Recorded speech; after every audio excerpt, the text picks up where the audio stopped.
Give me a second, yeah. I don't know what happened, but I don't even know how long I actually got disconnected for. But yeah, my Twitch is being weird.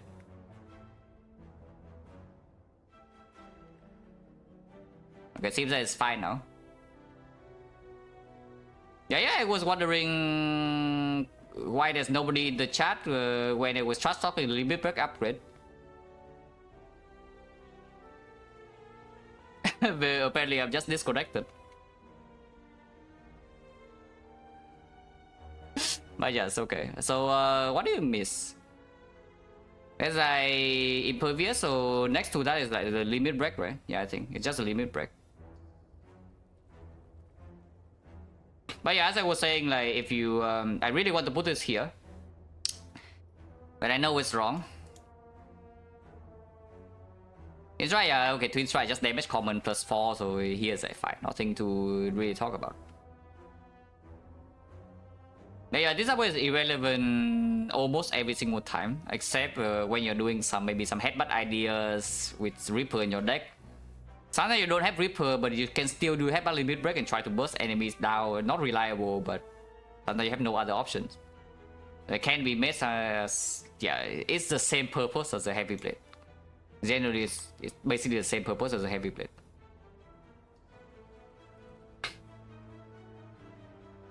And then, yeah, so it's not here as just the. So I think I was about to get to corruption.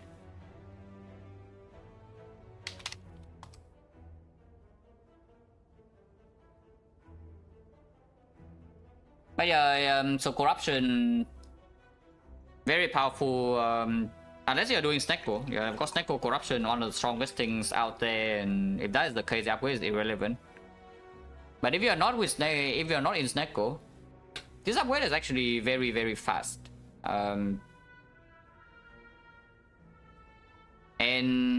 usually your deck is very reliant on having corruption in play ASAP. You don't want to, you know, play some random structs and yeah, your deck has all the structs. You don't want to play some random structs, some random burning packs, draw into corruption and not be able to play it. And after you play your corruption, you have no other energy issues. So it's basically beating out almost every single other energy upgrade, except maybe this one. It's like, yeah, it also is the same position as the Dark Embrace. Like, if this is in your deck is probably very reliant on it. And you just want to play it the first time you see it ASAP.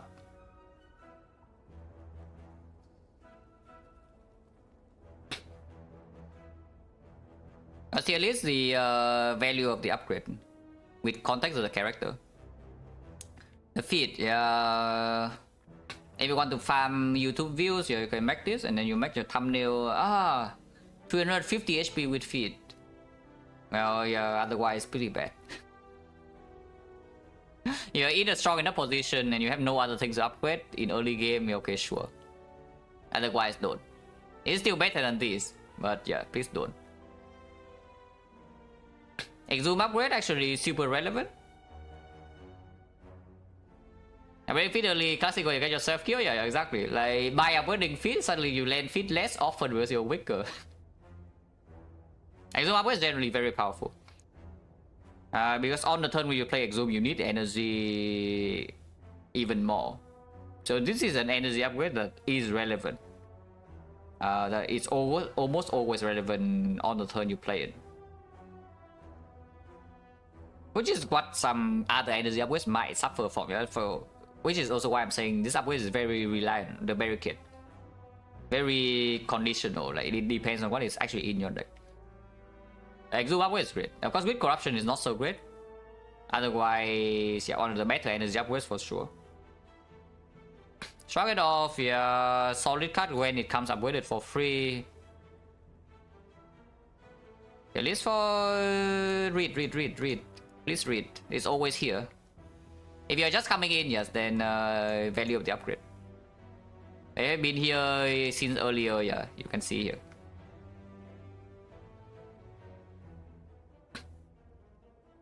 But yeah, shrug it off. The when it comes upgraded, good, but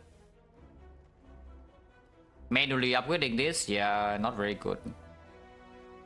You probably have way better things to do. It is, however, better than all of these still. Because the struct is, of course, 3 block upgrade is better than 3 damage upgrade, yeah? And you are playing this like very often when you see it. So it is relevant 3 block upgrade. 2 weight upgrade, well, half the time convenience, half the time necessary. The card is not good, but the upgrade is good. It is slightly overrated, but the upgrade is good. Because if you are using True Wit to actually scale your deck, like you exhaust now, you don't want to have to deal with the nonsense. Only you have like 1 of 5 chance, 1 of 6 chance to get on. And you don't even start with, hey, just play True Wit last. Yeah, your hand has second win True Wit, and then what do you do now? Your hand has 5th True Wit, and what do you do? And yeah, so please don't come in with the nonsense. Yeah, okay, just play True Wit last, and the upgrade doesn't. It's not needed. Not how it works. It's solid. I would say that some people would put it here, some people would put it here, but the correct place is probably in the middle. And it is solid. It's better than this. Angle upgrade, well, last year I would probably tell you it's like here, but nowadays I'm warming up to this a little bit more. Considering that the situations where angle is the only attack in my deck happens more often now, so this upgrade is relevant. This upgrade suddenly is relevant, it's almost like 2 strength. So maybe nowadays, yeah, if you pick very greedy after the angle, but your deck just does not have any damage other than this, and that way is solid. It's not that good though. I would not recommend making this super early game before you have information. So probably like here is fine. Yeah, maybe around here is fine. It's just a damage common upgrade, but it's not bad. Barrage, well, Barrage is quite good. Upgraded 4 to 6. You have strength and it's less effective, but if you have a Barrage that plays, the upgrade is very, very powerful. So yeah, probably here is solid. Streamline +5 is a +5 on the card that you want to play many times. So yes, the card itself might not be that good sometimes, but the upgrade is excellent. Team Barrier +2 block, what a garbage, like, why is it +2? Somebody tell me why this upgrade is +2 block. Why? I mean, the card is decent, yeah. This card is very decent, pretty solid, but like, why?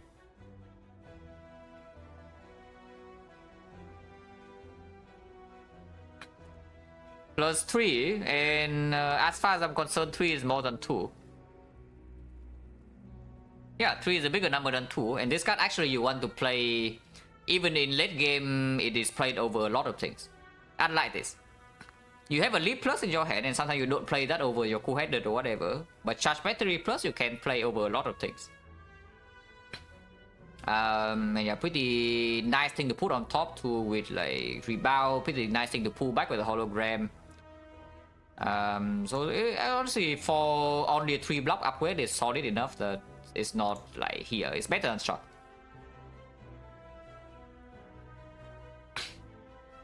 Leap upgrade, yeah, what a garbage. I don't know why you're picking Leap into Span in a fire to upgrade on Defect, yeah? Please don't do that, please stop doing that. So it's just here because you don't. Recursion, very powerful upgrade. 0-for-1 synergy, help you with deck cycling, skill withdraw. Pretty nice with Hologram as well. It's solid, yeah. It's an energy upgrade. It's a good energy upgrade, and I think almost all the good energy upgrades belong like here. The broken ones belong top, like Corruption, Dark Embrace, but the good ones are all here. Oh, I haven't seen one of these in a while.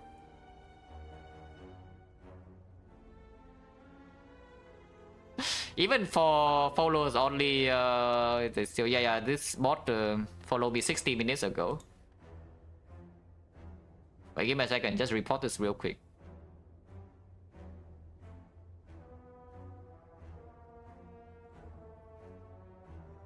Okay.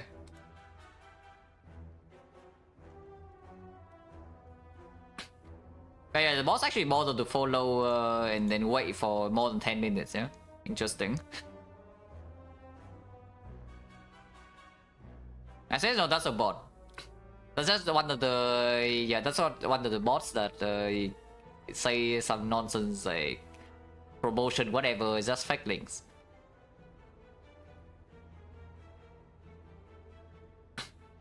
Rebound, yeah, plus 3 damage. Desperation. I mean, yes, if you this is the only damage card you add early game, maybe you have some double rebound ideas. And yes, I have done that before. I have no other damage card in my deck. I have 2 rebounds, and I upgrade one of the rebounds to rebound the rebound. And that is how I killed off. So it does happen sometimes, just like bad though. Plus 3 damage, maybe do something else. Just do something else. Sweeping Beam is also 3 damage, however it is AoE. And it does miss some important thresholds. Because suddenly now Sweeping Beam plus 1 attack is killing a Gremlin in Act 2. Gremlin leader minion can die. You double play the Sweeping Beam. Retromancer daggers are almost dead. You can finish off with 1 extra attack or 1 lightning proc. It's good, huh? This way is actually solid and make it pretty often. And it doesn't really disappoint. I wouldn't say it's an A or anything, but it's probably a solid B. Stack 3 block upgrade. Not actually relevant. Maybe yeah, me too. If this is in my deck, usually it's green. But at the same time, yeah, mostly it's just pick early game. It's just a good damage common upgrade is better than this. It's funny, right? Because Sweeping Beam higher than Creep, but I do think it's true with context of the character.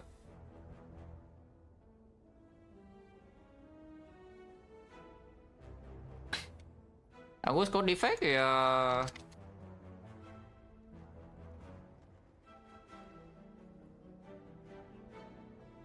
Yeah, how good is coach? Interesting.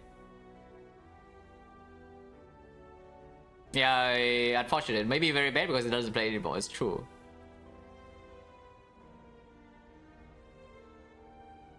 Okay, stack upgrade mediocre as hell. I mean, I really appreciate this when it comes upgraded for free, yeah? But spending a fire on 3 block upgrade on a card that's not as reliable as this is probably not a thing that you do. Yeah, it's just sleep. Cause now upgrade plus 3 damage, yeah, plus 3 damage, please don't. Turbo plus 1 energy, but usually turbo minus enough. If turbo plus is good, you know it. Your deck has a lot of draw, and you see that, yeah, this upgrade is actually relevant. A lot of times your turbo minus doesn't even play though. And then the upgrade is just eh. And it is defect, yeah, so any upgrade you make is competing with another upgrade. Don't waste your fires. A tier list is for value of the upgrade with context of the character. Oh yeah, turbo pretty mediocre and defect has a million other things to do. Sometimes very good though, but probably just also like here. Maybe here is already a little bit generous, but it's not that bad. Over the eyes, well, if you upgrade this, is for boss gauntlet usually. Not exactly for Act 4, but for Act 3 boss gauntlet it does perform. For Act 2 it's not actually even that good. Unupgraded is good enough, is my point for whole wave fights. It's like okay though. The fact that it does perform very well against Act 3 boss gauntlet is cannot be ignored. It's fine. And sometimes it plays against the heart, and if it does play against the heart, the upgrade is excellent. You do appreciate this a lot if it plays against the heart. That's not even actually true, because if you draw the first attack, then sure, the upgrade is playing. If you draw in the second attack, then unupgraded version is exactly the same. You upgrade this for 1 damage. Then yes, hopefully you have manipulation to play this on the first attack, And then it's insane block. Bolanding, yeah, plus 3 damage, please don't. Auto shield plus 4 block, 11 to 15. 15 is a big number. Yeah, this every card probably is. Yeah, 15 is a big number, but at the same time, 11 is mostly sufficient for early game. And later on, way down the line, this is not being played very often. Because you have some loops and you have some frost draw, you play your co-ended, it blocks a little bit, and then suddenly the auto shield is useless. You have Echo Form in play, this is useless. Better than these though, it is plus 4. But not very good. Aggregate, well, insane. Absolutely ridiculous. Please do.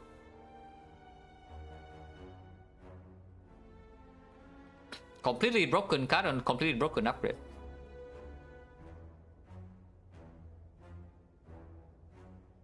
White noise. Convenience upgrade really is on the energy upgrade. That's not that good because it's unreliable compared to the other cards. It's probably around turbo. It probably sounds good. Tempest, same idea. You are also gaining 1 energy, kinda, but at the same time, sometimes you don't even want to have one single lightning off for free. And if you make enough energy, Tempest minus is strong enough. It's mostly an early game damage upgrade. I do make it sometimes, but once again, it's competing with other things. So yeah, probably here is a fine. It's better than this, but it's not good. At the upgrade, yeah, I mean, honestly, better than all of these, because suddenly now you can draw into FTL. You can play more cards to draw into the FTL, and then it can still draw itself, cycle itself in late game. It's probably like fine here. It's not very good though. Bullseye, lots of damage, actually quite a lot of damage as far as the output is concerned. However, it's also mostly not super relevant after Act 1. It is relevant for book stabbing, and that's kind of like where it stops. Still decent, it's not that bad. Genetic algorithm, have to say, because a lot of times this upgrade is completely irrelevant, but when I wouldn't make it this upgrade, the obvious case with Calipers, yeah? Calipers Echo Form, then this is very, very strong, because then you make sure that you draw this, you win the fight immediately in Act 4. Suddenly going from like 60 to 100 has meaning. Otherwise, the only time I upgrade this is if I'm in early Act 1. And I have an upgrade to spare, so I want to make a card that full blocks when I draw it in Act 2 right off the bat. And that's when the algorithm upgrade does happen. But pretty niche. It is, however, not a never make. Probably here as I find. Defrag, yeah, stupid.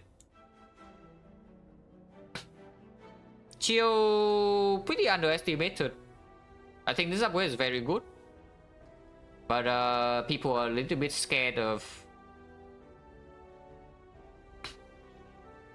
I mean, I can also just do this. Yeah, I can also just do this, and now people can read for themselves.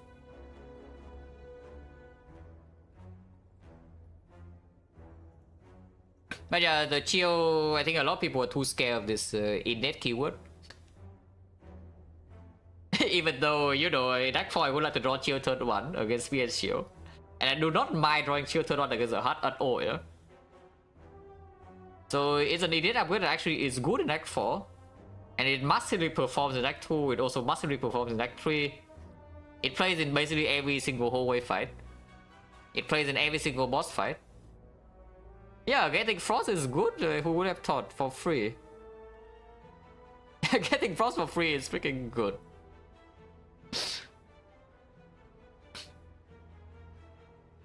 Honestly, I make this upgrade often enough nowadays that I really want to put it here, but I know it's not quite there, so it's probably here as I find. Yeah, probably here as I find. Full sequence, yeah, plus 3 block, even though it's innate, yeah, irrelevant, but this already blocks enough. And if it missed, then that's a bad case, and then the upgrade is playing nothing. Also doesn't have long-term value because it freaking exhausts. Yeah, XecnaR upgraded? No, not really.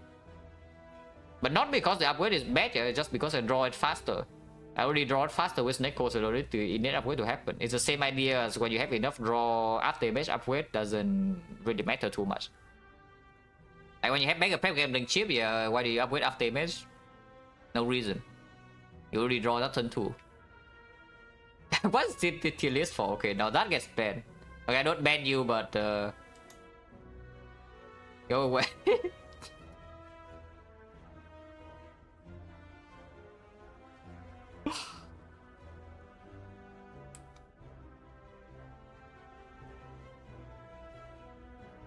Okay, garbage.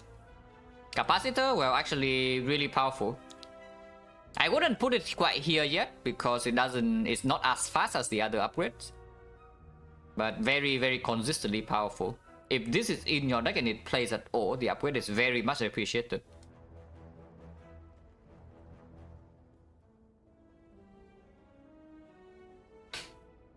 Glacier, yeah, broken card. The upgrade, however, not very good. It has the same idea, yeah, it already blocks enough. When you draw into this card, it doesn't need to be green. You draw Glacier, your turn is good. And the upgrade is only plus 3, it's not even plus 10 or anything. It's like, not really. And if you can play Glacier multiple times per turn, you also don't need the plus 3, yeah? So it's not quite the same as a charge battery upgrade. Yeah, I would just say I basically never make this upgrade manually. So it's like, here's I find. Because the base card is already too strong. Unupgraded version is already way too strong. It doesn't need to be green. Blizzard, well, I mean, it's in your deck and it's picked as your damage solution. The upgrade is great. Once again, same logic as the Rupture Demon form. Yeah. If that is your slow form scaling, you want the slow it to be slightly faster. Doom and Gloom for AoE damage does miss a decent amount of thresholds. Pretty solid, yeah, probably around Sweeping Beam tier. Scrape. Not a garbage, but it's not that bad. If your deck is actually good with Scrape, the upgrade is okay, because yeah, one draw is one draw. It's not one draw, it's not actually real one draw, but you know, you see one more card. It's like here, yeah, probably here. It's better than this. Consume, yeah, if Consume is in your deck, yeah, upgrade that. Please do, plus on focus, insane. Halo Word, overheated, but also not super relevant unless your run is really bad. Like if your run is reliant on this, yeah, it means that something terrible is happening. In that case, this upgrade may not save you because it's still giving you just random common cards. But I do make it sometimes, like with XecnaR, with some Sozu or Crown, and some protection on turn 1, maybe boost sequence, maybe Anchor, similar story. This upgrade is decent. I would like to have a Halo World Plus in the last run, in the last defect run that just happened. Von and AoE fights and some other stuff.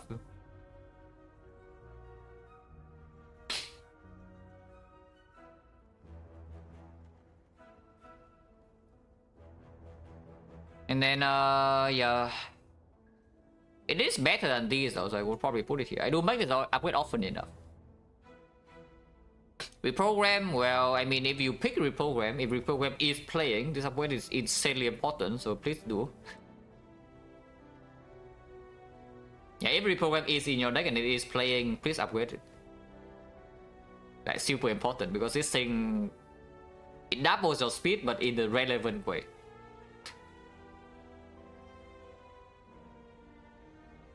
The scheme, honestly nowadays I would say it's not as good as I thought before. Previously I would probably put scheme upgrade to like maybe here, but nowadays maybe it's lower to like just be. I would just make one upgrades over this, and you need quite a lot of energy. You need a lot of excess energy for this upgrade to really perform that well. Otherwise, unupgraded is good enough. And upgrading output over upgrading this is just maybe better a lot of times. Upgrade tier list, yes. Dual cast, well, honestly pretty solid. Decent energy upgrade that stay relevant until the end game. In fact, this thing also scales with your focus, yeah? It's the more focus you gain, the stronger this becomes. Honestly, pretty good. If you take upgrade one from Neo, yeah, upgrade dual cast and then Zap, please. Which is fine. It's like low B is like probably fine. Overclock, well, very good. Not quite here, but very solid. +1 draw upgrade on a 0 energy card, yeah. Even without consideration of the card context is really good enough. And considering how the overclock works, it also upgrading it makes you, it's still very positive even in the second deck cycle. Yeah, third deck cycle it becomes maybe break even, but even that is not true. Because you gain burst whenever you want to. And you need the burst draw, you still have your burst draw, even though the average value is neutral in the third cycle. A very powerful card, and of course it makes your hologram turn first deck cycle a lot stronger. I mean, it makes your Earth 1 turn a lot stronger, and then the fight just ends. Thunder,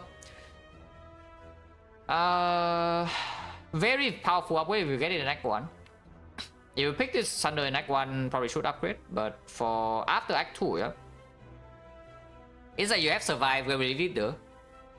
And you are not fighting collector, you're leaving Act 2 now, the upgrade becomes less effective because Thunder minus is already good enough to kill Retromancer daggers. And in Act 4 is not a super relevant draw either, upgraded or not. Sometimes it's fine, sometimes you can still, of course, Echo Form Duplication Potion into killing the shield and spear, because 64 damage is a big number.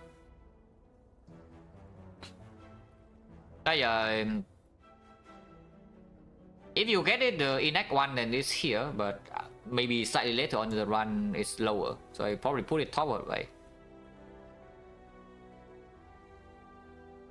Sudden Discharge? Honestly, not needed whatsoever. It's good to make if you have sustain and that's your only damage card in your deck. You pick this up just to deal with like the heart or maybe the Hexaghost, and it doesn't need to be green. But it's fine. It's sometimes it's mid. Melter, yeah, what a garbage.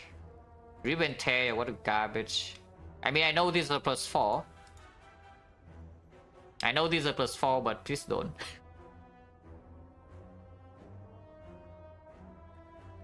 Nice screen doing much more good, yeah. That's what I'm saying is like if you're very reliant on this to deal damage, then it's pretty good. Cell Repair is weird. Because the context, you have 5 seconds before I push you from the chat. But please read.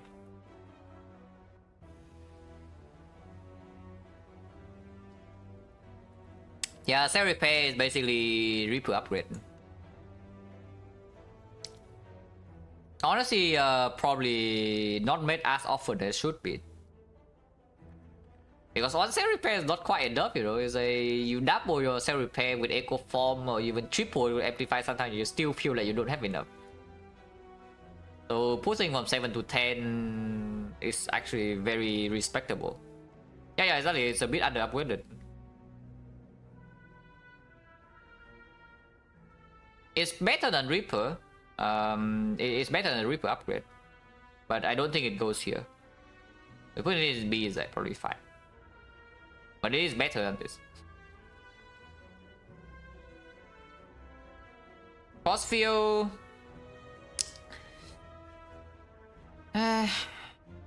If force field is playing, usually it's a lot of your block, so this 4 block is relevant, yeah. At the same time, it is not playing early turns. But when you're doing,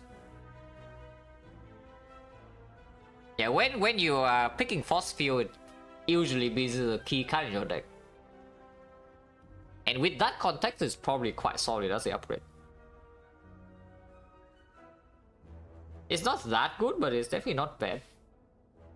I would generally put it here. If you manually upgrade force field, if you manually pick force field, it is a good upgrade. It is solid. Fusion, yeah, energy upgrade, scaling 1 energy that you can replay over and over. Pretty good. Don't think it's quite as strong as recursion upgrade, because it's harder to play with hologram 0 for 1. Still solid. Zap, yeah, mediocre as hell, just a damage common upgrade.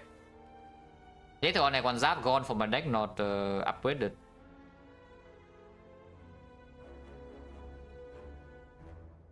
Yeah, here is probably fine.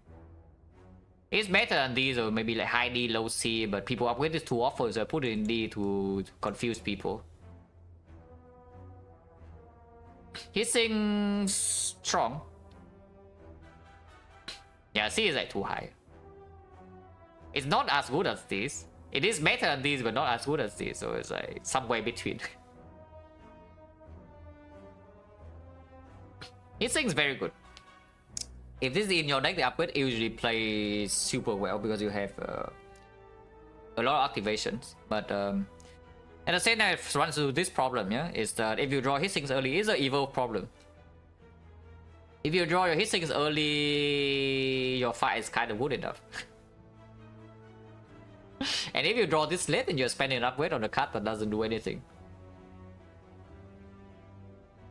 So probably right next to Evolve is good, yeah. It's exactly the same situation. It's actually exactly the same situation. The upgrade is good, but it doesn't prevent the bad case from happening. Like when your fight is going terrible, it's bad. Doesn't lower the variance. Speaking of the upgrade that doesn't do anything when your draw does terrible. Exactly the same. Like, these are the same cuts, so they're all here. A lot of output. This upgrade is actually a lot of damage. A lot of damage, a lot of output. However, it does face the same problem as this. That one energy, this is +2 energy upgrade. One time only though, but it is +2. Yeah, +2 is quite strong. And usually defect, if defect is playing setup heavy, you don't care about the exhaust thing too much. So pretty solid. Reinforced body, mediocre as hell. 2 per energy. If you make enough energy for this to be relevant, you don't need to be green. Unless you have like Chemex or something and the upgrade is good. Otherwise, Recycle is great. If you pick Recycle, if Recycle is a good pick and you're not just being a monkey, the upgrade usually is very, very, very powerful. Don't think it's quite here. But if you actually pick up a good Recycle, it's very strong. Unless it's Snecko, of course. If it's Snecko, then it's worthless. But assuming no Snecko.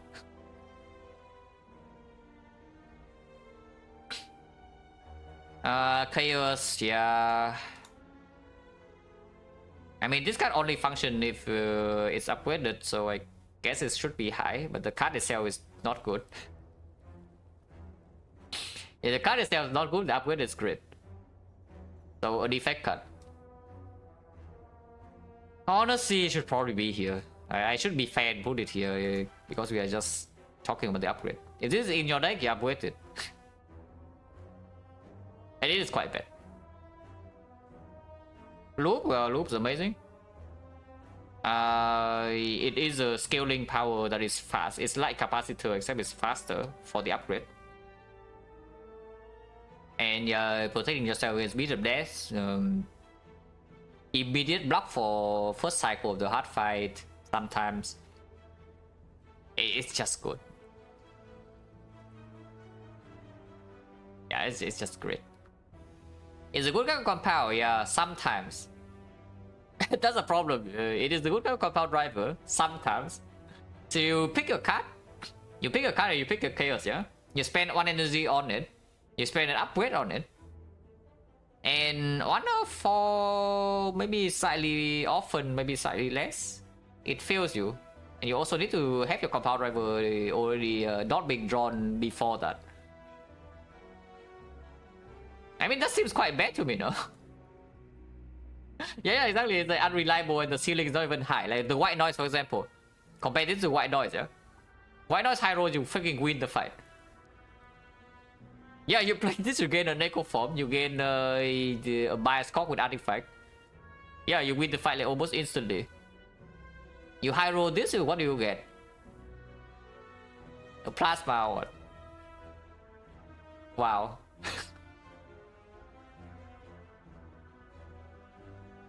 So yeah, it's like pretty sad. Yeah, I guess you can gain 2 frost. Yes, 2 frost is pretty good. The storm. Honestly, even if my damage is kind of storm, I don't want to make this upgrade though. Unupgraded is good enough. I would just prefer to, you know, upgrade my block so I don't freaking die. I don't freaking die to turn 2 of the heart onto a spear and shield, and then maybe this can still do something. Honestly, pretty bad. Like this innate is actually not a good innate compared to the other innates. Because it only deals damage. The other innates are giving you block. This upgrade only gives you damage and you just die late game the same way. As long as the power is okay, yeah, sure, it's okay. At the same time, you don't need to do it because you draw into this normally. You already draw this before half your other powers. You don't need all your powers to come after this. In fact, like what you want to do is you don't want to die on turn 2. And this does not help you to do that. It is probably better than these made sometimes.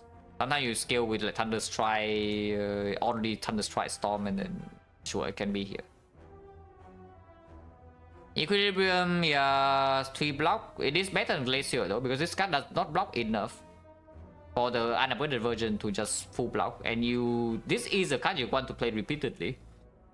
You Echo Form Equi, you Hollow Equi, you Rebound Equi, you play multiple times. Honestly, probably the same position as this, the Charge Battery, like pretty similar cards. Upgrade wise. Buffer, yeah, very good.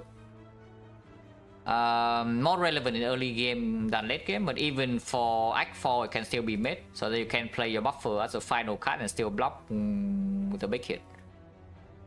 Because it's surprisingly difficult to block a beat of death when you're frail, when the big hit 67 coming to your face and buffer is in hand. Yeah, you just say, oh, okay, I have buffer minus, and then play a blocker and then play the buffer and then it works, yeah? Where your defense block for 3, so they actually only block for 1 and it doesn't work. Your frost do not gain block when you play them, so it does not protect the buffer. And one of your draw in the turn is already on the buffer itself. Hologram doesn't work. Is it relevant? No, I'm saying it's especially relevant in early game. Later on, way down the line, maybe after you leave Act 2, for example, it's not very good. But still, even then, it can still play in Act 4. But this upgrade for, if you just talk about Act 1, is definitely here. For the whole run, probably here is like solid. Like it's somewhere in the middle of a. This is not all the within tiers, yeah? And this is not all the within tiers. Hologram, one of the most overrated upgrades in the entire game, like for sure. The only good thing about this hologram upgrade is that it opens infinite. Okay, I shouldn't say the only good thing, but the best thing about the hologram upgrade is that it opens infinite. Other than that, yeah, completely ignore this upgrade because it only plays second deck cycle. Otherwise, plus 2 block. And second deck cycle defect, yeah, you already play some powers and then you win the fight. So upgrade your coordinate or whatever instead to play your powers instead of upgrading this nonsense that doesn't really matter when you redraw into it. This is a feels good upgrade. It is very often irrelevant, but sometimes it will win the run for you when you have like some Snecko, some Madness 0 for 1, and yeah, sure, then you upgrade this. More than reprogram deck? Maybe. But honestly, you would prefer to have several holograms instead. Is that one hologram green? Ah, yeah, it's solid. It's not so terrible it would be here, but it's not. People would treat hologram upgrade as if it's freaking here, you know? I don't have no idea why. Right, the actual value of this upgrade is probably around here.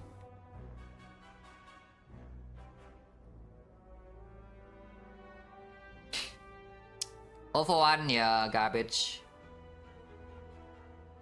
Only plus, it's plus 4, yeah? And it's plus 4 on the card that will reduce damage, enough damage when it works. Completely irrelevant. And you make any energy upgrade to 0 cost, it's already stronger than this. If it's in your deck. Hyper Beam plus AoE meets a lot threshold. Would prefer to not have to upgrade this.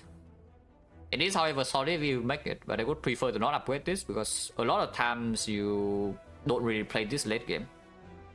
You spend an upgrade on effectively a curse for Act 4.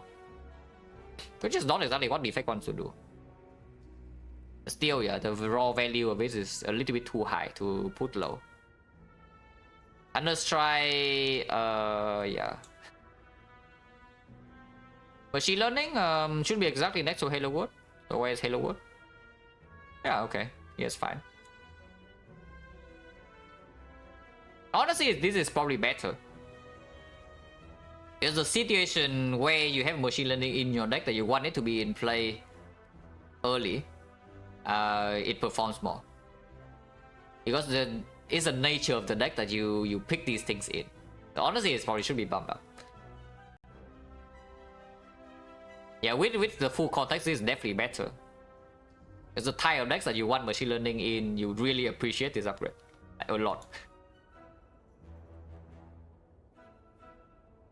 Meteor Strike, 6 damage, no thanks, don't need. My Meteor Strike now deals 30 instead of 34, wow.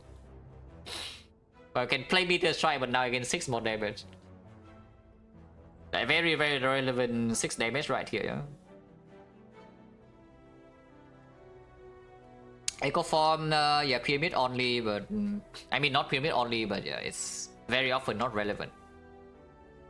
However, it can also save your run. So I cannot, in my good conscience, put it lower than Storm. Very rarely correct, though, to make a menu upgrade on this, but it is sometimes. Ah, another plus 4 damage, but this one exhausts. Yeah, what a garbage. Oh, no, no, think about it, Derfish. That's a thing. Think a bit more carefully. So, case number 1, your Echo Form is not green. You play several Coedus and now you see an Echo Form minus and it goes away, poof. Wow, no more Echo Form. Case number 2, you spend upgrade on the Echo Form. You play several Coedus and now you draw into your Echo Form plus. Ah, it no longer exhausts, so Echo Form still in your deck. But where is it now? It's only in the discard. So how do you play it afterwards then? You need to draw hologram afterwards and have 4 energy ready to use, yeah? Oh, you have Pyramid. If you have Pyramid, then yeah, that's a very, very, very real. And your deck needs to be such a deck that must play this or you lose. If you can get away with not playing this, it randomly exhausts sometimes, yeah, sure, then you just do that. If this must be in play for you to win the fight, then yes, maybe upgrade, but only if you have a way to play it in the same next cycle. Other liquid memories as well. So yes, it is not definitely not here, but it cannot be higher. Reboot upgrade should be next to offering. Honestly, it's probably better than offering, but not by that much. So just a +2 draw exhaust, solid. Sick upgrade, yeah, insane, ridiculous. But score upgrade, honestly good enough, but not super relevant. Because it's the same idea as Glacial, unavoided version is good enough. However, the output of this is usually not wasted like this. Overblocking leads you nowhere, yeah, but this actually can convert into like damage as well. And if the fight goes long, yeah, it lasts between multiple turns. So when the fight goes long, the value is still extracted fully. So honestly, pretty solid, but not that strong. Probably here is I find. The claw. Wow. +2 damage, +2 block, +2 damage. Insane. Rainbow, kind of same idea as these. Yeah, if you need exhaust, you need. If you need this to be non-exhausted, then it's a rare case. Usually, you don't really care about this upgrade whatsoever. It is missed sometimes, though. If you're really lacking damage for late game, this can be green. Vision, super powerful front load. Exceptional front load. Nowadays I see people hating on this upgrade a little bit too much, yeah. At least the good players. The weaker players maybe overrate this a little bit, but I would say that you don't really overrate this too much. Because yes, even though technically speaking you draw the vision, your turn is good, but that's not even true. If you are evoking Frost or Front Load Blow. Is that, yeah, you have like 2 or 3 Frost Orbs. You draw into your vision, and then you play your vision. You say that your turn is, you claim your turn is good now because you gain 3 energy, 3 draw, or maybe more. But guess what? You have killed all your Frost Orbs, and to get your Frost Orb back, you need to pay this 3 energy or so, and you still have no block for the turn. I would like to play this in deck 4 and gain 30 block in the Spear and Shield fight when it's played. I think that's quite good. Just play this and full block the turn immediately. Instead of having, you know, to play my entire deck and then it still doesn't full block. This is great. This is amazing upgrade. Early game front load lightning 8 damage, 16 damage sometimes. That's super good. Late game 20 block or so. Super good. Yeah, of course, if your deck is the type of deck that plays vision and then win the fight immediately because you're way too fast, then yeah, who cares? But if your run is slightly struggling, this is great. Creative AI, yeah, what a garbage. It is relevant sometimes, so energy upgrade if your run is dependent on this to, you know, not die.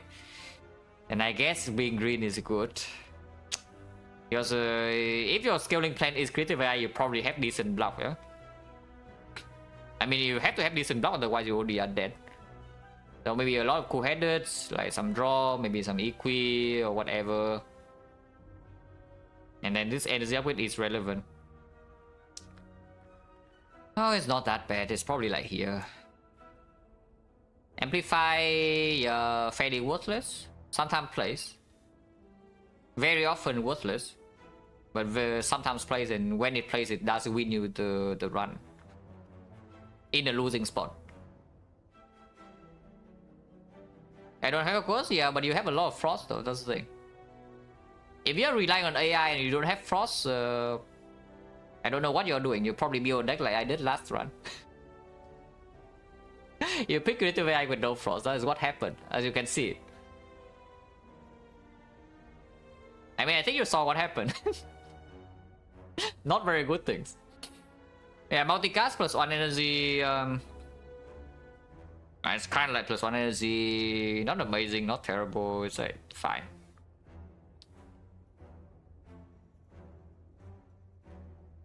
It's a little bit weird compared to dual cast because dual cast is can be played multiple times per turn more easily. Probably slightly weaker. So around here is like fine. Electro, actually very powerful upgrade. Maybe not made as often enough. Because this suddenly changed the card from, you don't do anything until next turn, to a card suddenly that kills gremlins on turn 1. On the turn where you draw it. Generally very powerful upgrade, all things considered. Like 8 AoE also kill Rotomancer daggers immediately. It's pretty similar to Emulate. So roughly the same idea. Means a lot of important thresholds, make it way faster. And the raw value on it is 8 damage, maybe even more. On a 2 AoE, 2 energy cost AoE cut. Compound Driver, yeah, what a garbage. Beam Cell is great. Amazing amount of damage for 0 cost. And if your run is reliant on physical damage, this is just super strong. It definitely deserves to be here. Squadron, yeah, I mean always solid. Better than Scheme Upgrade.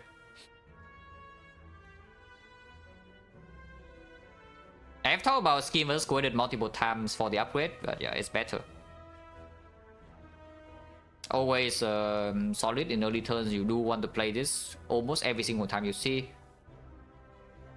And plus 1 draw is plus 1 draw. Dagger Throw, 3 damage, yeah, what a garbage. Spitting Wheel, yeah, what a garbage.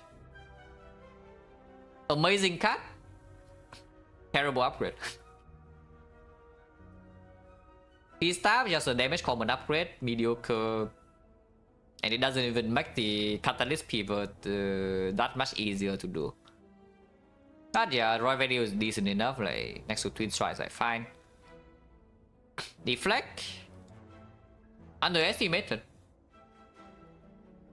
If you have never done Deflect, pick an Act 1 into upgrading First Fire, try that out for a while.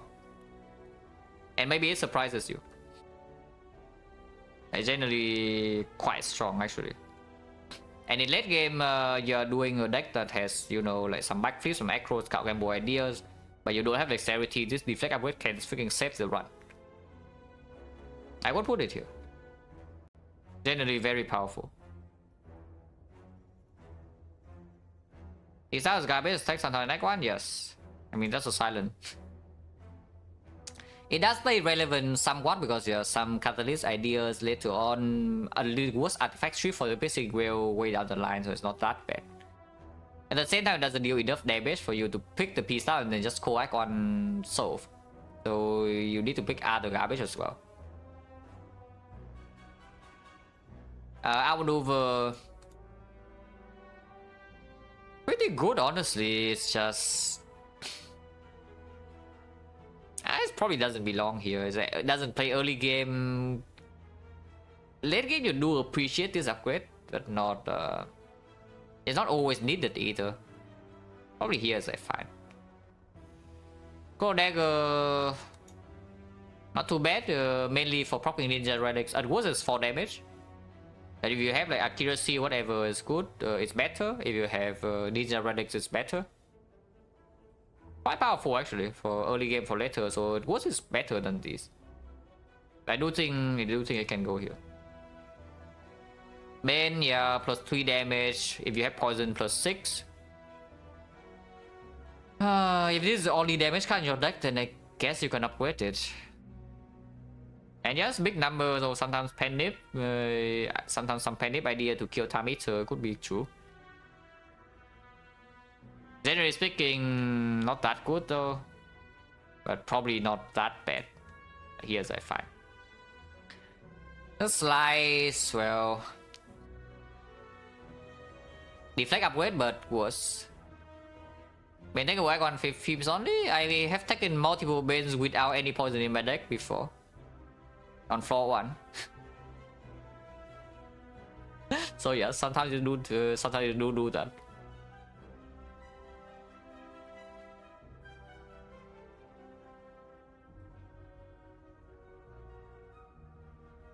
Or like with the C, yeah, I can put it to F if you want to. Okay, we can put it back to C.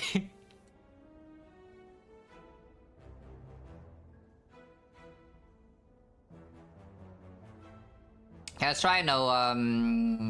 Context is complicated, but I do take the Bane when I feel like I'm in danger, and I also feel like it has a very high chance to play. So the usual case is Hexagon's Act, and maybe early shock.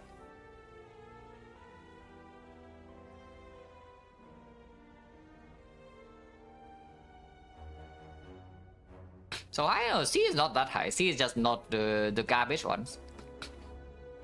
C are the ones I make sometimes, but it's like just kind of mediocre. The slides exactly fit this definition. Yeah, it's like mediocre. It's weaker than deflect for sure for the upgrade. But it's probably better than all of these. So yeah, like here around here is fine. Quick slash. Well, if you pick quick slash, you'll probably do upgrade. Any general advice making it through the skill portion combats defect. So you want to make your deck faster, yeah? Easiest answer is potions. Yeah, the easiest answer, especially in Act 4, would be potions. So you try to build a deck that can save up potions in the Act 3. And then in Act 4, instead of having to draw into your defect and then play it, you can use unfocused potion. And that already works. Instead of having to, you know, brick turn 2 SP and shield and then get owned by like 40-50 damage, you use Gambler's Brew and then you play your entire deck and then suddenly everything dies. So save potions. You see to believe in upgrading equipment static? I don't actually upgrade static very often, no? Even when I'm picking it early, I don't upgrade it very often, if at all. I do upgrade equi. Just weird. Because also the pick rate of this thing is so much lower, so my sample size is smaller too.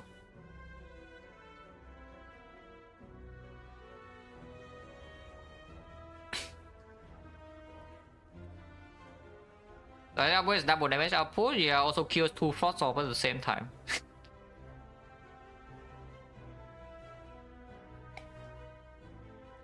While also sometimes it doesn't even deal damage.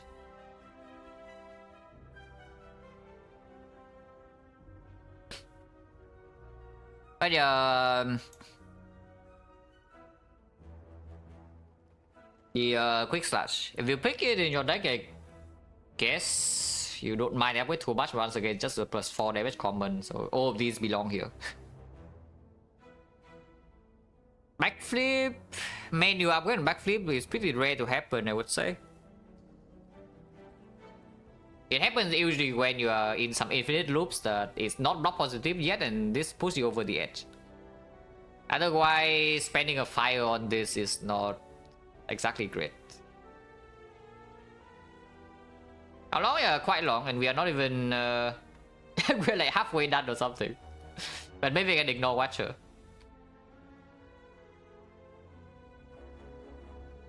Putias? Yeah. I mean, 4 is better than 3. I mean, I don't know whether that's true or not, yeah, but I see 4 is more than 3.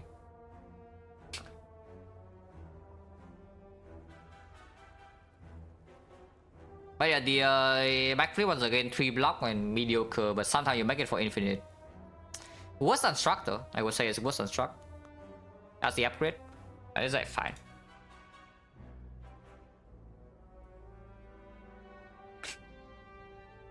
And the rule said, nah, I just do whatever I feel like. So if I don't feel like doing super long, then I just don't. But yeah, I think I'm skipping Watcher. I think I'm just skipping Watcher cuts. So we finish Silent, do colorless, and then call it a day. Okay, not exactly call it a day. I play by run, but call it a day for the tier list. Deadly Poison, well, I guess if this is in your deck, you don't really mind the upgrade too much. However, it suffers from, yeah, exactly the same situation as this, and it is even blocked by Artifact, yeah? It's kind of the same as Darkness, except sometimes it doesn't even deal damage. So for that, I bump it down 1 tier. But pretty sad cut. Blade Dance, yeah, +4. It's worse than Chrono Dagger, but at the same time still quite good. However, it's still just a +4 damage common. It does stay relevant, no? You have Accuracy, you have Shuriken, you have Nunchaku, and Ninja Relic, and this upgrade becomes stronger. So maybe it can be bumped up a little bit. I do think Chrono Dagger upgrade is better than Blade Dance upgrade. Even though they both only give 1 shift. Dodge and roll, yeah, 4 block total, but 2 block on the each. 2 block for front load, afterwards +2 again. Sometimes you do make this. If your deck is reliant on dodge and roll as your block, and yes, it does happen sometimes, like some pyramid ideas, just like output. And it's a good burst target as well. Maybe just for that I don't put it in F, but it's not very good to manually upgrade. Dagger Spray, yeah, 4 AoE, but at the same time these are not good cuts. You do make them early game, but they're not good cuts. So even though they are AoE, they're probably just here, instead of here.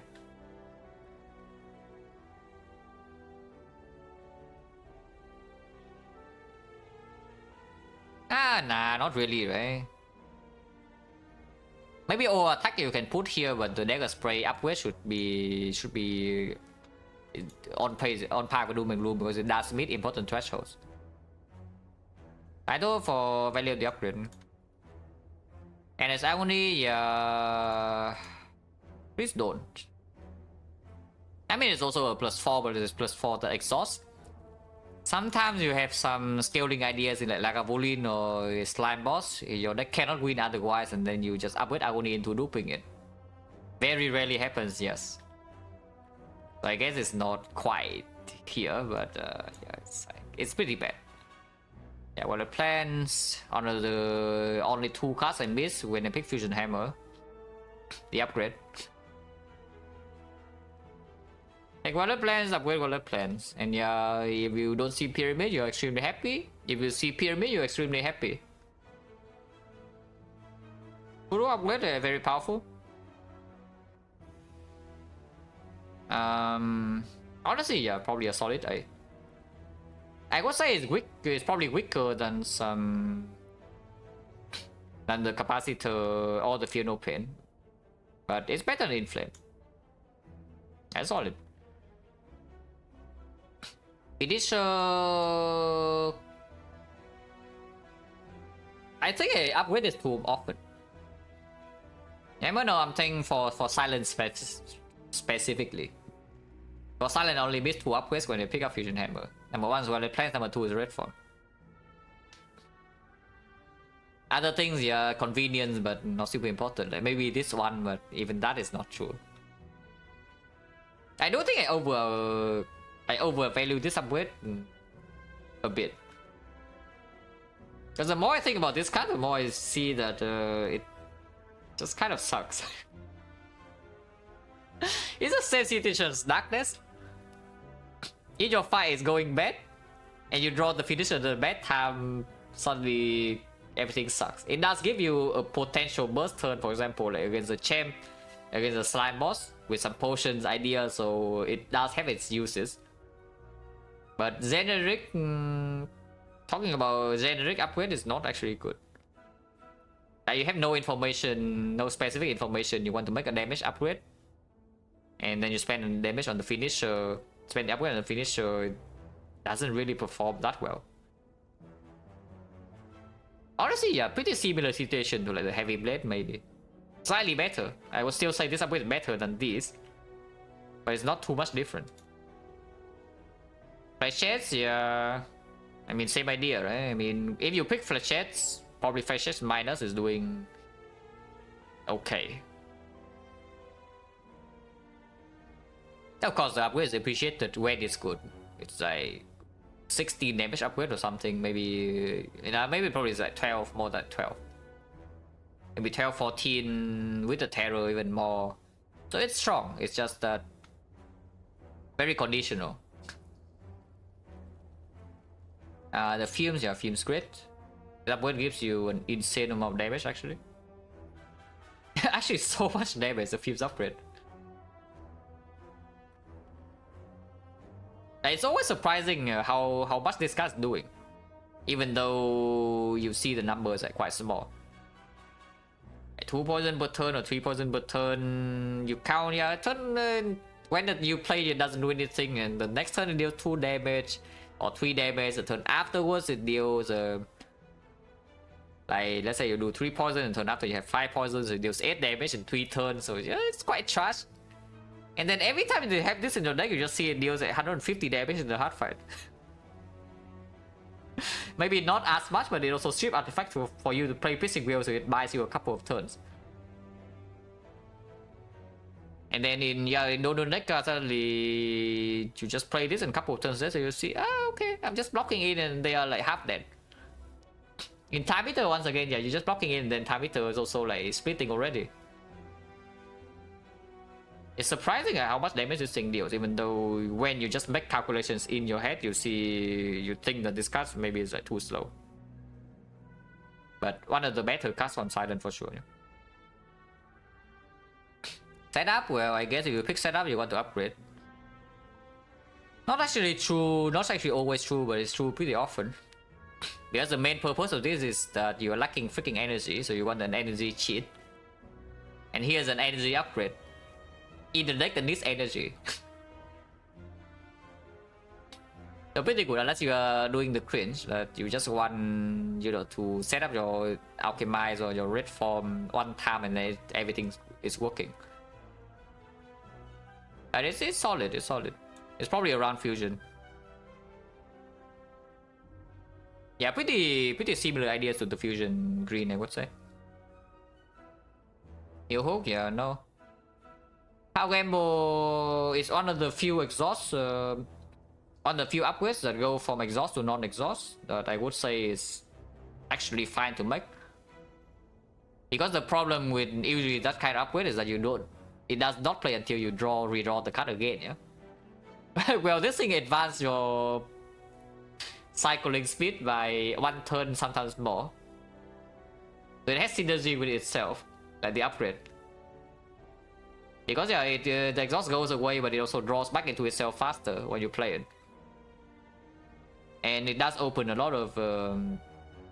it does open quite a few good winning conditions, like Nightmare, Cow Gamble Plus, go infinite with Reflex. Just having Cow Gamble to make Eviscerate, right? Cow Gamble Plus to make Eviscerate a reliable damage. So many things can happen. Of course, top bandages sometimes too. Quite solid. I wouldn't put it super high, but I wouldn't put it low either. It's quite strong. Probably here is fine. Widowwood Hose. It is +5, but it's 2 energy cost, so you know. If your run sucks enough to pick this early game, I guess you do want to upgrade it sometimes.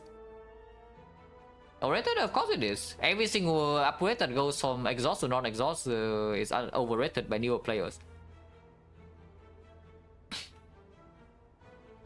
At the same time, it can be overrated and be good.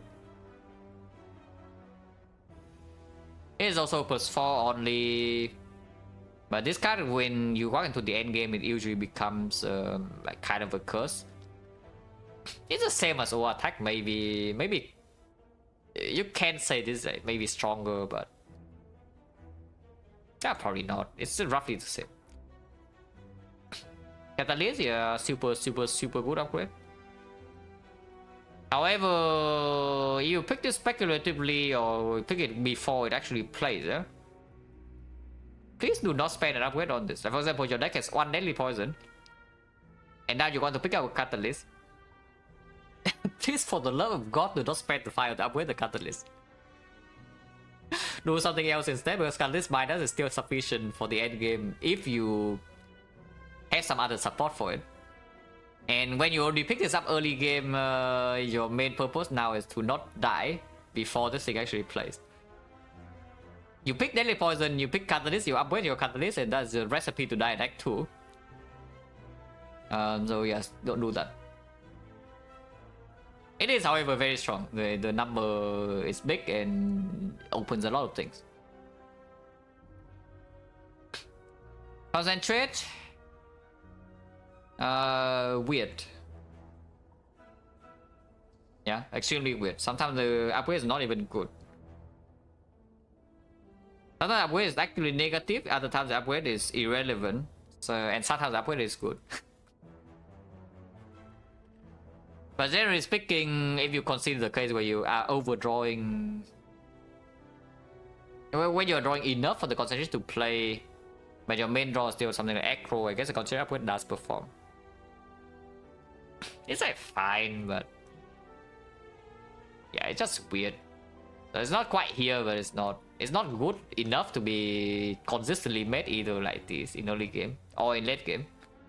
But sometimes it is made and it's strong.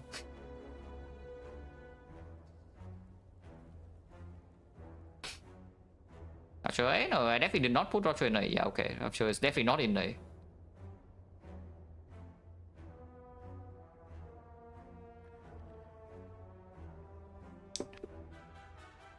Also, yeah, the value is for the upgrade. The TD is for the upgrade. Expertise. Again, like also kind of weird. As idea, read. Please read. Please read. If you do not read, I will actually post you. It's literally in right here. They even highlighted it here.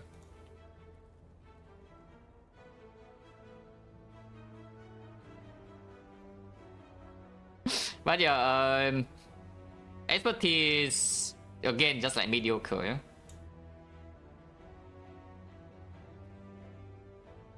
Why is really with much lower than Streamline? Because the boot, yeah, Streamline you play how many times per fight? Did you see the hard fight the other day where I play, I don't even know, I play like 20 Streamlines or something to kill the hard. We know with hoes you don't even want to play late game. Accuracy slightly overrated upgrade, I would say. It doesn't actually play that well until you have like maybe 2 blade dances or so, and even afterwards it doesn't deal that much damage compared to just upgrading a blade dance. But it's like fine. It's just a decent damage upgrade. Sometimes it's kind of like spot weakness. Yeah. Fairly similar, probably slightly stronger, but fairly similar ideas.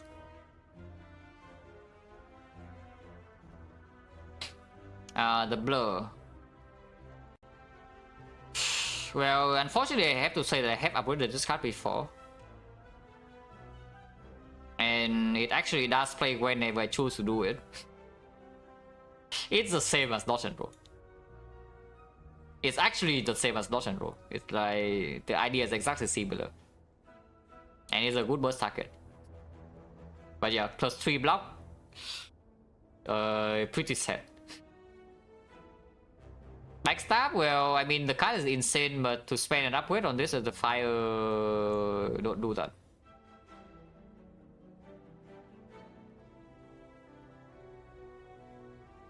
Whipping Cloud, 3 AoE, Poison. Fairly high value, I would say. Not super needed, but fairly high value. In early game, even against like the hard fight, it still performs if the Poison lands. And a lot of times you can just use this as artifact strip as well, then the 3 poison doesn't matter as much. But it's not bad, it's quite powerful still, this upgrade. However, it does also exhaust, yeah? So one time only. Yeah, maybe here is like fine. I don't think it's good enough to be in here, but it's solid. Escape plan, yeah, no.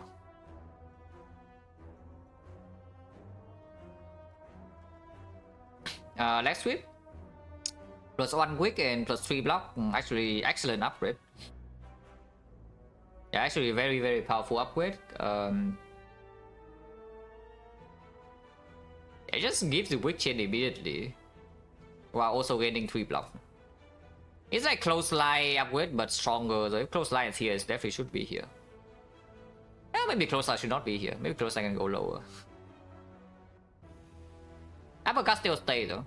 I do think uppercut upgrade is better than close line upgrade. But yeah, leg sweep is just super, super good. This list, please read. Guys, all the tier lists have what it is for. And this tier list is big enough there that I don't even have this in the front, I also have it at the back. And this is why, I'm telling you, this is literally why so many people do not know that the Dark Orb hits the lowest target HP.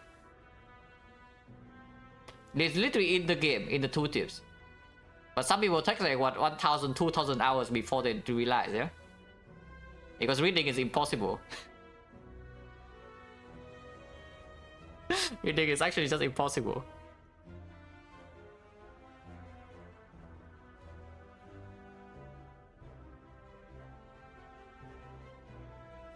Eviscerate, yeah, +6. More relevant for early game than late game, I would say, but I guess sometimes if you're in a deck that doesn't block a lot, but deals damage with like Eviscerate, Cow Rambo, you might need this +6 against Time Eater. And yeah, early game is not that bad. If you pick it this up as your early game damage, I'm betting for +6 is totally fine. So once again, it belongs in the damage common tier. Yeah, same deal with Skewer. Same card. This is Skewer and this is also Skewer, like these two. Reflex, I mean, one draw is one draw. And if you pick up a Reflex, usually the upgrade does perform. Yeah, if your deck is a deck that wants a Reflex, the upgrade usually is very, very powerful. So, yeah, honestly, I would just put it in like, one draw is one draw. One draw you draw repeatedly, and with the Reflex upgrade, you also draw back into itself faster. To discard it again. For 0 cost, yeah? It's a 0 cost card draw upgraded by 1. Dash.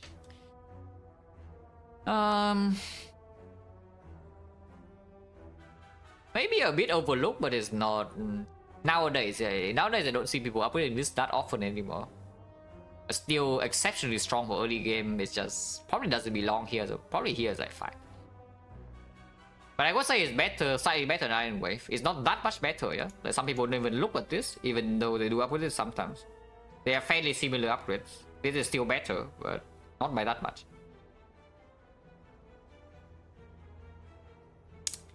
Bouncing Flask?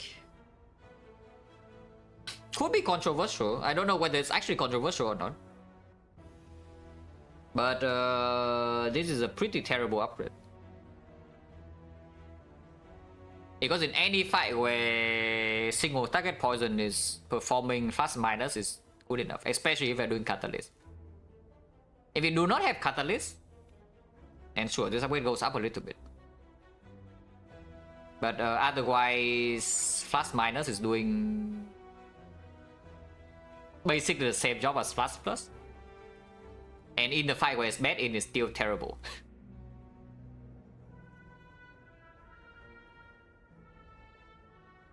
I like Deadly Poison, yeah. Deadly Poison Plus actually is a lot stronger than Deadly Poison Minus. With Fast Plus compared to Fast Minus, is not that much better. It's probably like here. It's higher than these, I would say, but it's not that much higher. It's quite bad. Neutralize. And defend, yeah, I just don't. Because it doesn't make sense. You don't even do this.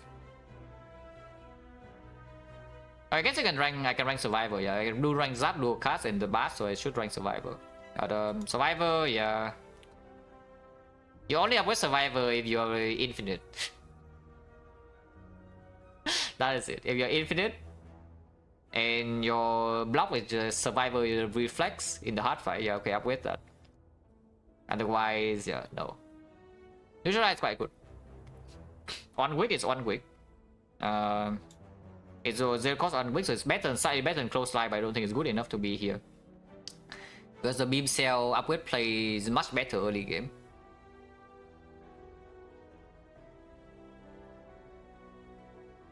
I don't know, it's quite good. Maybe it's here. It's actually very, very good. It probably should be here. Like, putting it here is hitting this a bit too much.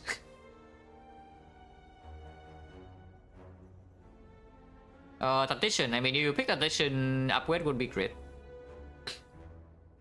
It's the same deal as the setup. As a recycle, I mean. It's also kind of the same idea as the setup, but it is stronger. If you pick Tactician, you want the upgrade.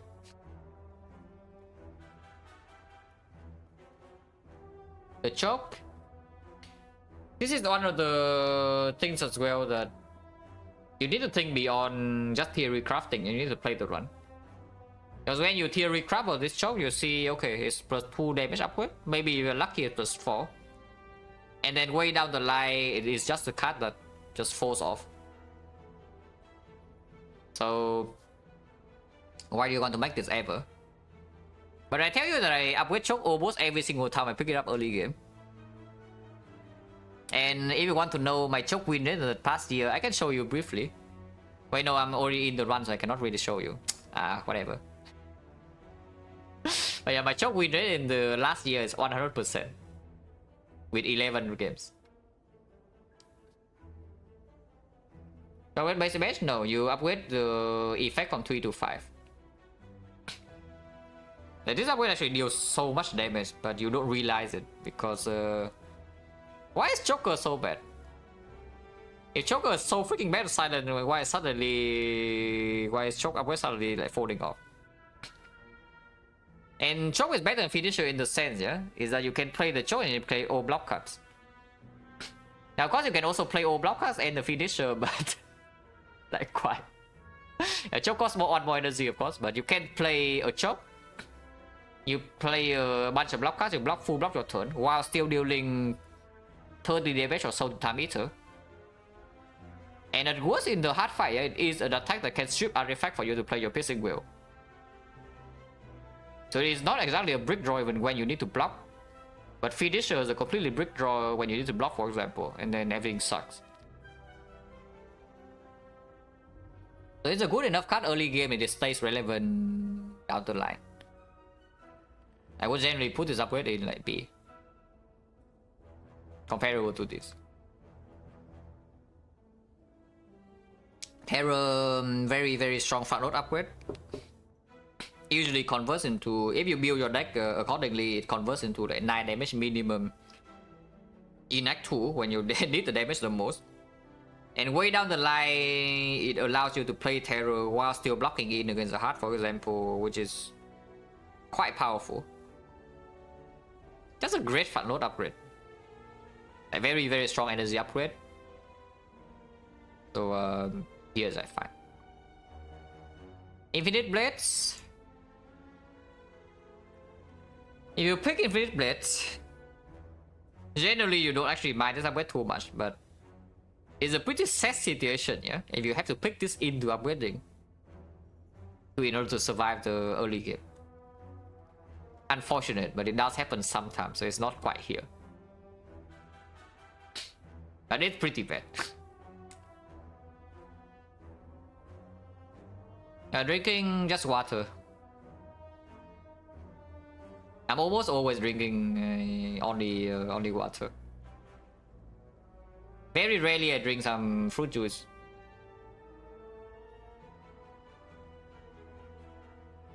Distraction. I only make this upgrade if I have burst. And it needs to be burst plus. Otherwise, yeah, distraction minus does roughly the same job as distraction plus. Basically, if the upgrade comes for free from Toxic Egg or random card upgrades, then sure, it's appreciated. Otherwise, it does the same job. But you do make it sometimes. It's still an energy upgrade, which is relevant, more relevant than all of these. Predator plus 5 early game. It's just yeah, damage common upgrade kind of. So yeah, it belongs to the damage common upgrade tier. That doesn't scale beyond 5. Caltrops, well, if you're dying to a heart, maybe. It's not even a good upgrade against Hexagons, yeah. If you're dying to the heart, maybe if somehow you're building a deck that only has this as your Act 2 damage, maybe. It does happen. It actually does happen sometimes. That this Caltrops is your only damage in Act 2. That you're doing some Nightmare Red Form nonsense and your entire deck does not have damage and this upgrade is performing. Sometimes it plays against Highwiter, but mostly against the heart. Not super relevant, but it is made sometimes. Adrenaline plus 1 energy. You do have to draw to support this, it's quite strong. I would say it's slightly weaker than Terror, upgrade wise, but still good enough. Especially when you are building your deck in such a way that you are playing setup heavy and a bunch of adrenaline, a bunch of draw. And this energy is super relevant to convert the turn into like winning the fight instantly.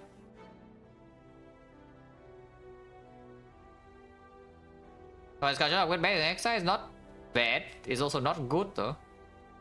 Because you must draw your Caltrops turn 1 or turn 2, yeah? Otherwise the upgrade is dealing. So if you land it fully, it is 13 hits. If you draw it after turn 2, it's only 7 hits.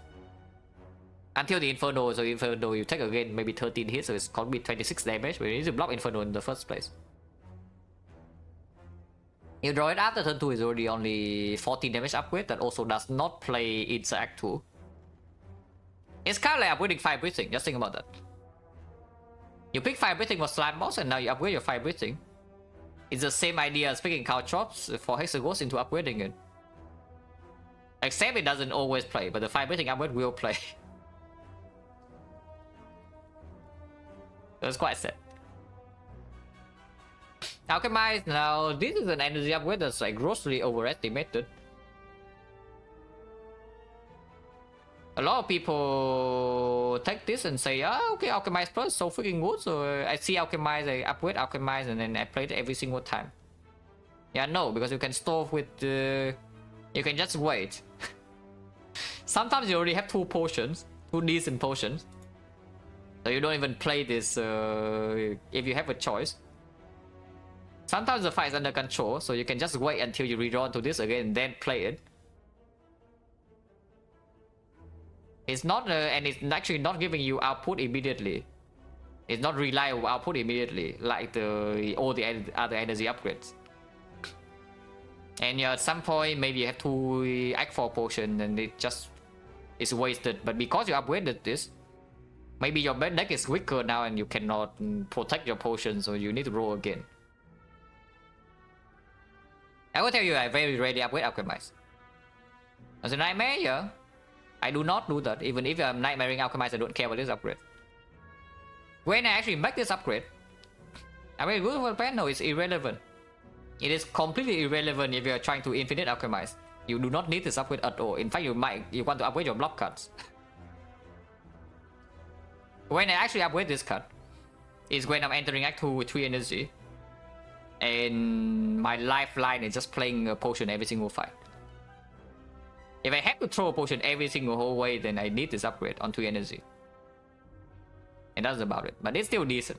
It's not bad to make or anything, it's just not as nearly as good as people think. Poison Explosion, 3 poison, but this 3 poison is a bit more relevant than Bouncing Flash. Because it performs much better in AoE fights. Still not great though, but it's okay. Probably around C is I find. Just a damage upgrade. Not super relevant. It doesn't change the artifact strip idea for the end game. Acro actually good. Not made very often. Somehow. But I mean, one draw is one draw, you know. And this one draw is better than the one draw from the scheme.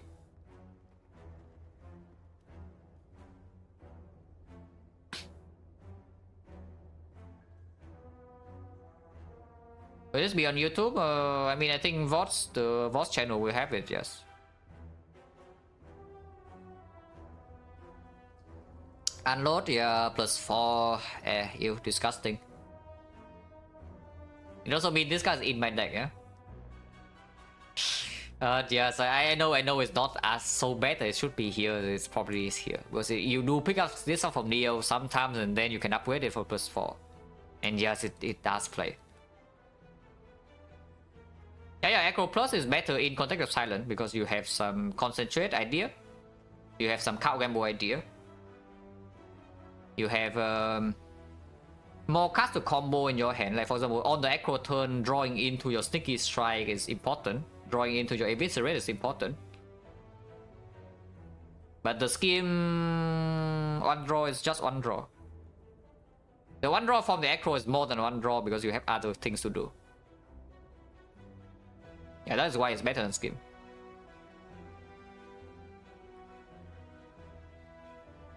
Doppelganger overrated as an upgrade.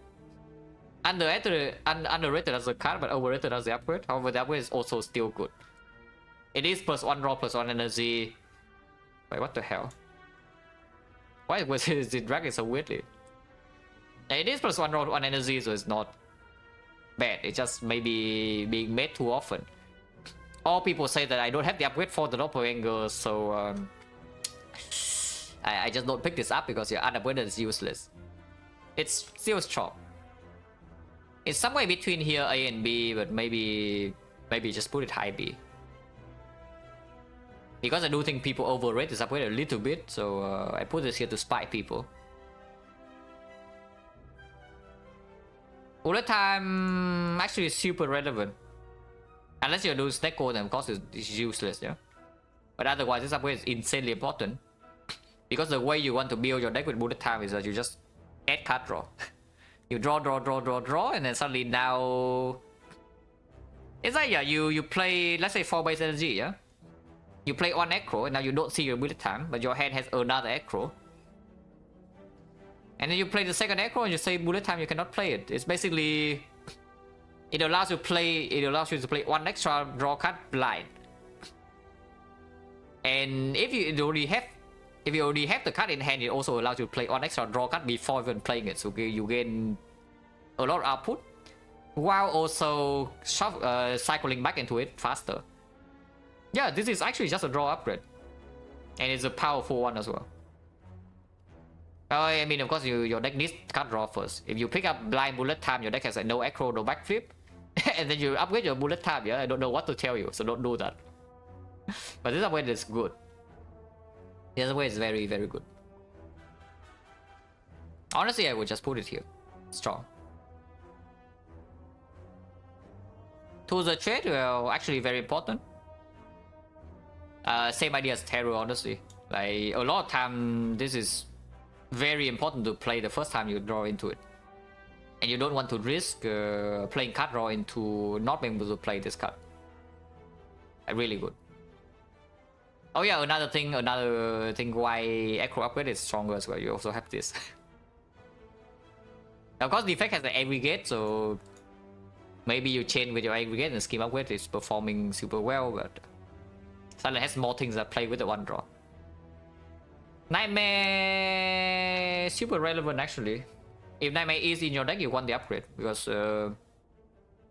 you cannot play this the first time you see it, yeah? Suddenly you have no more Nightmare targets. And then everything sucks. The first time you see the Nightmare, you want to play it. So it's pretty good. Grand Finale, yeah. Red Form, yeah.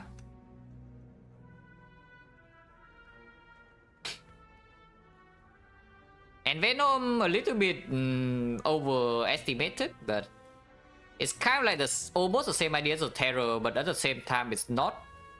Because you cannot really build a deck that only has Envenomous damage. I mean, you can, but it's not a good idea because suddenly now you face some. You just try to have a deck that doesn't that is not that strong, and your only damage is Envenom. And now you want to Donut deck, and you realize something very, very sad about the Silent. Either they gain plated armor and then you cannot get through this plated armor with your attacks.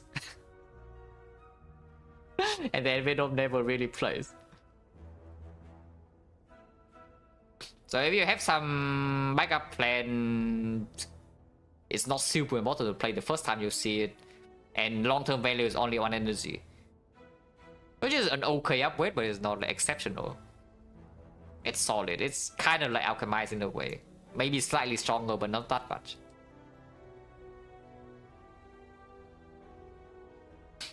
Burst, yeah, Burst actually super good. This upgrade is amazing. The card might be bad, the card might not be that good, but the upgrade is amazing. Generally, I would still put the Burst in S. And start, yeah, run is in the Neo screen. Like, yeah, run is right here. Yeah, Burst upgrade is just exceptional. Low energy, high energy deck is good. Deck kind of sucks. It's just great. It opens a lot of things that you can do as well. A20H, well, slightly overrated upgrade maybe, but also actually really strong. Even if the hard fight does not exist, this upgrade is still solid, yeah, for whole wave fights. But because the hard fight is there, this upgrade is again get boosted by a little bit too. The Falcon, thank you for the prime sub, appreciate a lot. Prepare actually also super good. Yeah, this +1 draw, it's kind of like Warcry, except this guy is good, but Warcry is bad. And also makes it easier to pick up the reflex. It also makes it easier to discount Eviscerate. Like, this is just very strong. Like, Prepare Plus generally extremely powerful card. As Strict Reset, yeah, I play bad. Usually when you play bad, you lose. Especially on Defect. Usually when you play bad, you lose. 1000 cards, well, super high value upgrade. If this guy is in your deck, yes, probably wants to be green. Yeah, it's just true. Even though the card is not very good, if this card is in your deck, if you pick it, it better be green. And it will play if you pick it up. Die, for AoE, also Exhausto, not amazing. I would prefer to upgrade a lot of other things. Probably better than Agony, but not by that much. Oh, still... no. PK, PK Terror, pretty close to each other. They serve slightly different purposes, but the ideas are kind of the same. Pretty close to each other here, PK Terror. This is a debate you need to make pretty often, yeah? You have PK Terror in your deck and now you have one upgrade. Which one do you upgrade?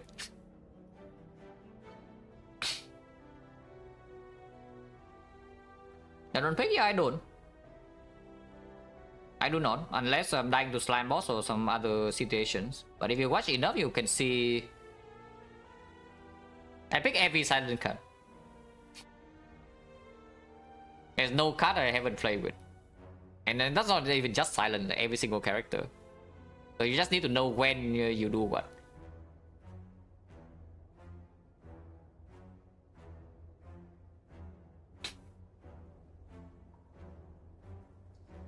There you always Terror can brick next time you draw no damage. Well, if you draw no damage, then why do you up with Terror then?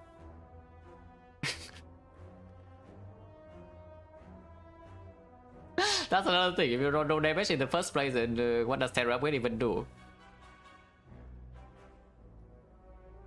And yes, PK you can draw and play multiple times, and on Silent you can cycle back with Count Gamble and whatever stuff.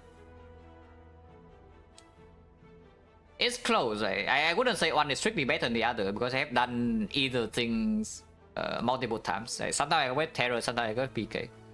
It's close.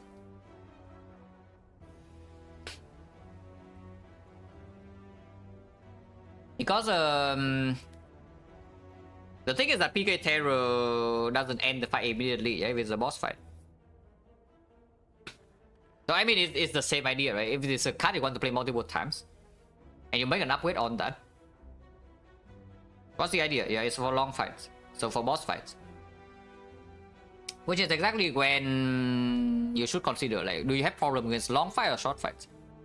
If the problem is more so in the short fights, then you probably upgrade terror, because terror is played on site and it always performs, yes, in the next cycle that you're playing it. But the PK sometimes can miss. That's absolutely true.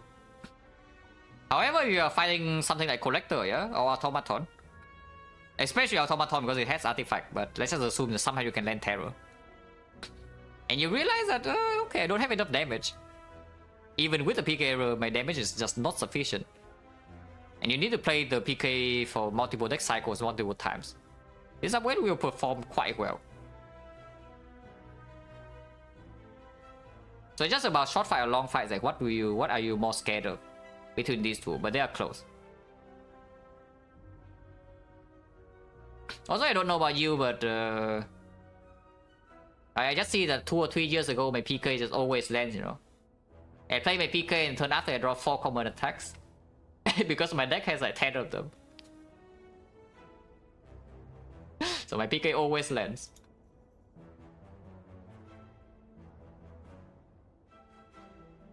But yeah, the Malays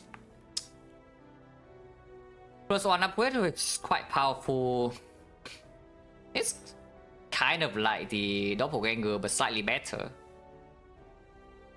because it's a much better nightmare target, and something that kills Time Eater is always appreciated, yeah?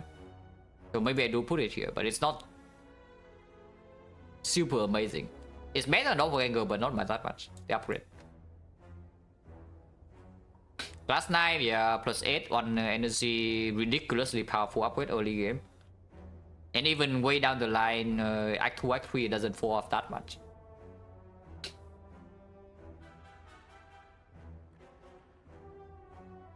Honestly, if Go wins in S, this should be an S. Because you do not really pick Last Knife in Act 2, Act 3 either.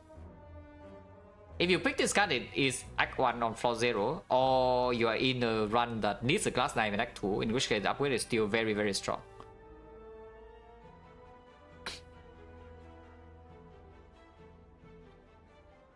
Tension with a steal, I mean, he paid for this with 5 stuff yesterday, so I do put in the effort.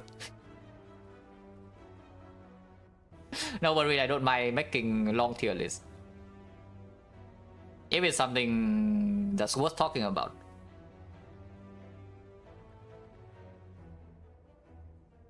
Who will better upgrade than Malaysia, so and why different? They do different things, so I cannot tell you. Just comparing apple to oranges. Sucker Punch, well, was a neutralized upgrade for sure, still decent though. +1 weak is +1 weak. Yeah, Close Line is here, so Sucker Punch probably is also here. Siggy's try 4 damage upgrade. It's like damage common, but this thing can be played multiple times and more often than the. If it's a red, so generally a good pushing is try upgrade here. Because it's literally often that this thing ends up as your late game damage. You just play this like many times per turn.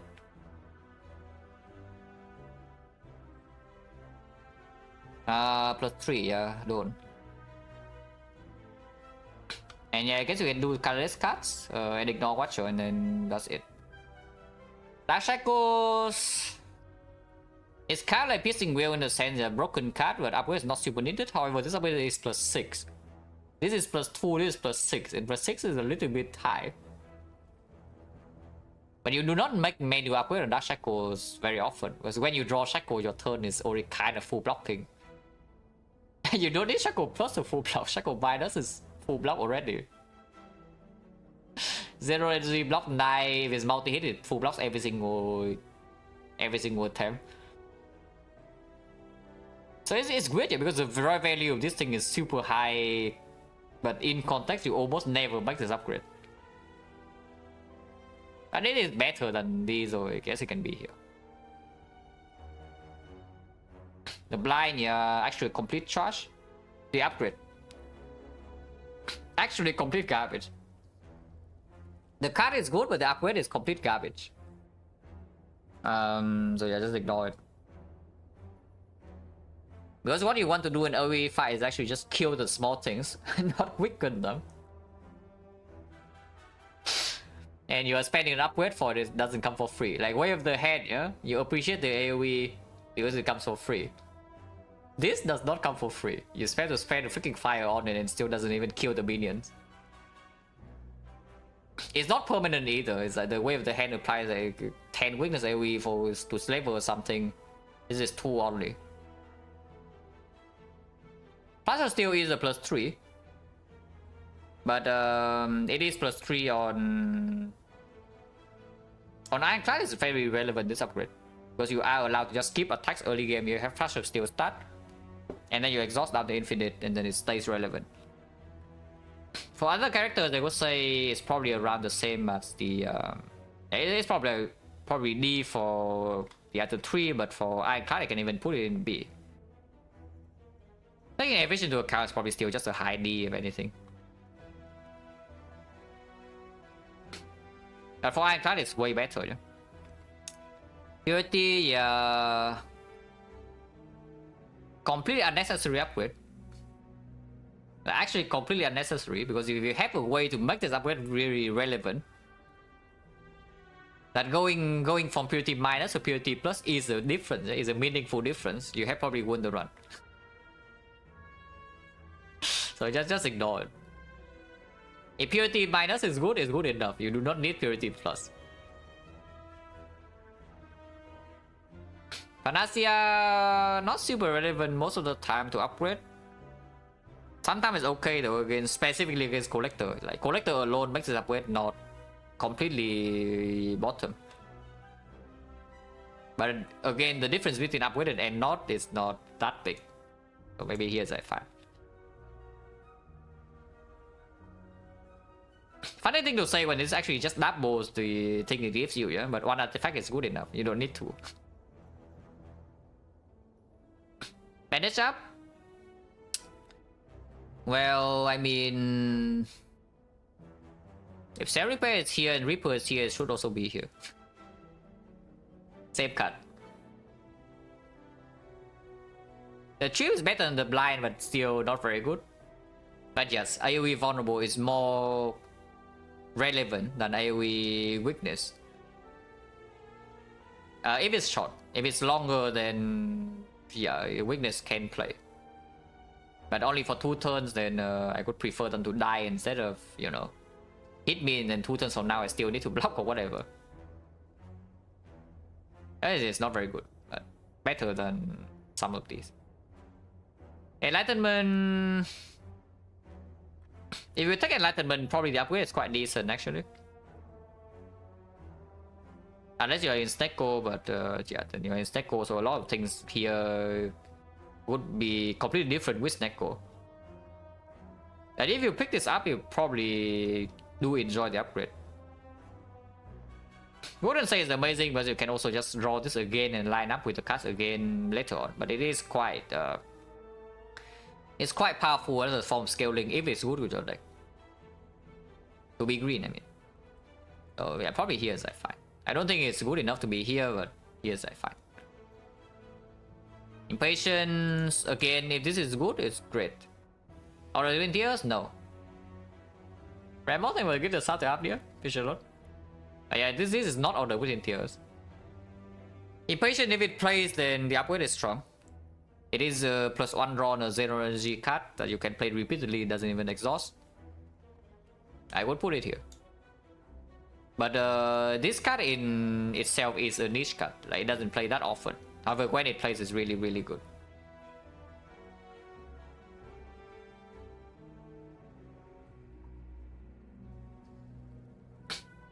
Wait, what? What happened?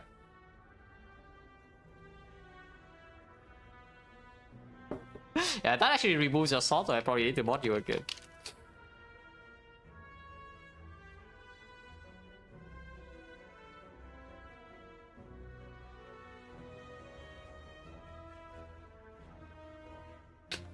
But yeah, panic button 30 to 40, but it's not as relevant as impervious because you cannot really you don't have the exhume to replay it. Even if you can replay, you don't want to. Like echo form panic button is a freaking disaster, yeah. So the panic button upgrade is definitely not as good as this thing. Still okay though, because the 10 block here is actually fully relevant for Act 4. It's completely relevant for Act 4 fights. And that alone, say that is actually not that bad. But it's not that good either. Madness, only really a thing if you pick up the Madness event, yeah? When you pick up Madness event without Toxic Egg, I do not mind upgrading one of them. Because then if you draw both the Magnets on the same hand, you can still force targets. Instead of having one Madness discount the other. You pick this up from Neo on Ironclad, for example, then I guess the upgrade is relevant. It is an energy upgrade in the context of the deck that needs energy, because otherwise you don't pick Madness. So it's not so bad. In context, it's not so bad. Is it good enough to be here? Maybe so. Good Instinct, yeah, plus 3 block. It's basically deflect, but except you have to pay for it. It's probably fine, but if you buy Good Instinct or pick it up early, then it is relevant, the upgrade. So it has to be next to deflect. Hand of Greed. I mean, you have a very strong upgrade, right? 5 damage and also extra gold. Yeah, very, very strong upgrade. Better than this because it is meta scaling, but it's not so good that it should be here, so it's probably around here. It would be better than these AoE upgrades, so. But it's not so incredible that it's like here. Unavoided hand with that's fine. Apple, yeah, Apple great. Yeah. Except Neko Corruption or whatever, and maybe you don't upgrade this. Otherwise, the 1 energy is actually just ridiculous output on the same turn. Because you gain 1 extra upgraded card to play, yeah, on the turn you play Apple.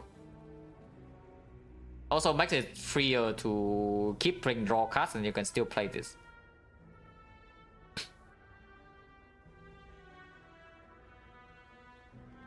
Mayhem, overrated as hell.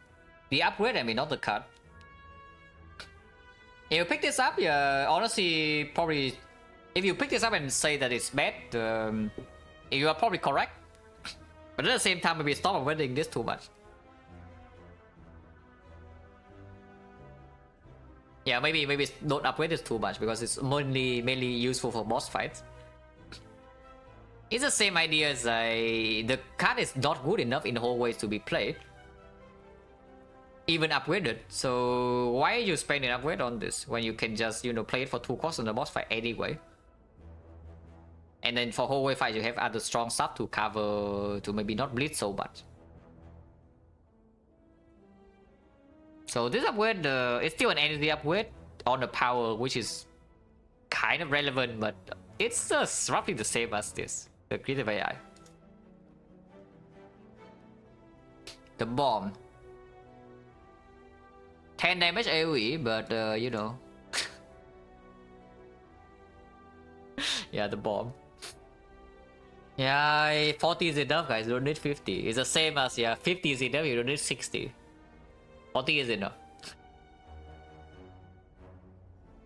Violence, actually quite decent. It's a 1 draw fun load on a 0 energy card. Not as strong as something like Reboot or like Adrenaline or whatever, of course. But it's pretty solid actually. And if your violence is in your deck, maybe you're either picking this up to thin down your deck. Like you play this and then the turn after you don't draw your attacks, yeah. In which case this is just plus maybe half a draw, maybe it's 1 draw and 0 energy. Or you pick this up in order to pull one important attack in early turns. For example, like some Go for the Eyes, some Core Search, some Ritual Dagger. And if that's the case, you do appreciate the upgrade. It's not bad. Master Strategy, yeah, good. Better than Violence. I wouldn't say it's as good as these though. So maybe it's like B, but it's slightly higher here. It's just, yeah, the Master Strategy upgrade is better than this, but not by that much. Chrysalis. Well, Chrysalis, huh? If you pick up a Chrysalis, you probably want the upgrade actually. I'm not kidding, because this is not happening in Act 1, yeah?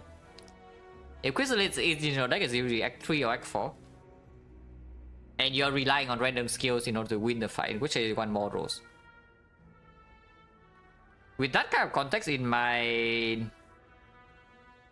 honestly, it should be quite high. It's not here, but I don't think it's actually so bad. It's probably pretty solid.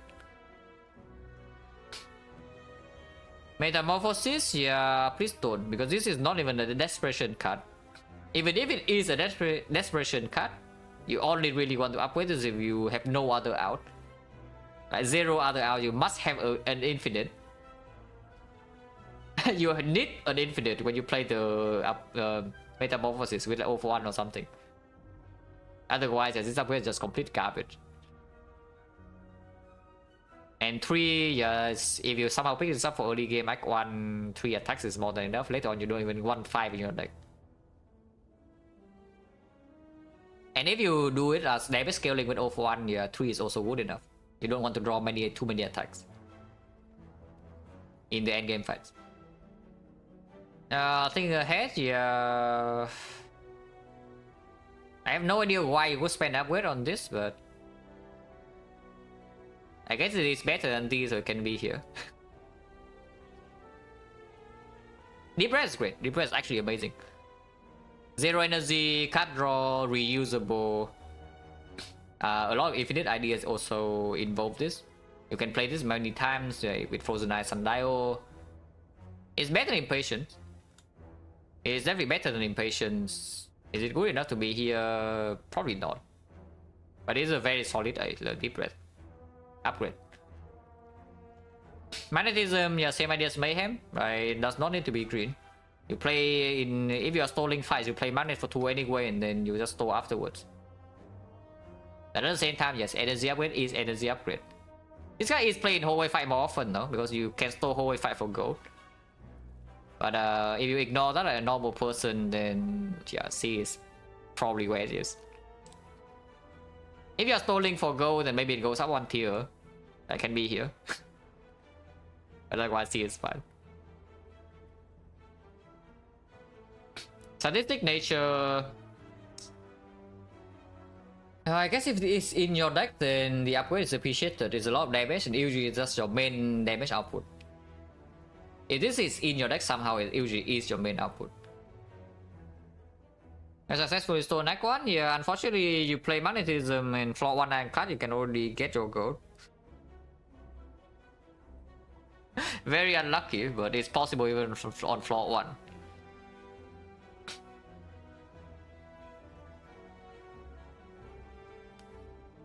And it can happen every single fight.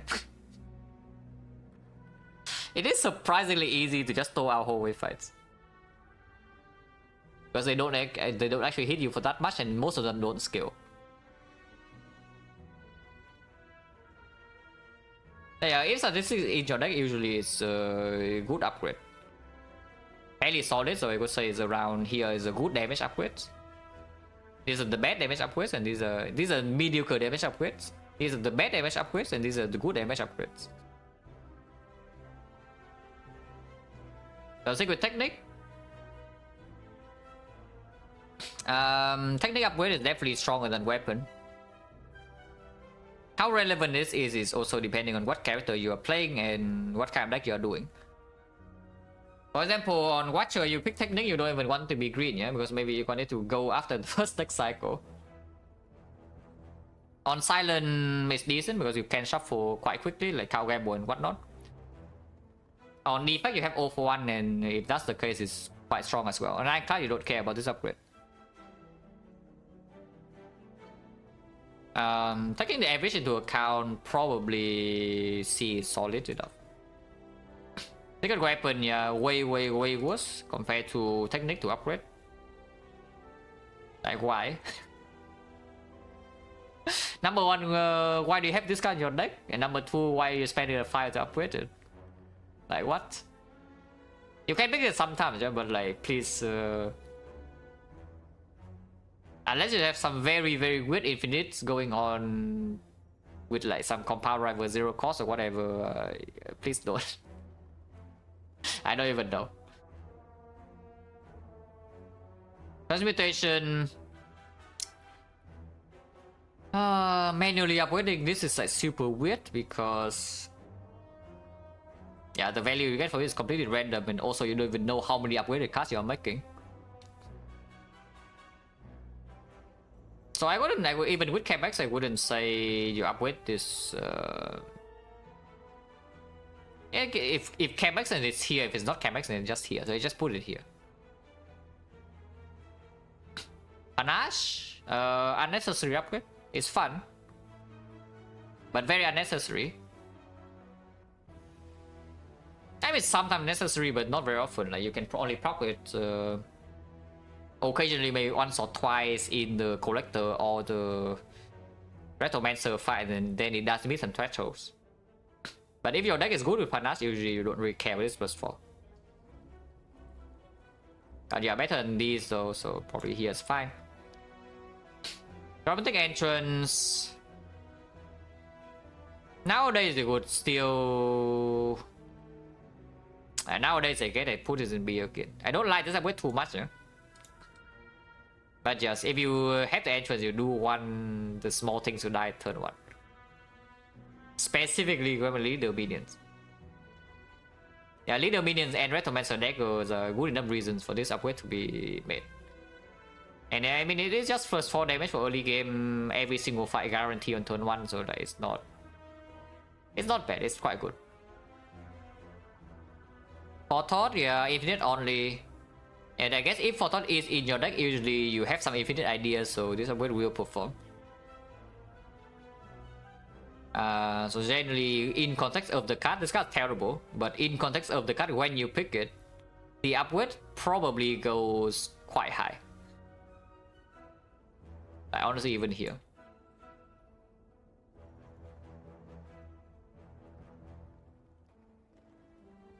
Means the backstab discussion low on entrance because this AoE does meet important thresholds. Number one, it is AoE, and number two, you do meet important threshold with this. The backstab 11 or 15 doesn't really change a lot of early game fights. 8 to 12 matters a lot.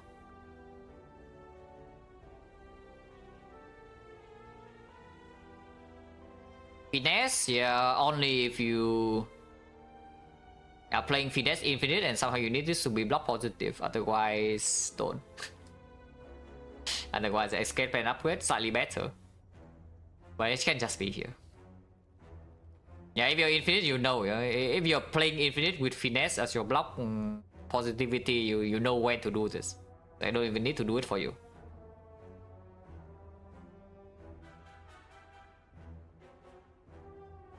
In the request here, you see the STO cards. You see the STO cards. And this doesn't even always play, yeah? Or even when your deck is good with it. When your deck is good with it, it's usually an excellent upgrade. And you do want to make it, but maybe you still make some draw upgrade before this first. If your deck already makes enough energy. But you're just lacking draw and trying to scale with recycle.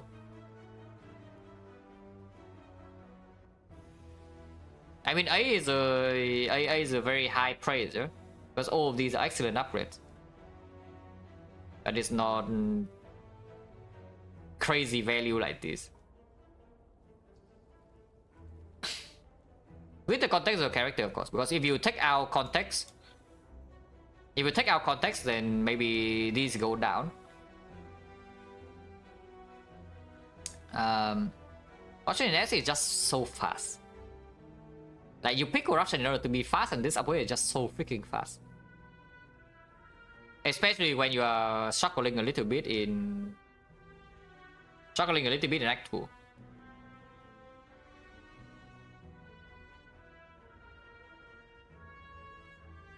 Of course, Deco is useless, but we don't talk about Deco. Because if I talk about Deco, I need to move like, I don't know, like 75% of this list around or what.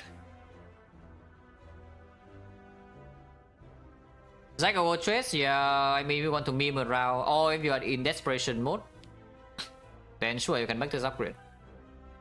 Otherwise, well, do something more reliable, it would be cool. Probably not. Let's try, yeah, +3. My Blast. If you have My Blast, I don't think you care about the upgrade. In fact, like, it closes the out economic corner as well, which is one of the usual case where this can be picked up, yeah? So, yeah, just don't. Discovery Monka.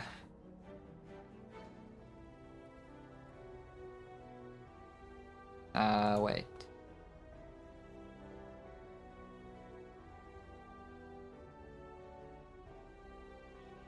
Well, that's where it is.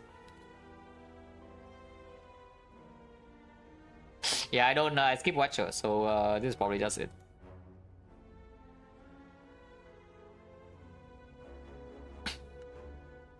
Okay, so very big list. Yeah, you actually want the full image. Well, sucks to be you because I will not save this. But you can see you can probably see the entire tier list in like Voss channel. You can just watch Voss on Twitch. Oh, that was very long. I don't even know how long this took, but it was quite a while. It took quite a while.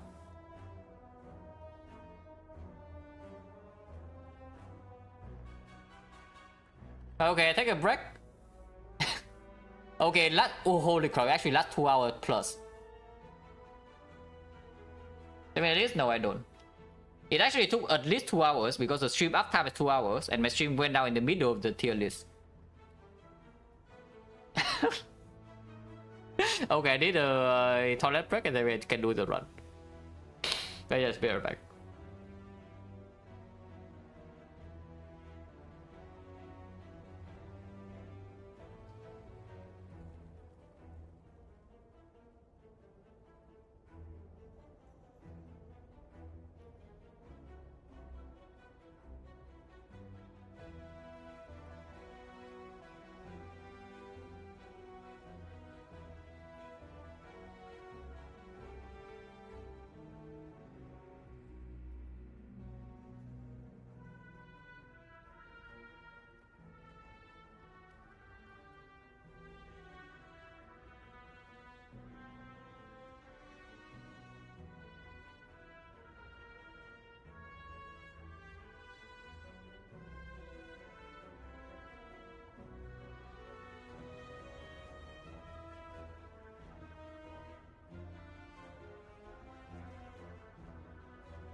Okay.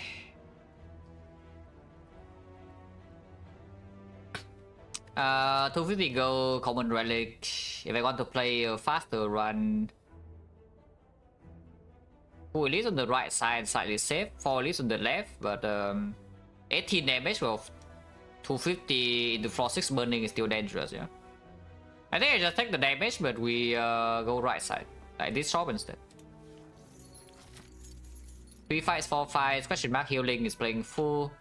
Question mark random shop is not that bad. Cleric, yeah, okay, I guess it's healing.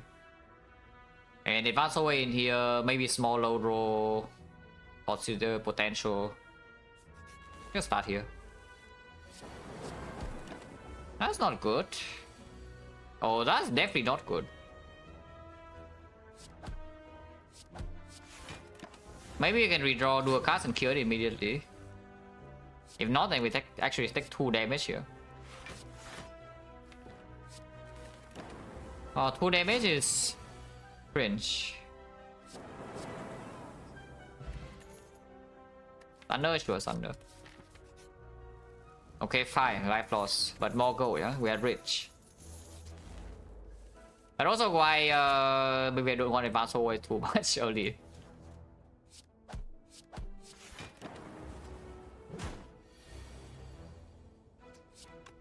Not running to all. Yeah, not running Thunder, all second strike here is annoying and it attacks fail because we take 2 more.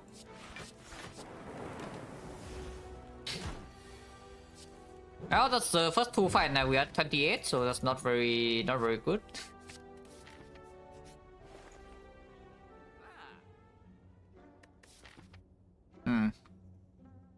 That's weird. 1, 2, 3, yeah. It's a very overpriced already if I buy prayer wheel. Otherwise I can buy bandage up. I can buy bandage up and prayer wheel, but it's not that strong. Otherwise I can buy bandage up, boost sequence, maybe loop, the bomb. The high win rate? No, if we want to talk about very high win rate, this is definitely higher. This is 100%. This is 90%. So these are both higher than these. And all of this. This is 100%. So if we buy things like win rate, I should buy claw, the bomb, bandage up. Or something.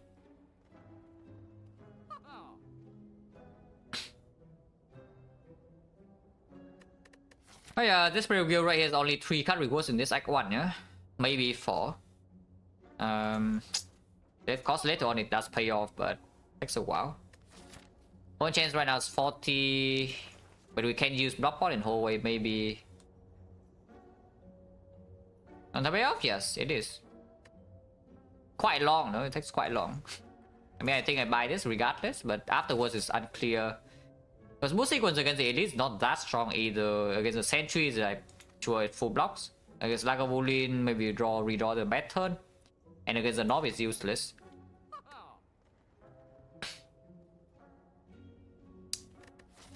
Advance always like here number 1 and then maybe number 2. If you buy pay wheel, there is an option to lost the elite and then go this way instead. Gain 1 whole way fight over question mark and we also don't face a risk. And this kind of map in Act 1, maybe I don't mind the pre wheel too much. It's just it feels stupid. It feels very stupid to buy this, but at the same time there's like not much else here.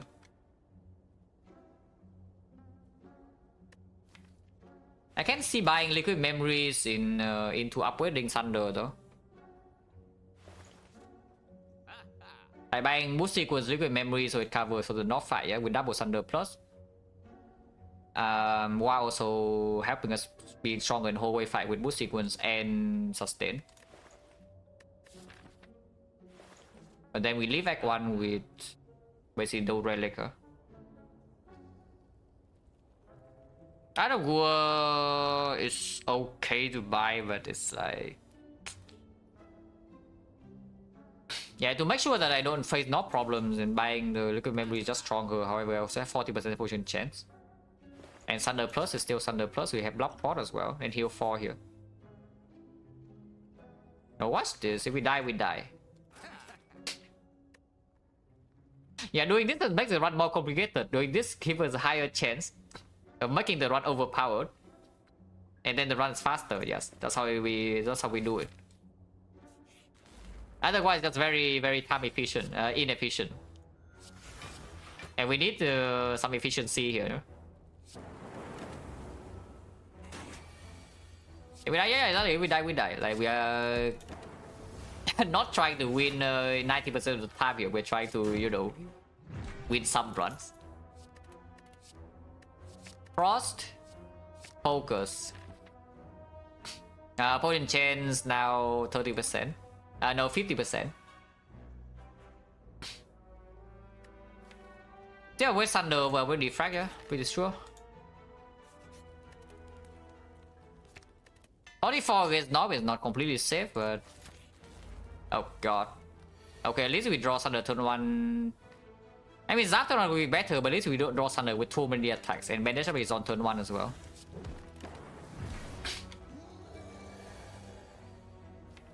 Well, that's not good.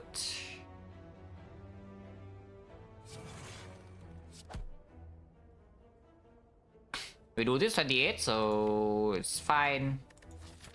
Next floor is advanced whole way though, so if this doesn't draw anything, we can die next floor, yeah?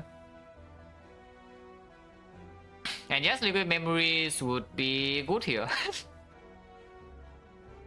Liquid memories would be very good here. On timer? Oh, really? Yes, because the run was started before the... Oh, actually, yeah, then we know exactly how long the tail list how long the tail list took. If it was right choice. Over the bench shop, yeah, could be. Yeah, could be. But that's only if we see exactly Knob here and we have a bad fight though.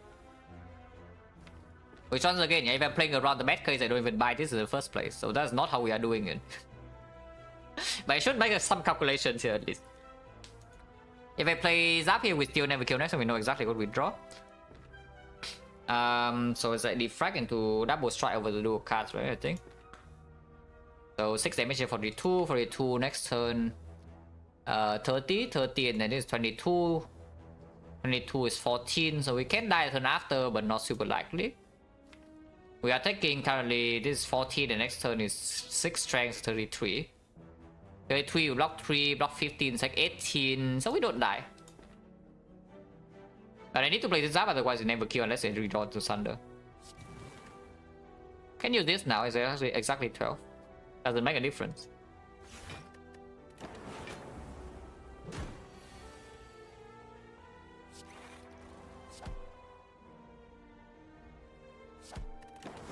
Ow!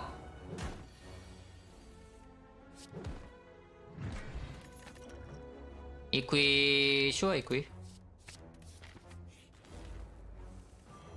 And now we have Bandage up to heal up after the North fight.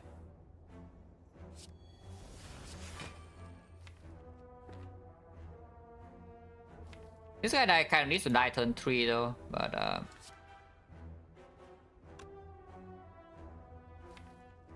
I'm probably playing this better.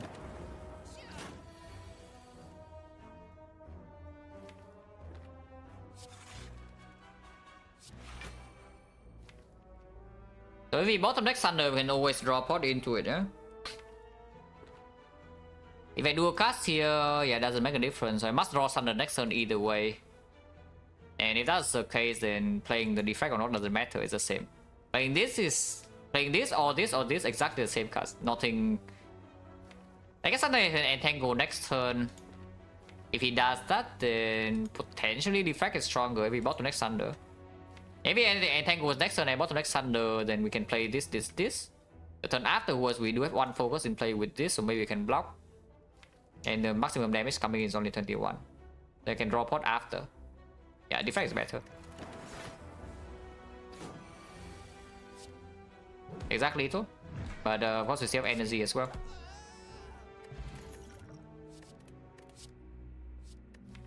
Beam Cell can take.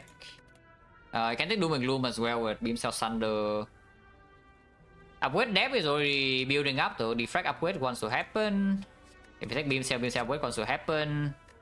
Oh, we can take Doom and Gloom into Recursion as well. Doom and Gloom, Bag of Marbles, small combo, and then recursion with it. Just not so bad. Expensive card, but maybe Max Neck will open. And Bolt Lightning we don't need because we just fought the knob. Yeah, maybe it's fine.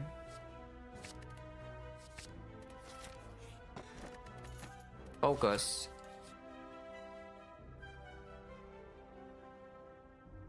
This does not kill me, right?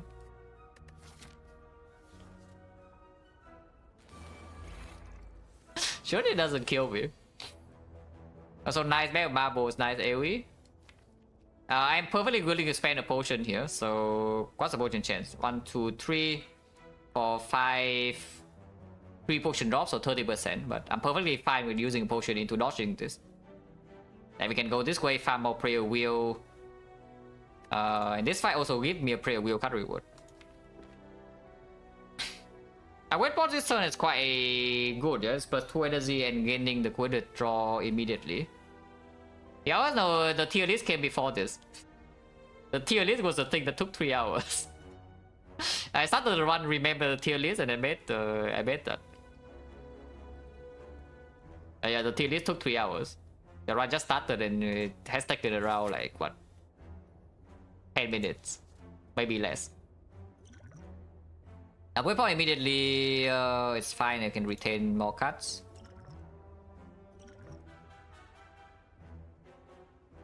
Frost in front or lightning in front. Frost in front means I can do a cast it.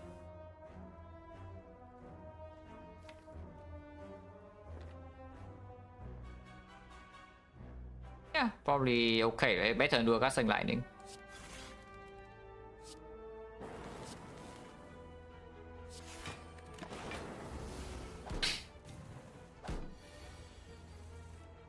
Yeah, Thunder draw, and we drew into Thunder only because I upgraded the coded last turn, so that's pretty nice. Otherwise, Thunder is not rich here.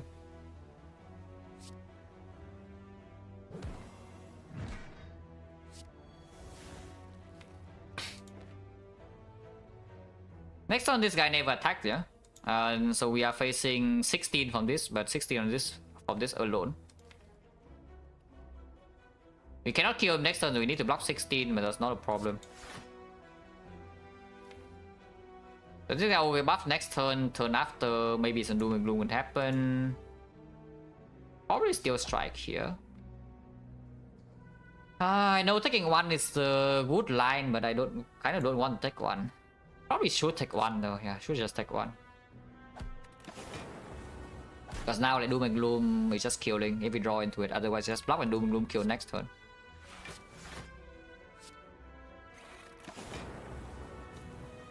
Oh wait, well that was stupid, oh that was actually dumb. But we didn't get punished. Yeah, there was 25% chance to get owned by lightning killing this thing by playing the defect. So that was bad. But yeah, no punish. Holy, we are completely safe now. Oh wait, this doesn't gain me prayer wheel, huh? Oh, I thought it does, but apparently it doesn't. I guess it's just an event fight like Red Mask, so it doesn't. Yeah, Red Mask doesn't give you a thing either. Okay, so now that we have the smoke bomb, are we running into this elite or not? Because Lagavulin, we have time to set up an equi.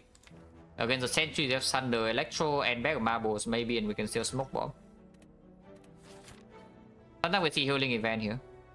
Or we can go ahead and squeeze prayer wheel value. I find the elite, huh? Yeah, I find the elite. Ah, free upgrade on our defrag. Can upgrade Electro as well, but I think defrag upgrade is stronger, considering we might just rest next block.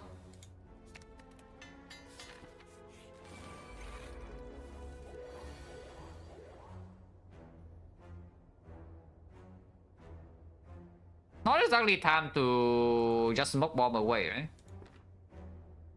Not this turn at least, maybe next turn, but not this turn.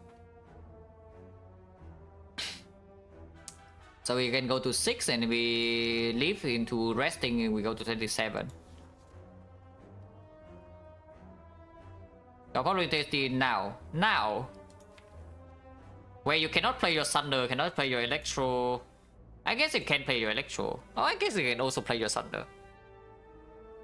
It just makes like if we have to smoke bomb afterwards and it feels bad, yeah? But maybe it's fine. Yeah, maybe it's fine to draw pot now. Can I manage smoke bomb? Yes, I can. But I don't want to. Ah, sure. Okay. Frag is definitely play. And I guess we play Doom then.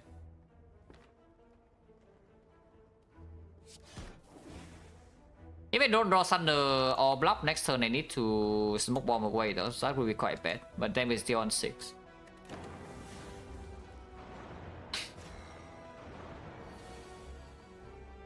Okay. Going to 4.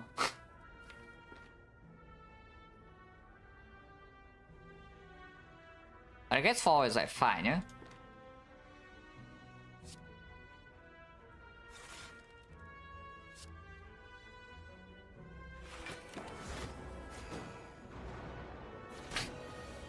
And now we win the fight. Because Thunder kills one and then Electro kills the other.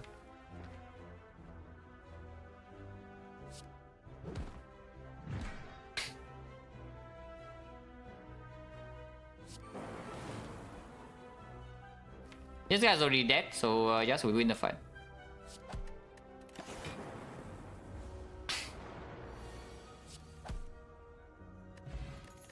Ice Cream... not great with this right now, we can play. See, this is why FTL win rate just keeps tanking.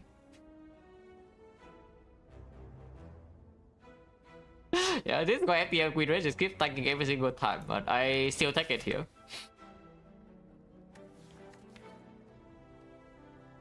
Going to the hallway fight in this spot is probably pushing it too far, yeah? So I should just go and rest. Yeah, but FTL we can take.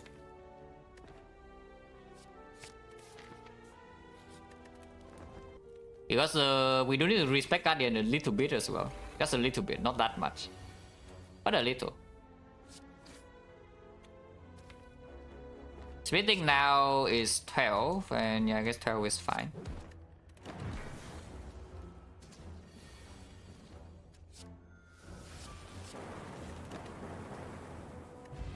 No potion. Charge battery with the ice cream now is just a very solid card to have. Auto shield is okay too. No second frost though. So once again we leave like one with one frost card in our deck. That's a cool-headed minus. This time we have some sustain and we have a smoke bomb fight too. Go for the eye. It's pretty decent card with ice cream. Sweeping beam not needed, we already have AoE, and the ice cream also making this a little bit worse before we make excess energy. Dash battery is like fine.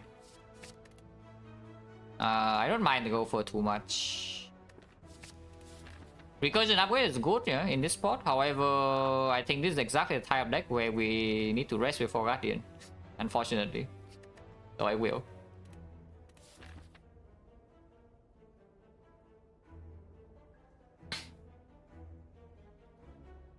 As with better charge battery, because sometimes the turn after you cannot use your 4 energy well. But in this case, the energy is always going to be used for something. Yeah, I would love to upgrade, but I think we need to rest because only one force off. I think Guardian not to rest. Yeah, you know. I mean, you know the stream. That's just how we roll. That is exactly how we do it in the stream. That after resting, we perfect the fight. Because if we split turn 2, then I don't think we have a real dangerous position. That's right here, yeah, we take 5, we heal 4, so we take only 1 damage so far. And we have split, and this Dark Orb still here. And now we get to store energy, so... yeah, the fight is probably... no problem. Yep, would rest. Would rest as always, guys, you know me.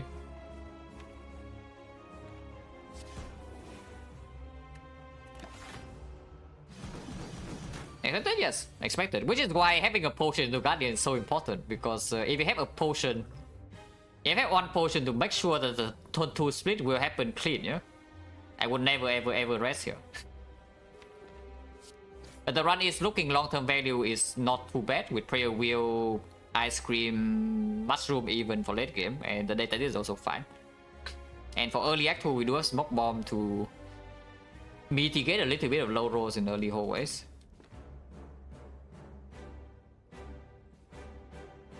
How do I do this, by the way?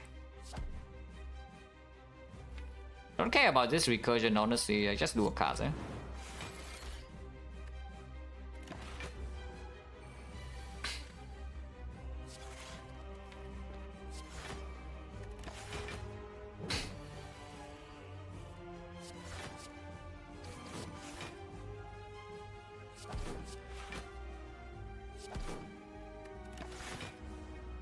Yeah, so it took 1 damage in this fight.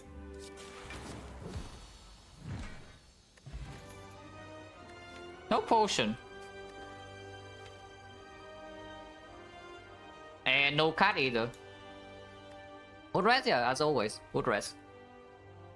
You don't take an electro, right? With Bag of Marbles, Doom and Gloom Thunder as well. One electro is enough.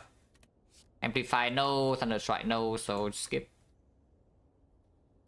It is Cell Repair instead of Ender Shaft, and maybe Amplify is more considerable. But even now, if we Amplify Deflect, we don't get anything good. Because we on force or play off only. Astrolabe Ice Cream is kind of a thing. Because it makes your... It makes energy efficiency slightly better. So the energy you save up gets stronger, the energy you play during your turn also gets stronger to save up energy for the future. Acto in this spot is pickable. Not amazing, but it certainly is pickable. You can also do Tiny House, but yeah, probably not. Before Tiny House, just do Astrolabe. Yeah, Prayer Wheel, so we probably can get some turbo, maybe hopefully an aggregate at some point.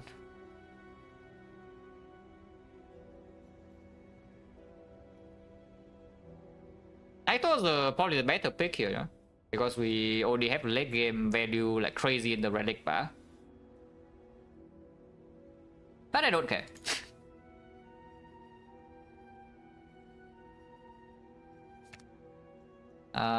Strike defend, 2 strike on defend maybe.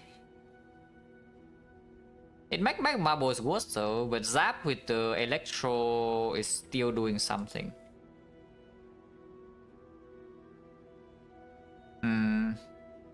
I guess you don't need the lightning to come back repeatedly either with this card deck with Thunder as well. Just need a little bit of fun load with this and the dual cast and recursion maybe.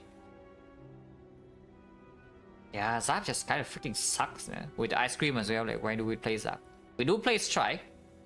We actually do play Strike sometimes with back Barbo turn 1. And we do play Defend because it does block. That will still be the pick where the wheel... maybe. In fact, honestly, the wheel speak against the actual more because you have higher chance to get energy cards faster. Yeah, I don't think the wheel actually impacts the ectoplasm choice that much.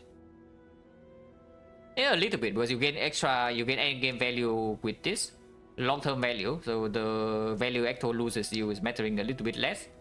At the same time, you also can play with our energy with this because you see your energy card faster. Yeah, we'll speak for Ecto a little bit and also pick against it a little bit. So I don't think it actually makes a huge, massive difference. At least with the ice cream. Like without the ice cream, then sure, this speak for Ecto. But with in combination with ice cream, this also can speak against Ecto a little bit. I think we do one-on-one, yeah. What the hell? What is this? I guess we are blocking. I guess we are blocking, guys.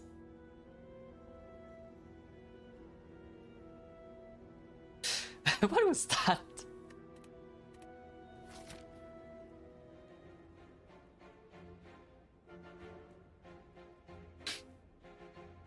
I can go early shop, and I should.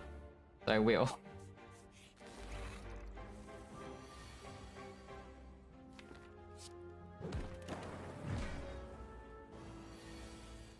Chosen's doing the Chosen thing again, guys. Oh, Chosen's doing the Chosen thing again. I love the Chosen. They have energy. Will they fall next turn though?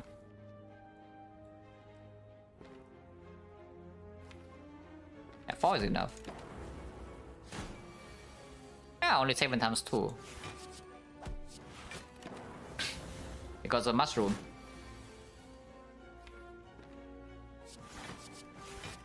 It's already dead, yeah, but I want to draw into my bandage shop. So good. Yeah, not too bad. No energy, no frost.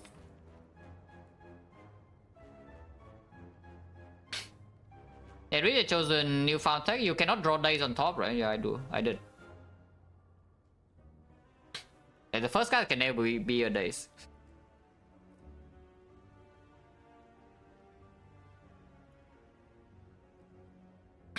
But yeah, we play a wheel early Act 1. We still don't have any frost off beyond the one co-headed. That's pretty bad.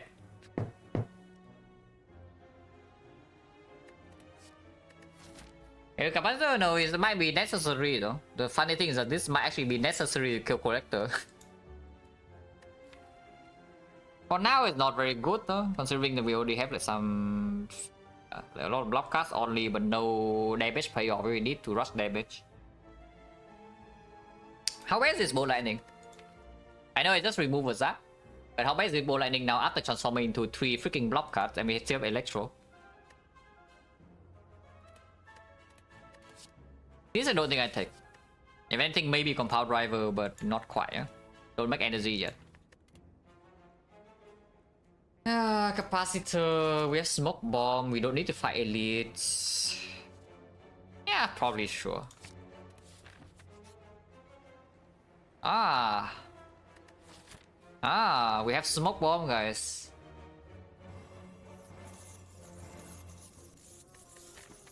Yeah, we have Smoke Bomb. This is probably not worth it, right? It's like 10 for 1.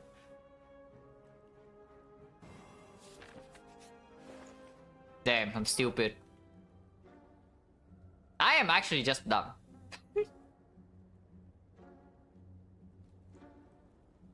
Yeah, I'm actually just dumb.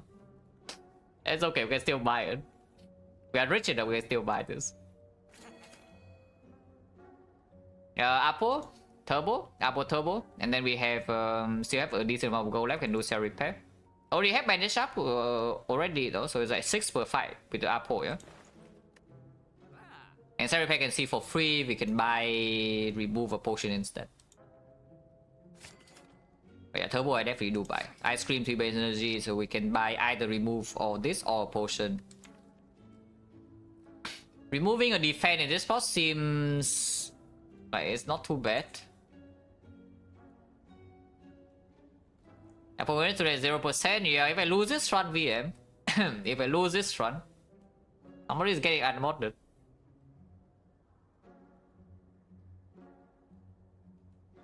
Surely I won, right?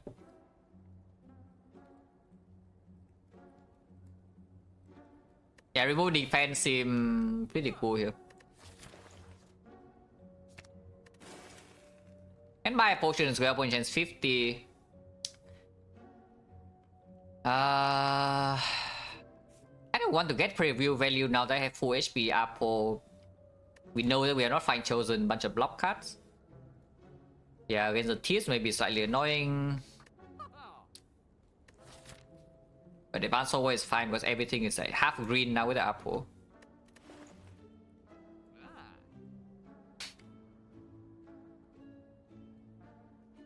Yeah, I probably don't go for the potion, yeah? We still have maybe the super late shop in here if we are dying to collector. I don't care about this question mark, we go to the fight. Now that I'm full HP with the Apple, we go to the fight.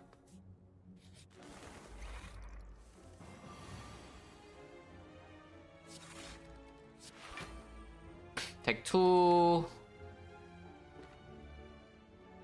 Only 4 energy next turn. The 4 energy is not enough to do Apple Thunder or Apple Electro into something else.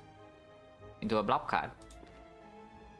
And this damage doesn't matter, this 2 block also doesn't matter that much. And you know, repair is great, but at the same time you can also see cell repair for free. With your... Yeah, you can also see cell repair for free with the prayer wheel.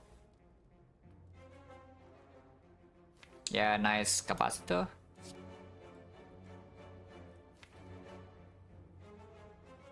Trying to go around is difficult though, because I play Electro and they all die. Yeah, when I play Electro, they just freaking all die. How do I redraw into this? I just cannot, so I guess I take my 2 heal now, yeah? And this is when cell repair would be better, because it heals after the fight, so it only always heals the 7 or 10.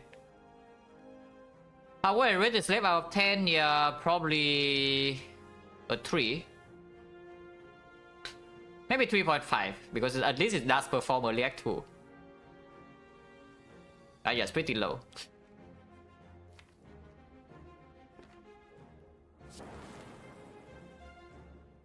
Yeah, I don't redraw into this.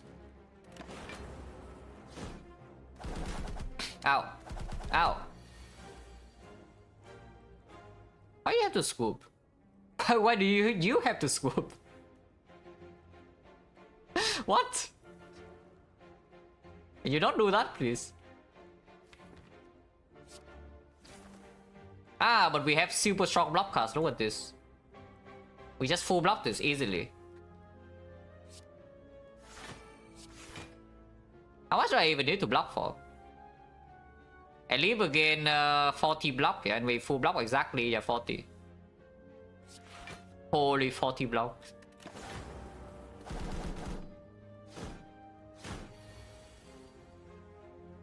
And yeah, they are dead, they're all dead now.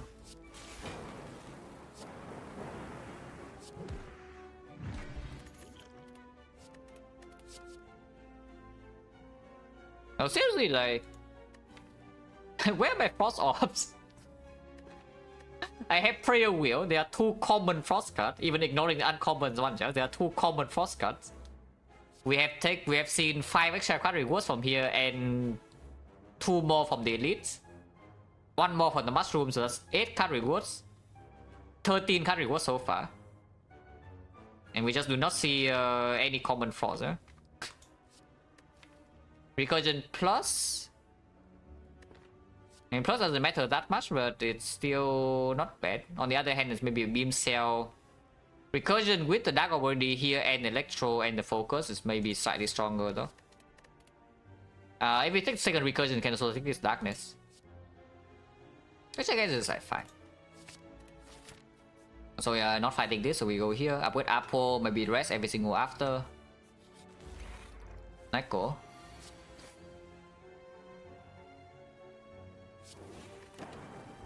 Got some energy.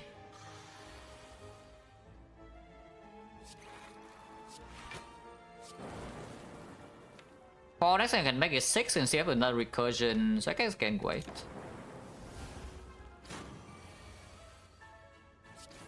Holy leap plus. Spending 3 energy for defense miners is probably pushing it. However, the next couple of turns are looking quite bad, yeah?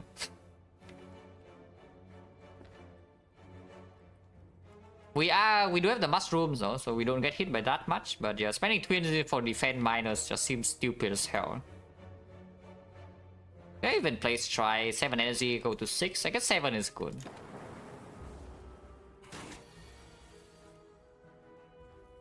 Okay. A nice capacitor, by the way.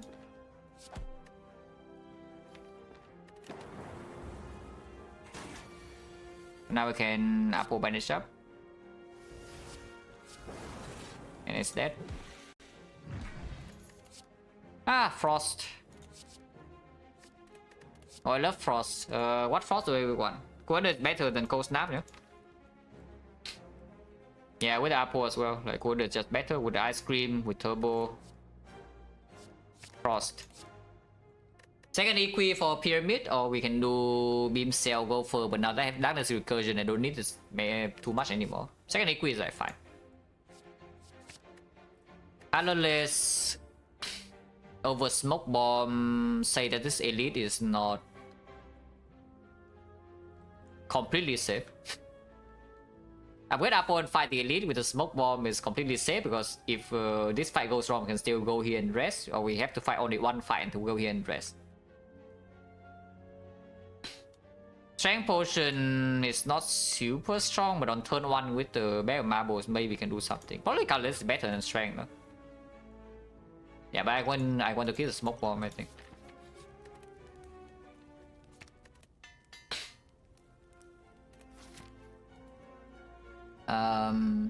Yeah, fight the elite immediately. Sure.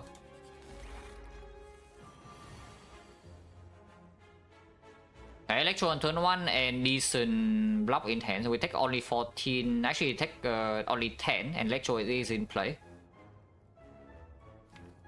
Potion chains right now 1, 2, 3 fights and 2 potion drops, so 30% only.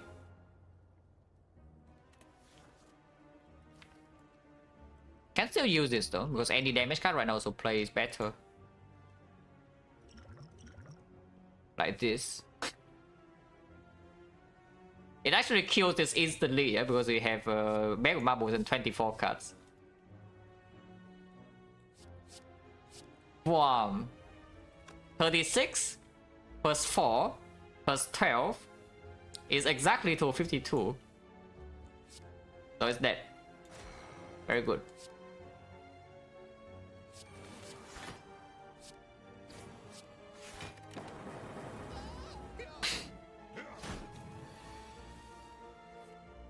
Garbage card first 3 floor and force elite, so take it. Take what? Take the card or the elite? Because if it's force, then of course you you have to take the elite.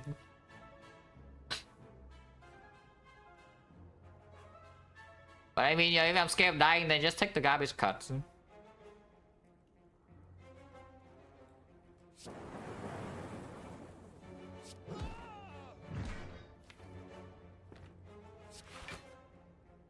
But this is all fun. Don't need to play this. I guess playing that is evoking the lightning, but yeah, it's not needed.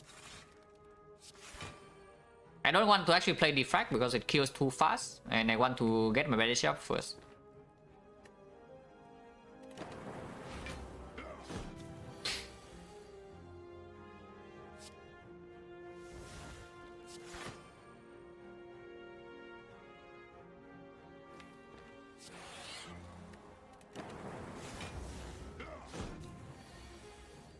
Ah, plus 6.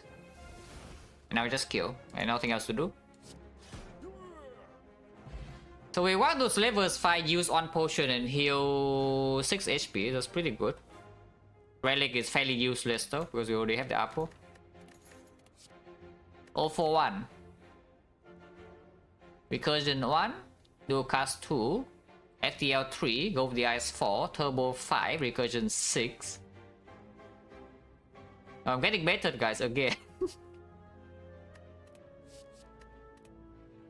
I am once again getting baited.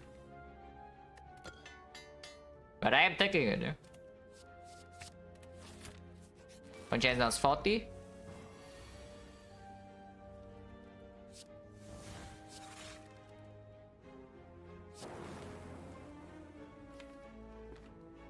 I play this for fun again.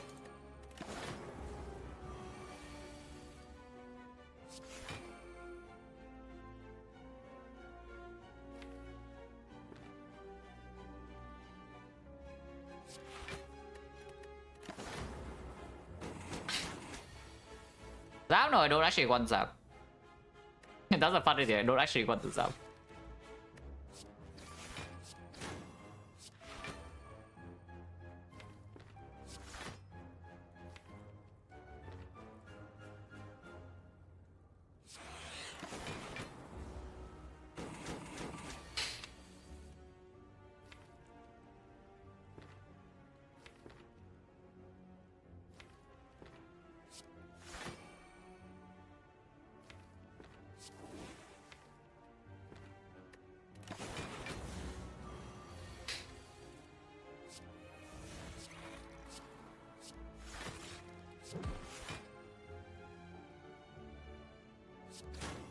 I mean, you cannot look at this and tell me it's bad, yeah?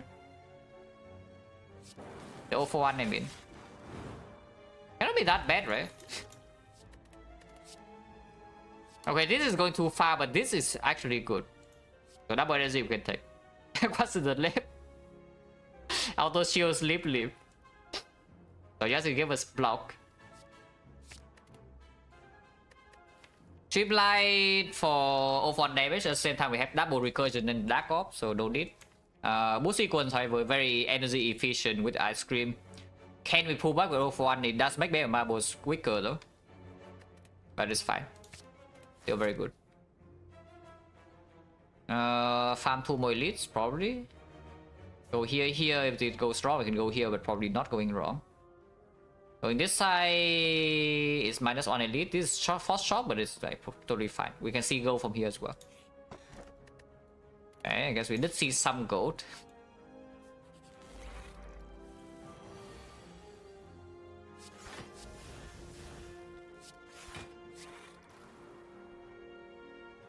I need 2 so she heals next turn.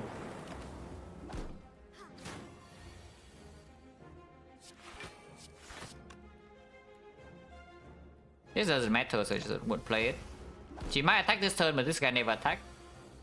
Yeah, so we have decent things. Not sure.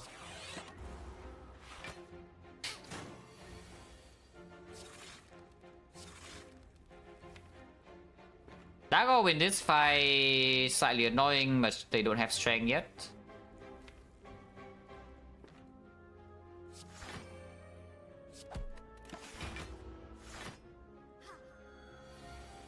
Okay, now they do have strength.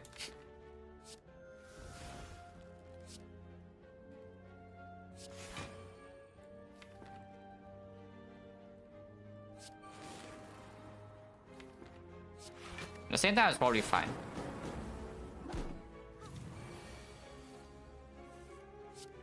Yeah, it's probably fine.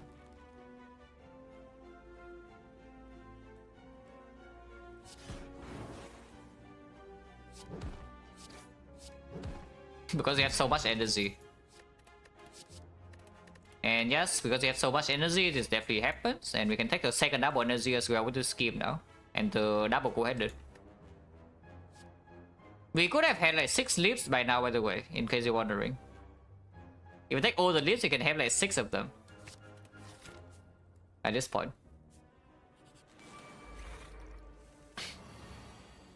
Oh, this is why I remove defense, so that we can kill leader minion on turn 1.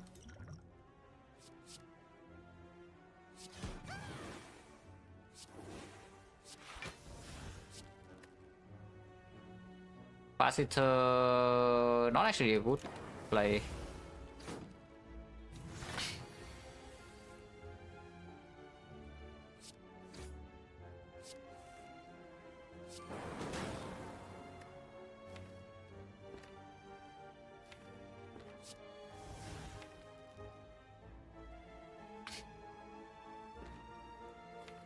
Not having any EQ or Apo down yet is a little bit annoying, yeah.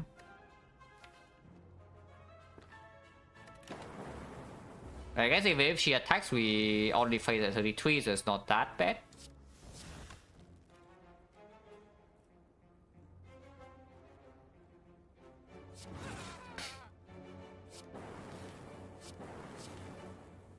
Yeah, it's not even that much damage. Only 11. Okay, capacitor, yeah, in this case I do want to evoke these ops. Looking at the draw order, I don't play it. But if the fight goes longer, you don't care what evokes that much, then yeah, just play the capacitor to scale. Like for example, in the collector fight, we just play capacitor most likely. But in this fight, it's short enough that I don't want that.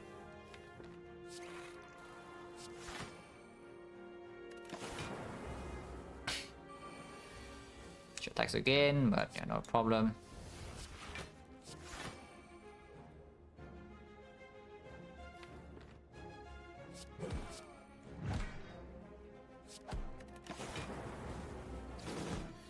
I mean, this fight is already over.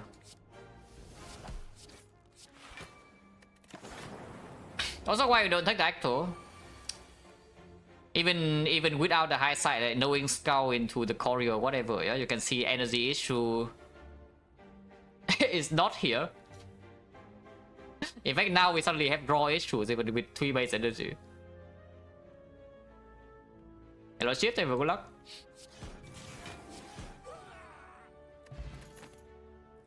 Frost. Yeah, I guess you do fight this elite. You can dodge this elite and go this way 3 fights, farm potions, ignore the shots so you gain more value out of it later, and farm prayer wheel here. Which is honestly quite reasonable to just do 3 hallways instead of this.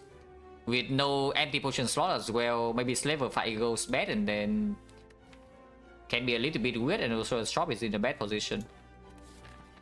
Yeah, just take just one, even if it farms a couple of more good cards and more cool headers, more scheme, it's insanely strong, yeah? So we don't actually need the relic support too much from this spot. Let's just go farm prayer wheel, right? Bot prayer wheel, better use it.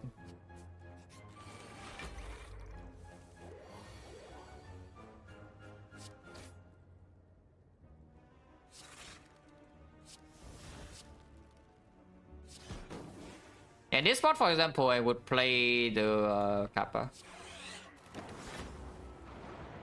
But this fight would probably go quite long.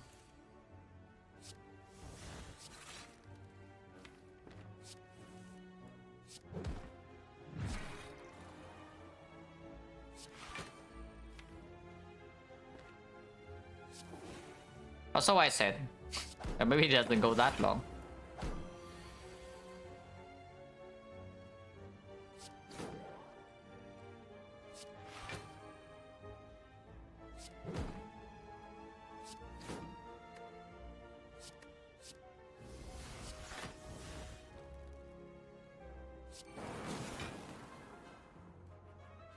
Still need to play this, so I don't kill it yet.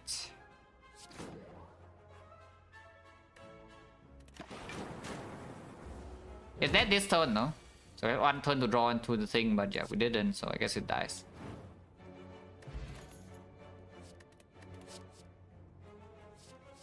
That's too much energy, yeah? On the other hand, there's a second capacitor followed by a consume. You can also still take this. This is 10 heal per fight.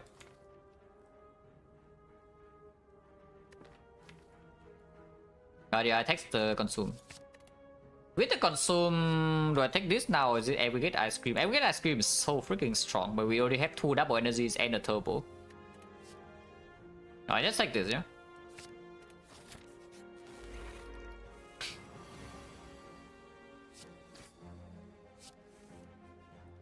Interesting hand.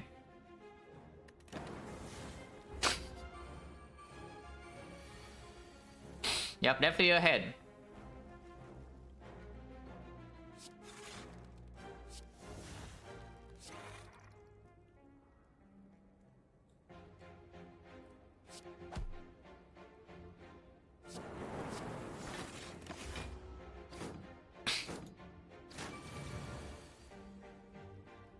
Now, we are in a bit of trouble here because we haven't drawn our AoE yet, even though we are supposed to be an AoE deck. That's a little bit, or not that much. Do I want Force in front or not? Dark in front is probably fine, right?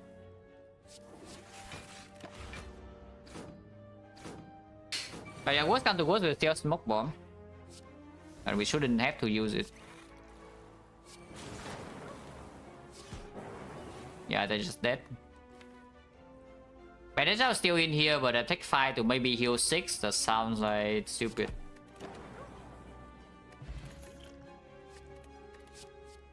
More scheme, yeah, more scheme. Hit sinks 1, 2, 3, 4. Or we can take the chill instead, and chill is great.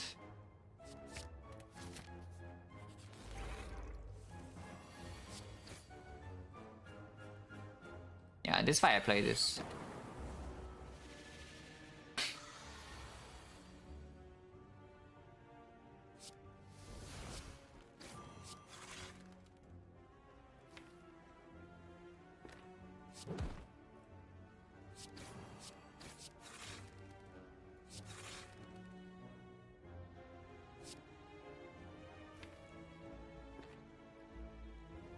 Guess I will play this. Just in case, but usually you don't need to. And yes, we don't need to. This already passive block every single turn, by the way, yeah? Deck has no zap, so setting up Nunchaku is not that easy. I guess it's still fine, yeah, I can just do that.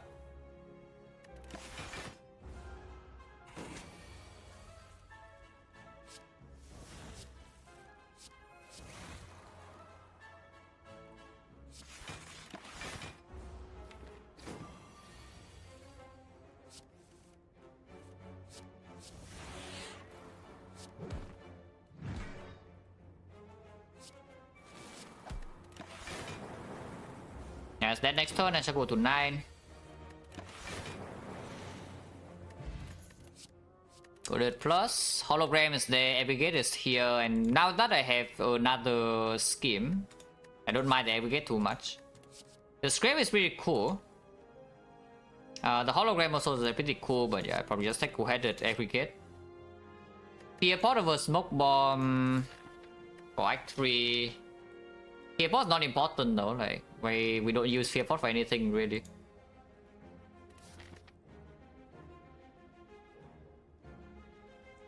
The Relics now is not working in my stream manager, but if it's working for somebody else, then it could be on my side. I'm not so sure. Because if I see it working in my stream manager, I know it's like your end, but this time I'm not so sure. Aggregate scheme. These are all decent upgrades, but honestly, I just recall.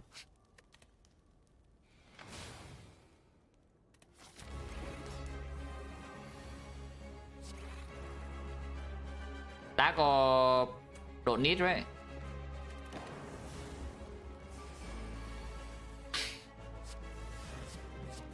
Yeah, now we have infinite energy with one Aggregate and double energy here, so we can just play our deck. And yes, once our deck get to this state, it's quite strong. In case you're wondering.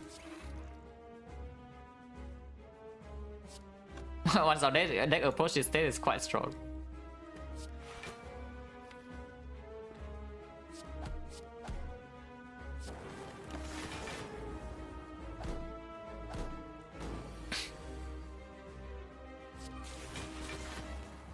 $36 AoE, so this guy's dead. Now we need to do that.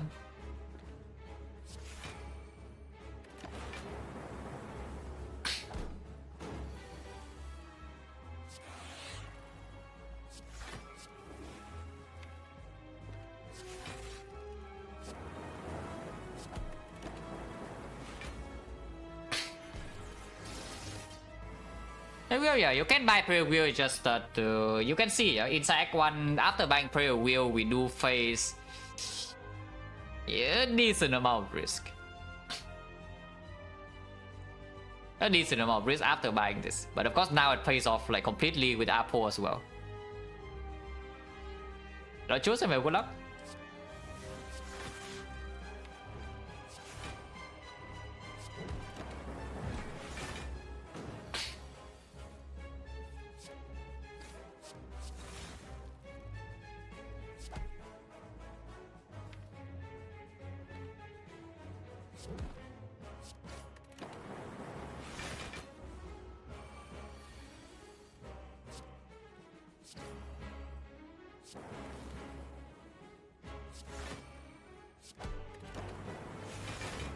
Yeah, she dies next turn, takes 0 damage here, and Nunchaku on 9.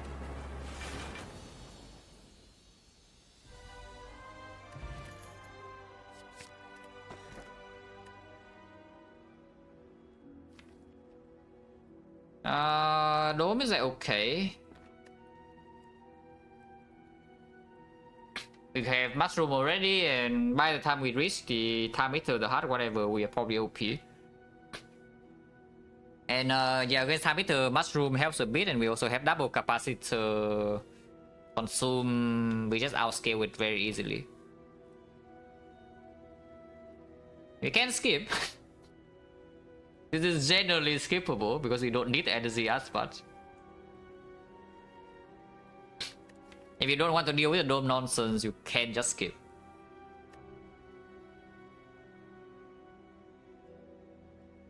How much downside is this dome really? Honestly, not that much, right?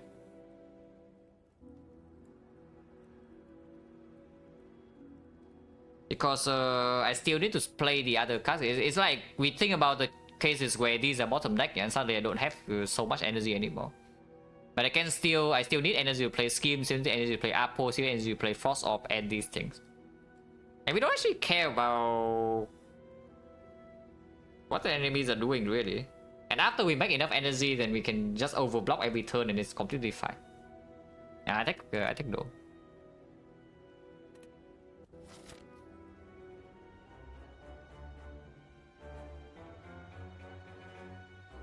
Two elites on here. We can do shop early and a lot of prayer wheel value. Yeah, it's good. Yeah, just do max elites. Yeah.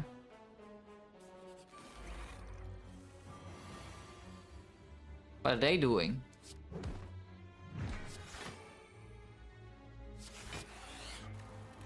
Sometimes I take 7 here though, 4%. At the same time does not matter.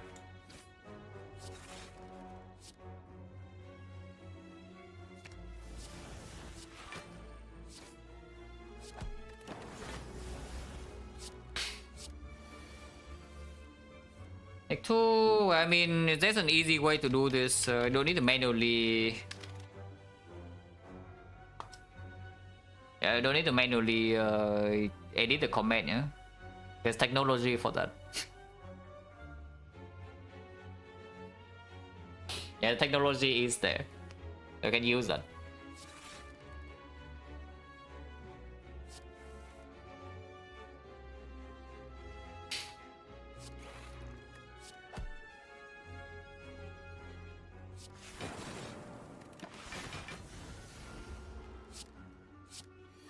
It knows, yes, the command the command does program in the date.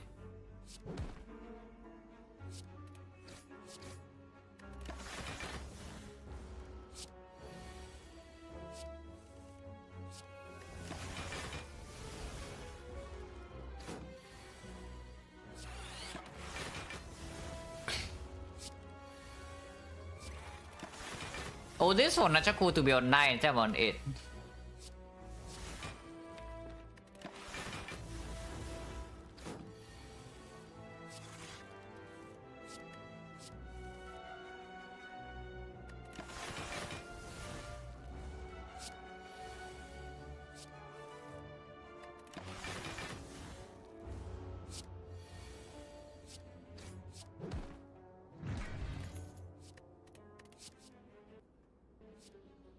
Second defrag, yeah, sure. 44. Drawing this early is probably not that good though, because you don't have a single hologram to pull this back. And stalling this guy is not super easy even with this deck. Ah, we don't need to stall then because it's already green.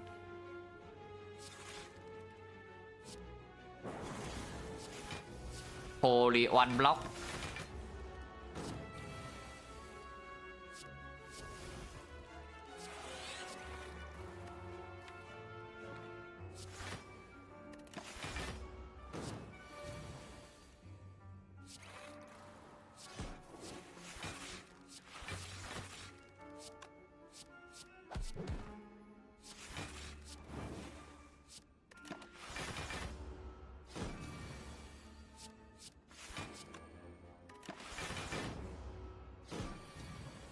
I don't even know what this guy is attacking for, I just assume that we block enough. And it's probably true.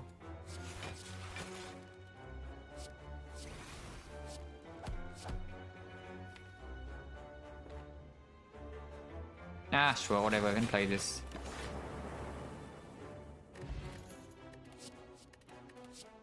Yeah, I don't want any of these. Don't need Second Darkness. Drop. Interesting. Oh, there are interesting things in here, yeah? There's also a modified head, everyone. With the ice cream, quite a lot of powers. No hit sinks, no? No hit sinks yet. Yeah, sure, why not? No hit sinks yet.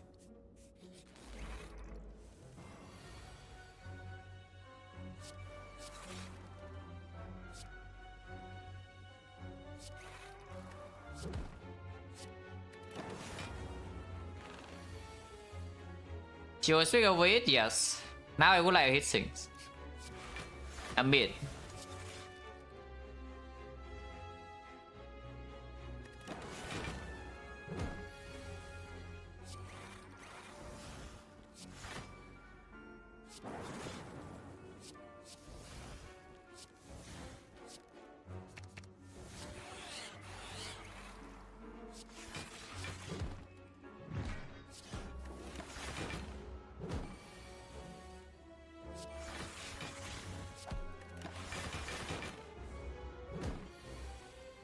Very bad to initiation, yes, until we get a hissing. So that's basically buying my fair hand race is first of all taking care of a little bit of a low roll potential, yeah. If we bottom deck the energy generation card, 4 of them. Not super likely but possible. And number 2 is that it opens the hissing. That's an insane thing to see in this kind of spot. Otherwise, you buy loop, but the loop is facing the same problem if you bottom deck your focus or your frost orb, then it doesn't do anything in early turns either. But the modified hand at least will give you energy and such. And yes, we can see X cost, calipers, whatever would be.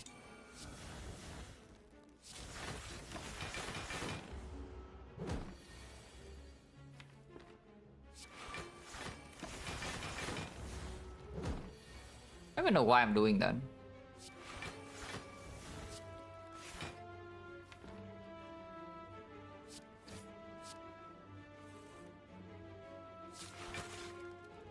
Ah, okay.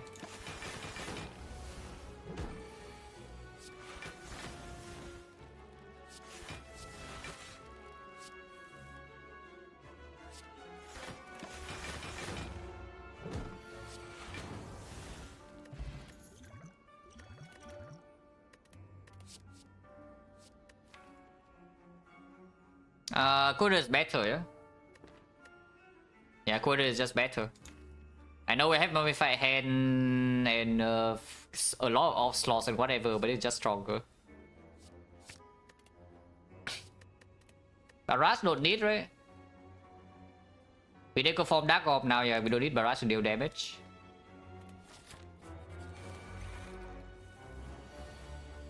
Pray for Calipers we act for, yes. This run is unwinnable without Calipers. It is known. Completely unwinnable without Calipers. With that said, these guys are owning us. Hello, Dudu?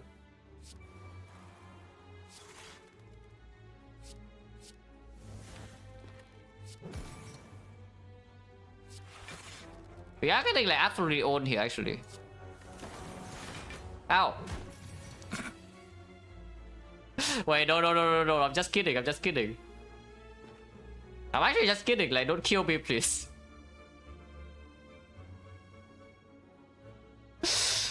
Draw issues? No, we have no draw issues. We have like triple skim, 6 and 5 co-headers, whatever, which is why I also take the co-header over the fact, yeah? We have infinite energy, we just need to draw cards.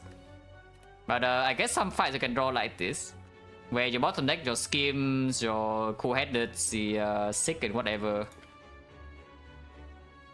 This is facing 60. Yeah, it's literally the Dome's fault. It's true.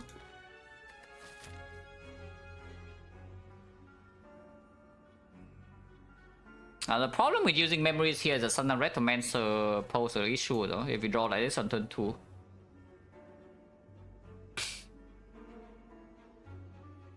So 5... How is this? This is 5 to 15, 15, 6, 21, yeah, 21, 27, we're taking 33, that's way too much.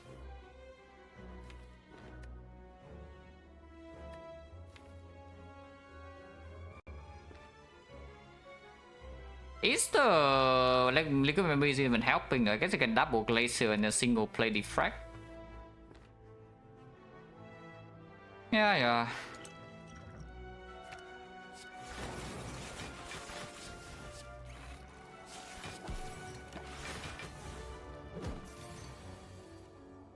Yeah, now of course we win the fight, but that is kind of annoying. Yeah, that is kind of annoying.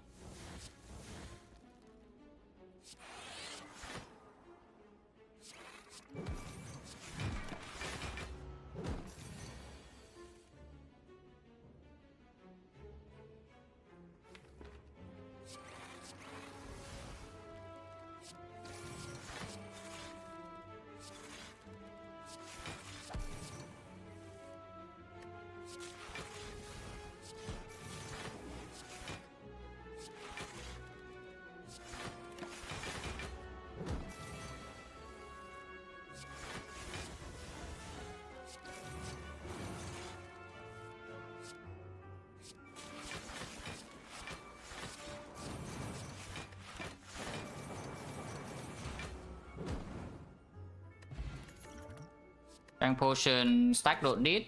Hologram I guess can take now. First hologram of the run, yeah, but yeah, still good. Creative AI modified hand, yeah, sure. Stack no, auto shields no, discharge no, so we leave. Giant head.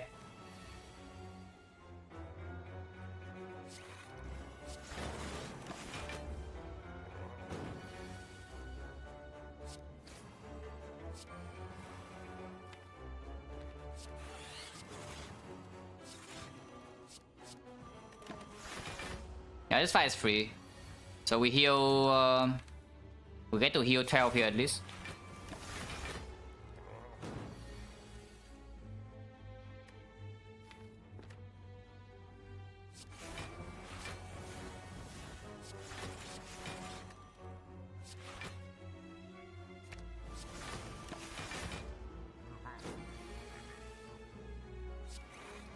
So actually I don't have that much draw because I feel like this has happened.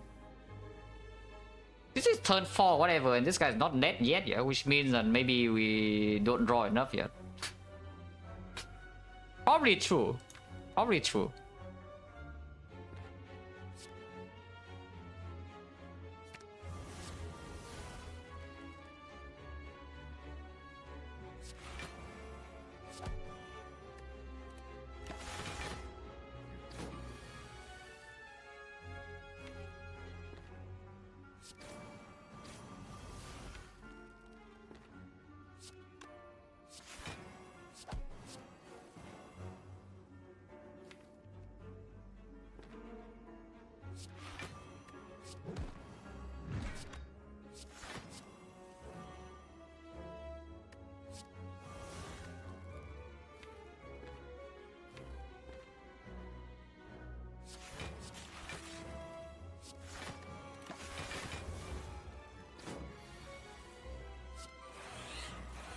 And this is a long way, but this is also a way that always wins.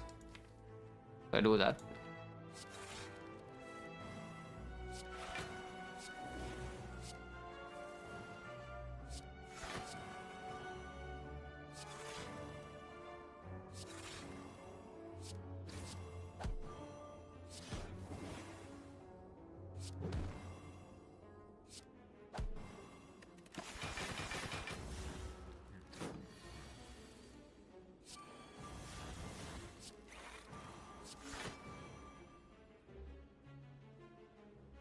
Yeah, 5's not enough.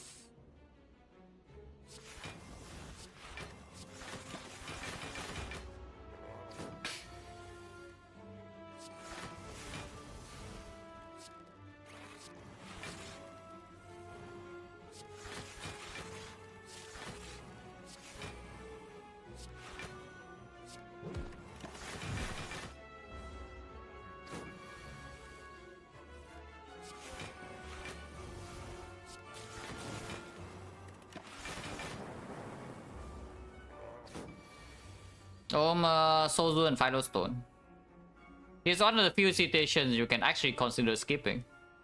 Because you don't need energy that much, and we also don't want to deal with the downside maybe. But the downside of Dome in this run is mostly irrelevant.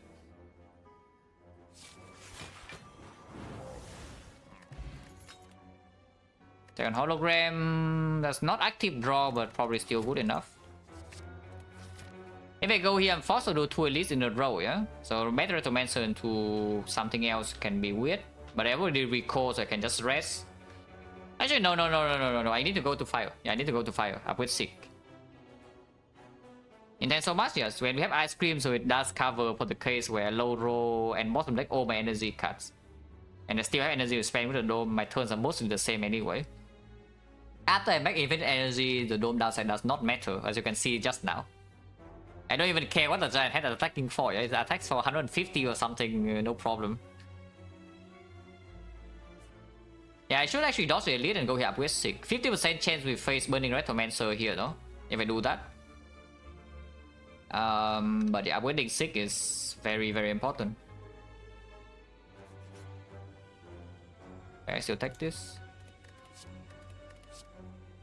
Take an apple.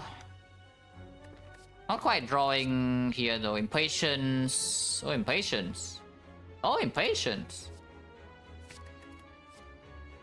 Finesse can take. It makes time meter fight slightly worse, at the same time I don't really care about this too much. Makes echo form slightly awkward sometimes, huh? The finesse. That's probably fine. Makes the impatience slightly better.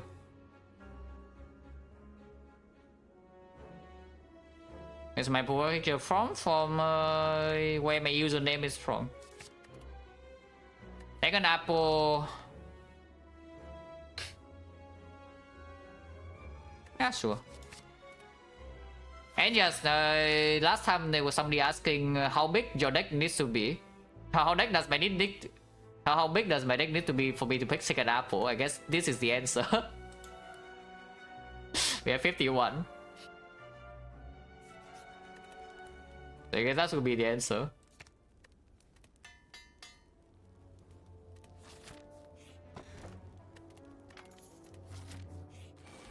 Okay, not even Reto.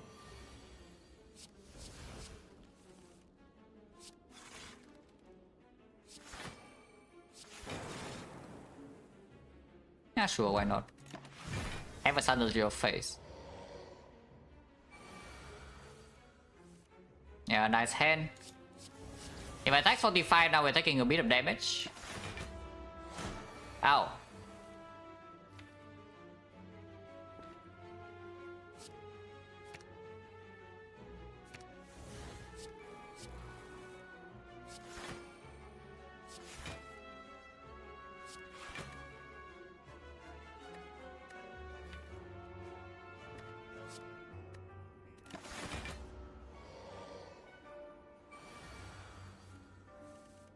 You still know I still do.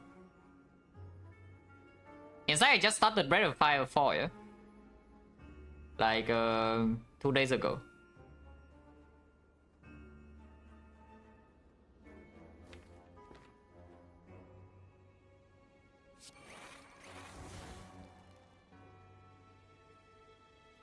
If I aspire, I mean JRPGs do not take I mean, you don't really play JRPGs for like thousands of hours.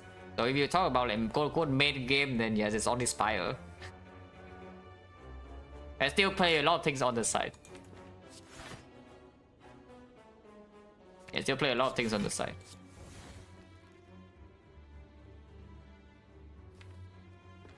I play this, don't need to do that.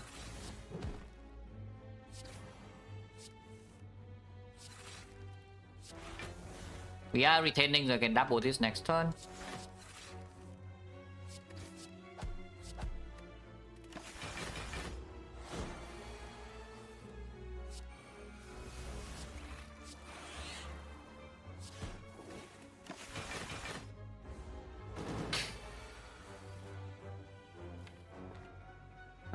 Two more.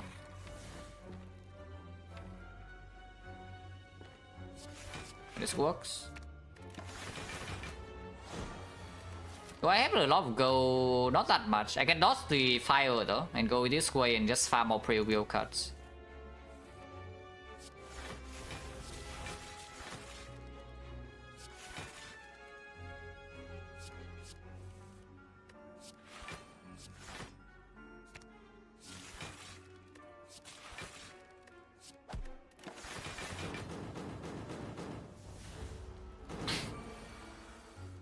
But oh yeah, it's the end of a 28 years old franchise.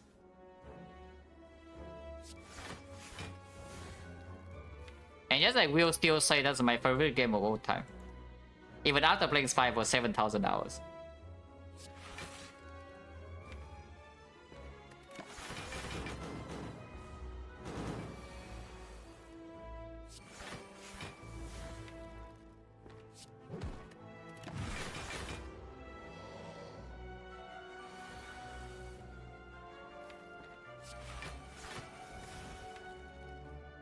Yeah, dual cast.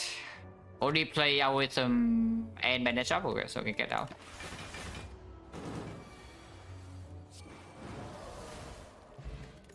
Bird phaser, yeah, very necessary.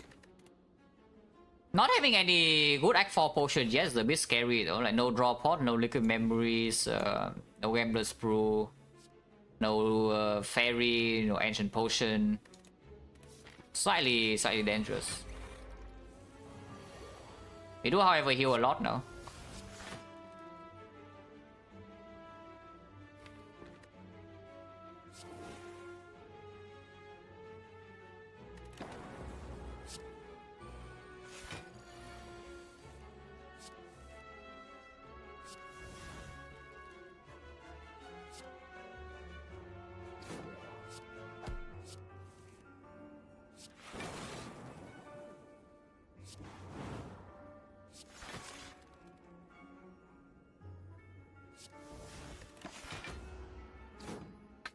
Oh no, we got it from Sensory Stone for free.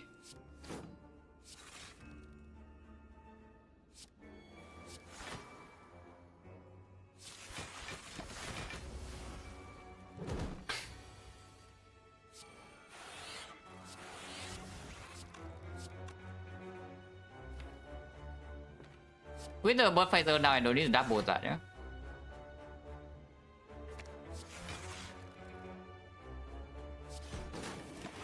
Ow.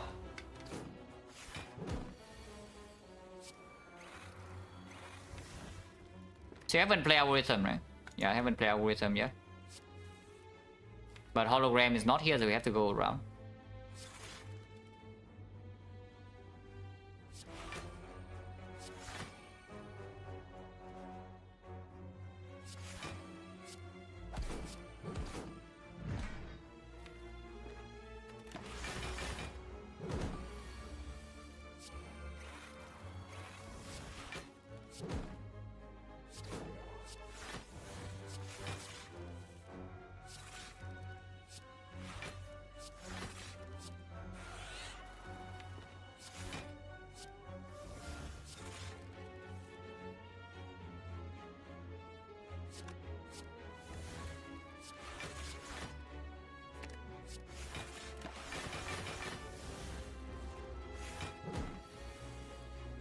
It's actually boss the hardest to this deck, time eater.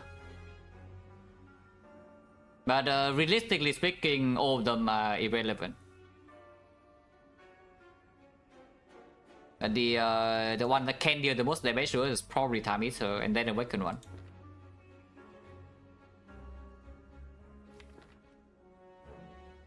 Not retaining. I guess Hollow is here, so I can do this. Yeah, of course it does that, but I also don't really care.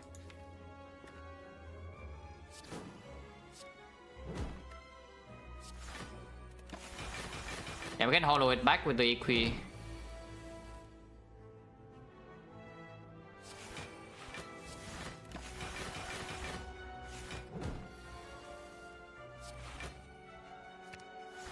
Also, it's very necessary to do this, yeah? I must double my algorithm, otherwise I die. It must happen. Provided. Yeah, recycle don't need, just a bit. Reinforced body to dump our energy into nowhere. For what purpose? Yeah, I don't know. I don't think I picked this. We just skip. Capacity over strength. Yeah, sure. Health is also pretty better, but strength is totally worthless.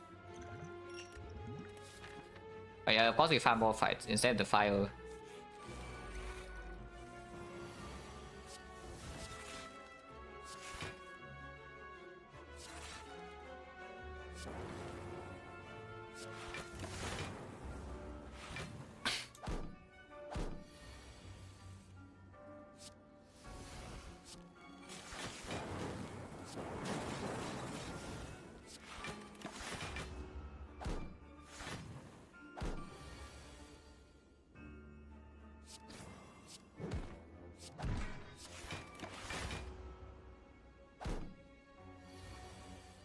But yeah, if we draw like this and act for... we're in trouble, yeah?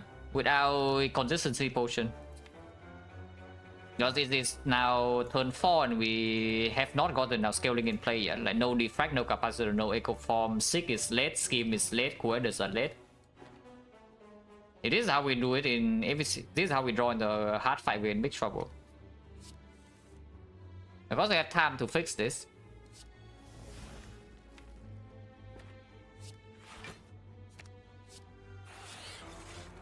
And some money, but it's not completely safe.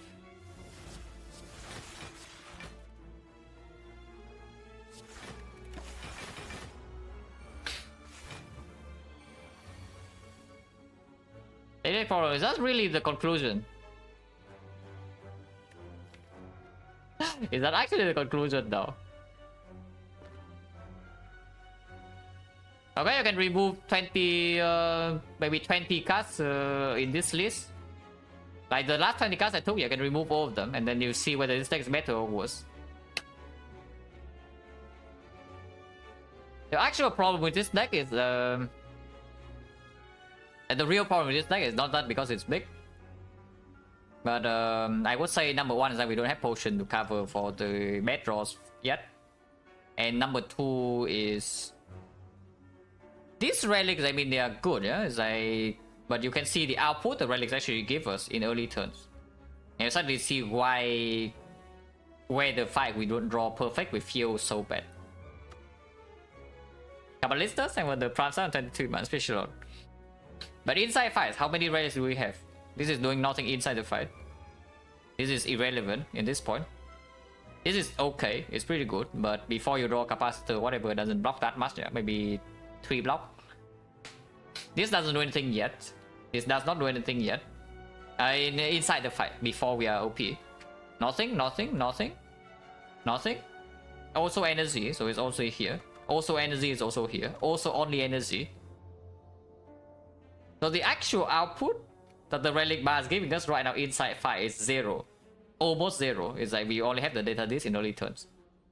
Of course, at some point the ice cream play this will play, and then everything is good. But yeah, that's why usually whenever you feel like your bad draws are bad, it's like you feel like you have no output whenever you draw bad. Your relic bar is not performing, and that's the same here. Because this deck is great. This deck is actually overpowered. It's just that whenever we draw slightly bad, we feel the impact because the deck is very dependent on the cards. When you are very strong, when you're actually very strong but your relic bar is great, you do not feel it because every single fight your relic bar is there for you. We are overpowered, but only because we are playing our cards. Which is why whenever we are not playing our cards, we don't feel strong. And that's the thing.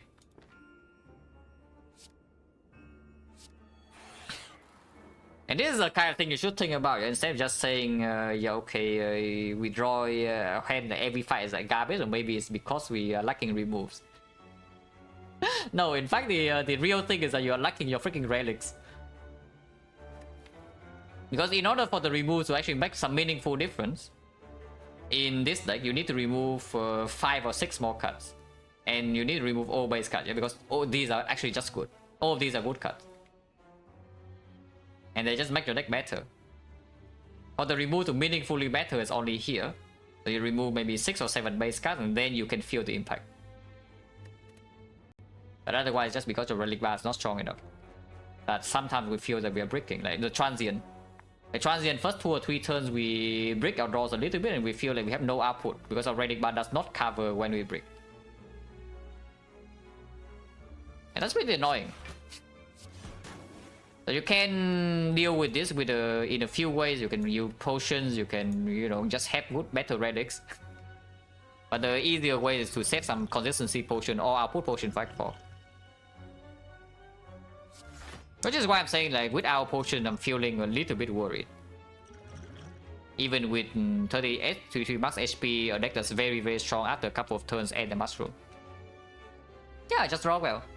Just have better relics, just draw well, or just have potions. Another 3.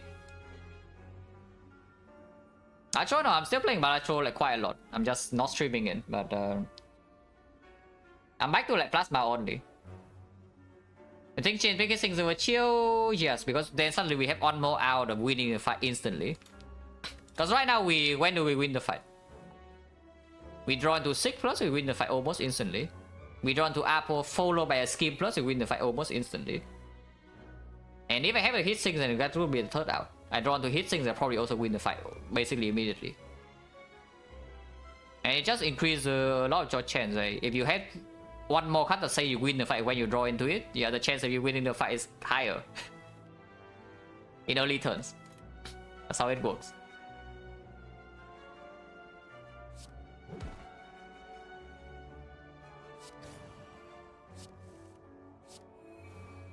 I mean, it's not like we're taking damage. We're taking basically no damage in this fight. We are just shielding full. But Act 4 does not does not give you this much time.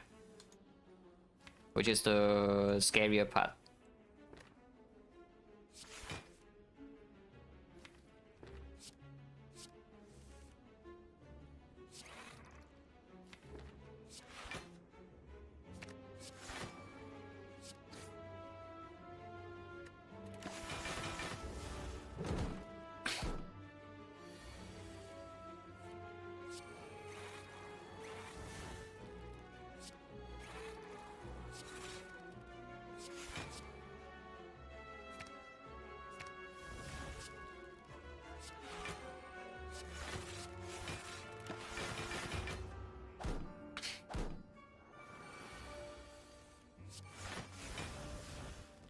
Yeah, now we just kill.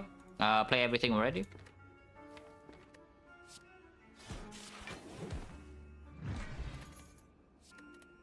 By Skog, yes, that's exactly not what we need in this spot. I mean, it's strong. I still pick it, but it doesn't deal with our problems. It does, however, offer us a thing that we can do, yeah? Is that, yeah, sure, you don't draw into your engine, like, infinite draw, infinite energy, and just playing your entire hand, killing speed and shield. You can simply just play your Bioscope. As fat note block is like another algorithm here. And then before the focus down matters, you just end the fight. And now deck is strong enough to do that. It's just that in the hard fight it's slightly uncomfortable. If you are forced to play this early, however, it's still very, very good. So we take it.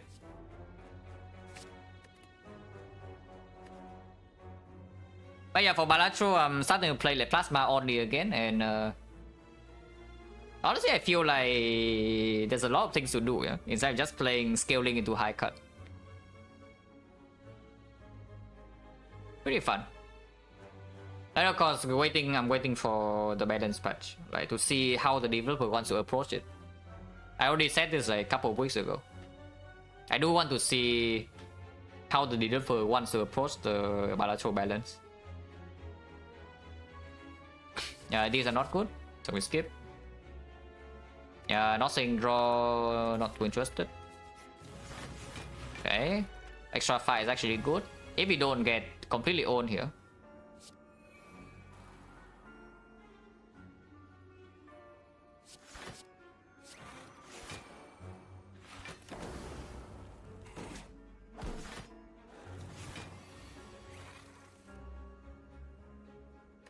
Probably fine.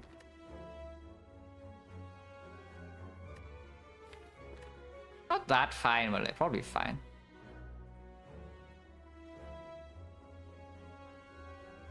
One, two, three, four. So 24, 45. Yeah, it's better.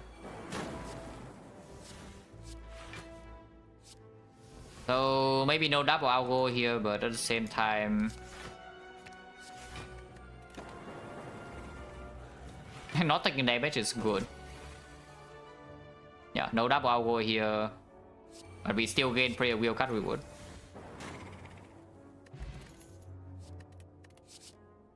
Causes bias, however, yeah, that's way better.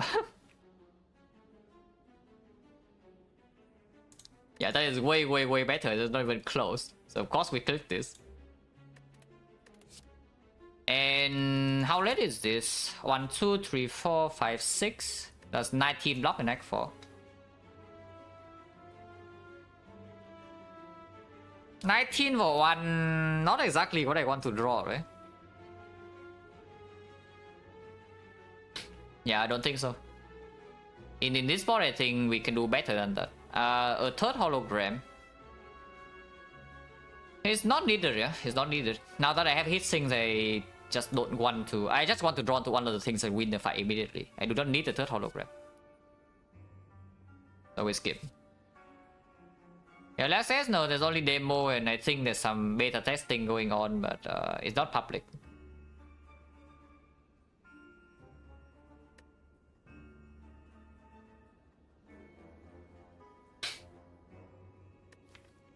Yeah, genetic outwit not good enough, so we just skip. The more.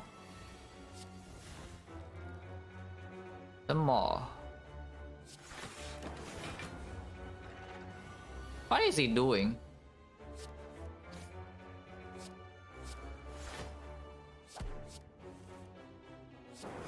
What is he doing? 5.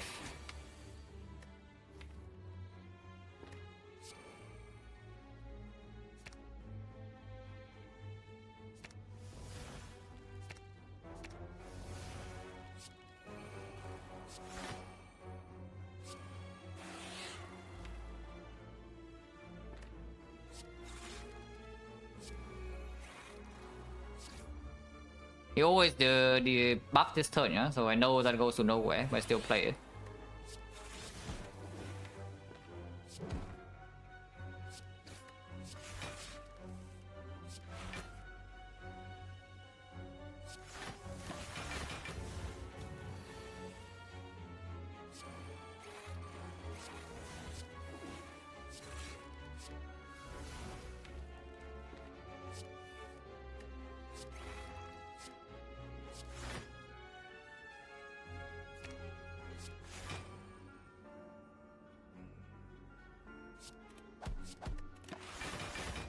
I must double my algorithm. I must. It's forced.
Bullet plus.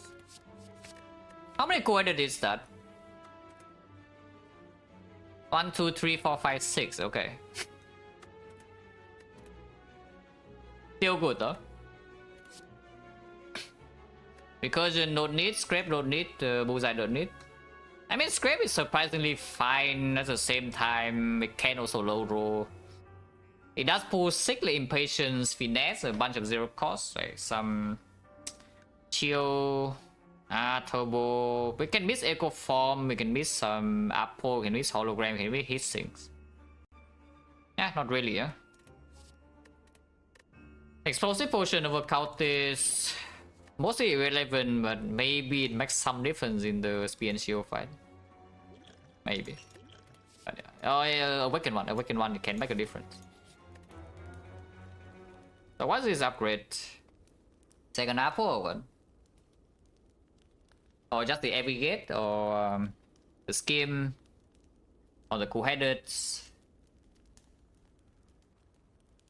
or the Defrag. Actually, this Defrag should be the one that's green, right?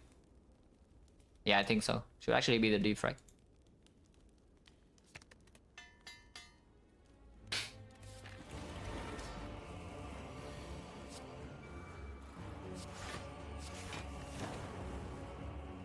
Yep, start with drawdown, that's how you take damage.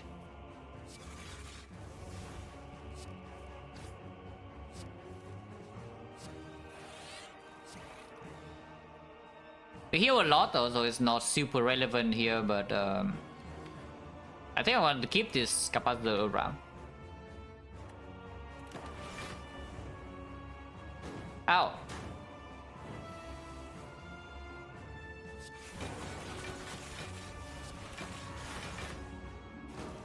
Yep, draw down again, but at the same time, now that it gets to this point, it should be fine.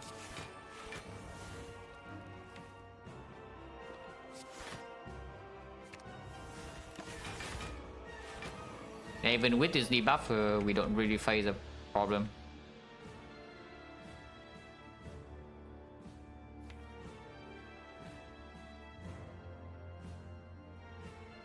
Only gaining +2, but it's big enough, right? If we see Caliper still, yeah, it doesn't matter. We go to 50, 50 would be 56. 56 is not exactly full block completely though.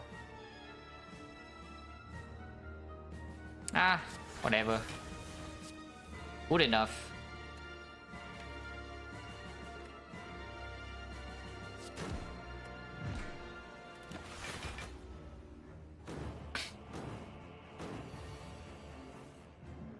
Where is my apple though?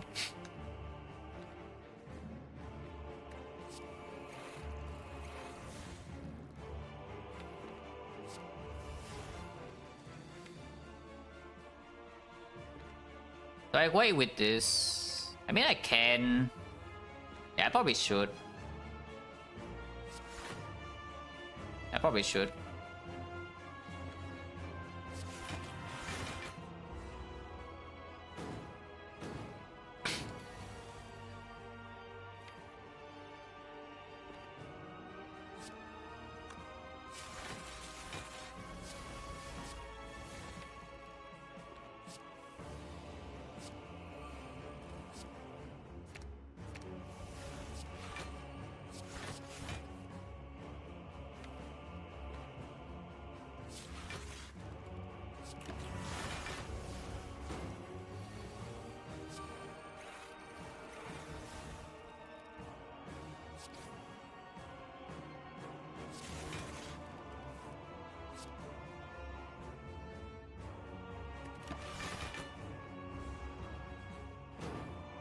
So the goal here is actually to heal to full from this spot, yeah?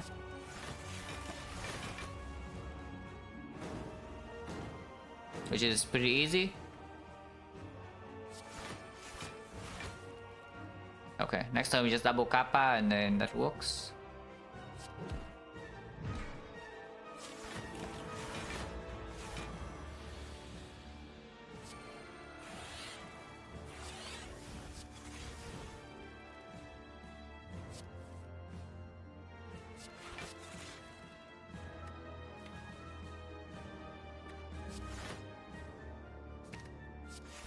Yeah, I don't even know what he's attacking for, but at the same time I don't care.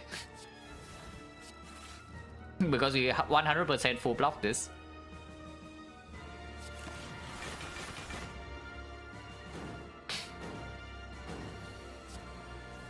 And we have 4 HP.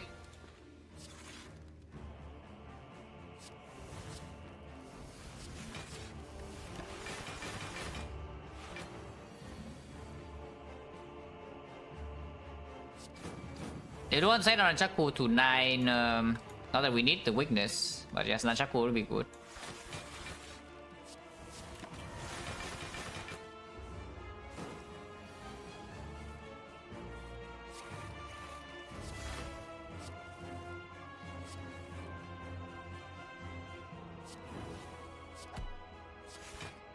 Striking.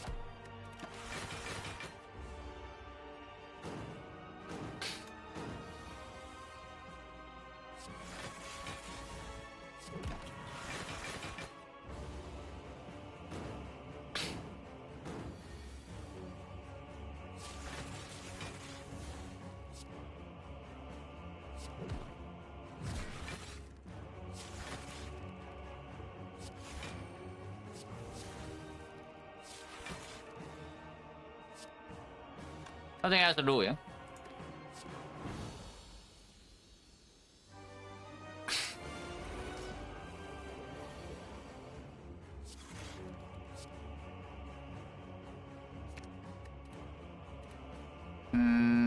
He sings, right? Yeah, he sings.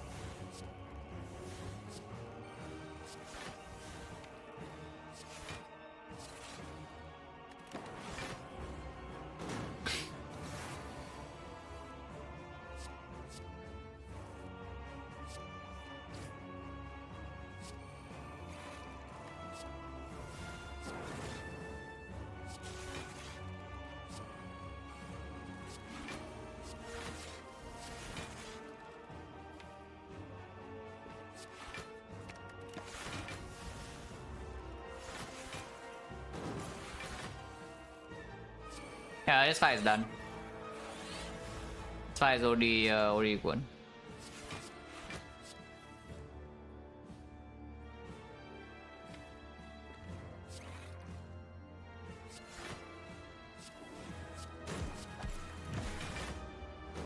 And yes, as usual, I must double algorithm. I must.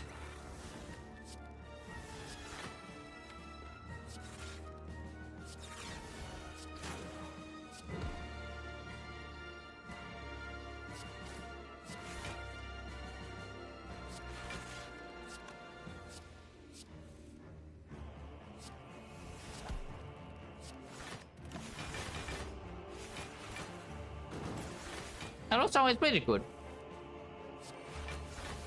It is pretty good.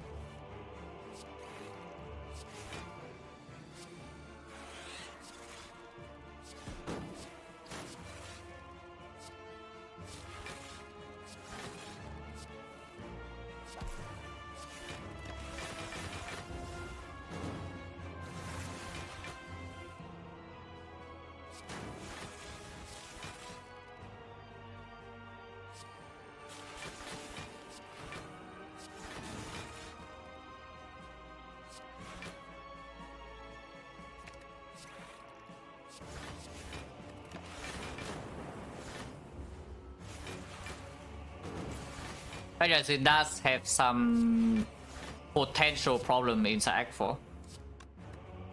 There's some potential problem, not the average case is that we still just take no damage for most fights, yeah? Maybe no damage, we shield, take a bit of damage first cycle of heart, and then we win. However, it can also go really wrong with no BR potion at the moment. Not likely, but possible. Yeah, not likely, but possible.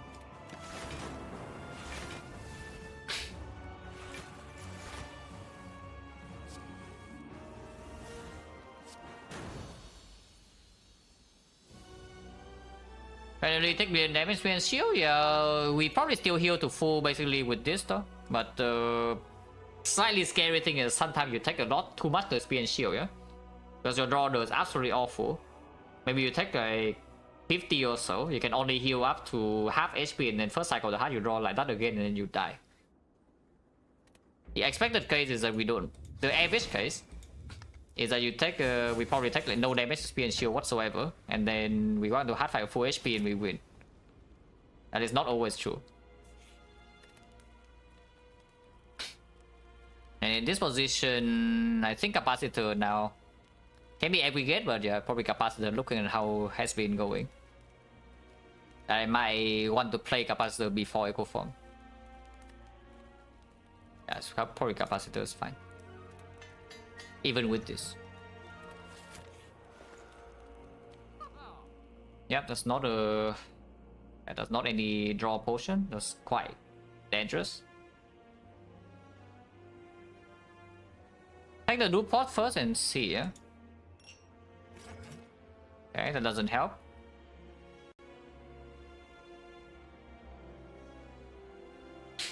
I can exchange the capacity for this, but this capacity potion is also very powerful, so...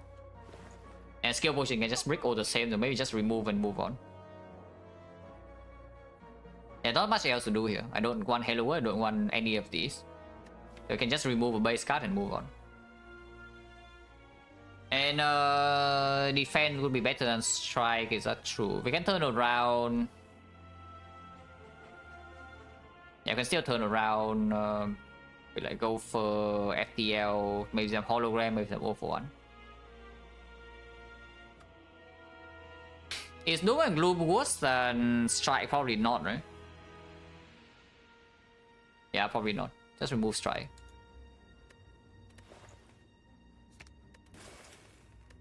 Yeah, there's nothing else here.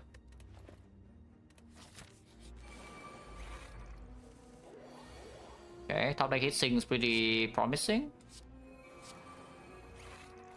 Oh yeah, of course we slam by score immediately in this fight.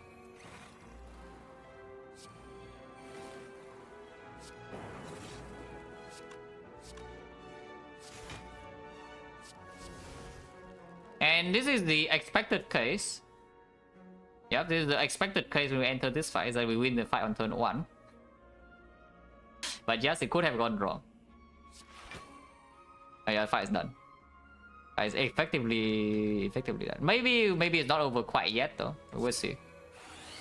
With this draw, I do expect it to be like zero problem whatsoever from this spot.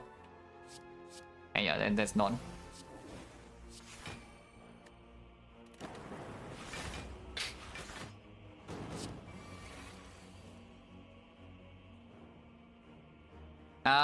In this spot, I don't think I am allowed to just stay here until double algo, so I go just play the algo.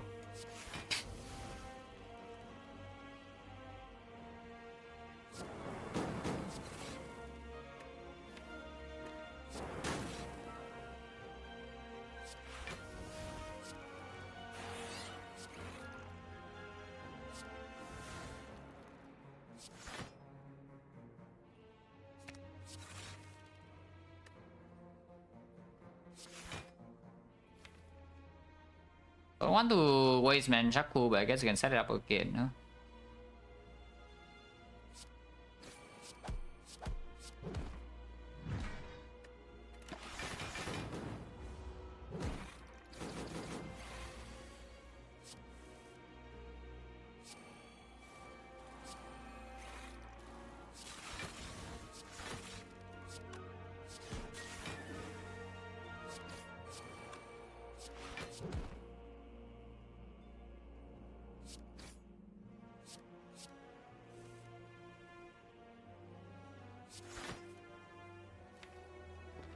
Just wait one turn, eh?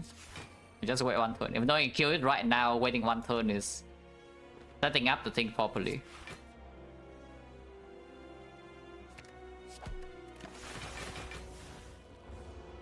No matter what the intent is.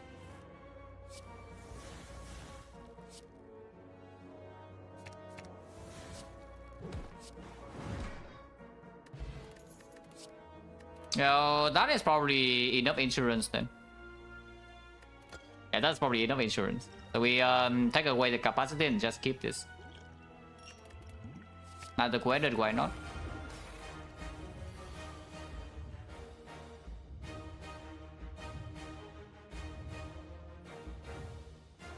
So looping this is probably stupid, yeah? I loop either Echo Form or the Defrag, or even the Glacier early turn.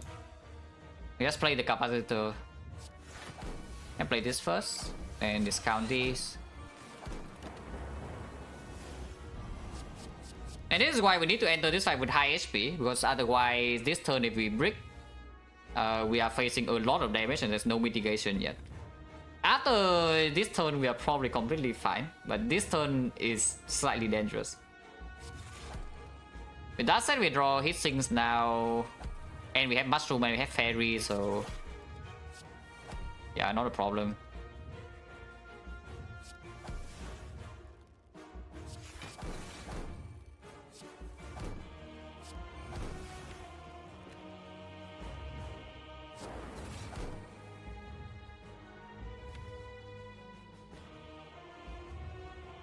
I can just dupe this. Yeah, Echo Form is here, but it's fine. Yeah, fight is done. Fight is over. 9 time we hit here. Even if it doesn't hit, it's fine because we have holograms and such, but and if we don't even need the Echo Form here to win this fight from this spot. But yes, it's convenient. Definitely convenient.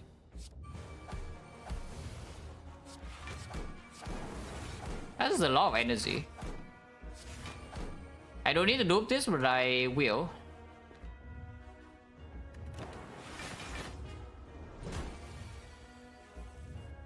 I do not need to dupe this, but I will. Because why not?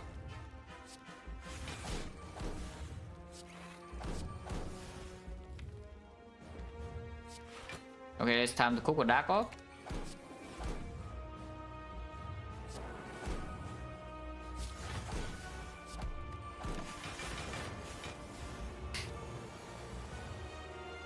Oh yeah, fire is a complete trivial.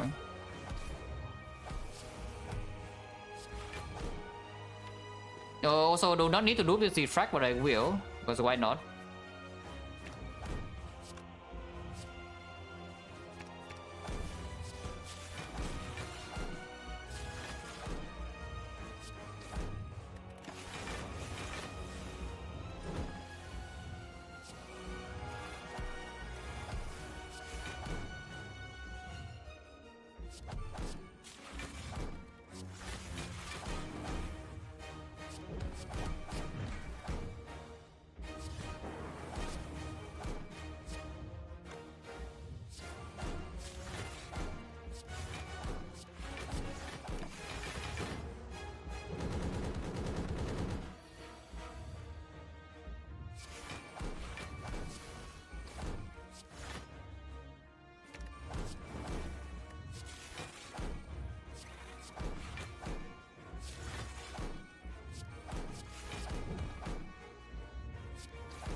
Is 90 potentially?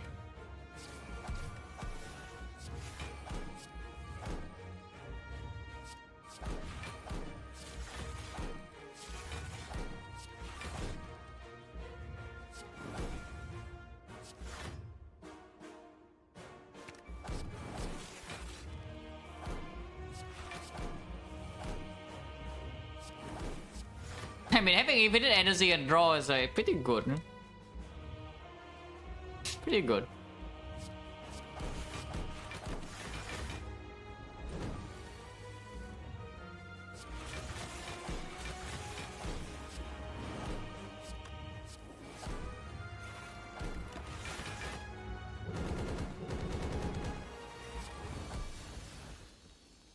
This one is less than 2 hours, don't be tricked. 3 hours of this was the tier list. And the run itself was less than 2 hours.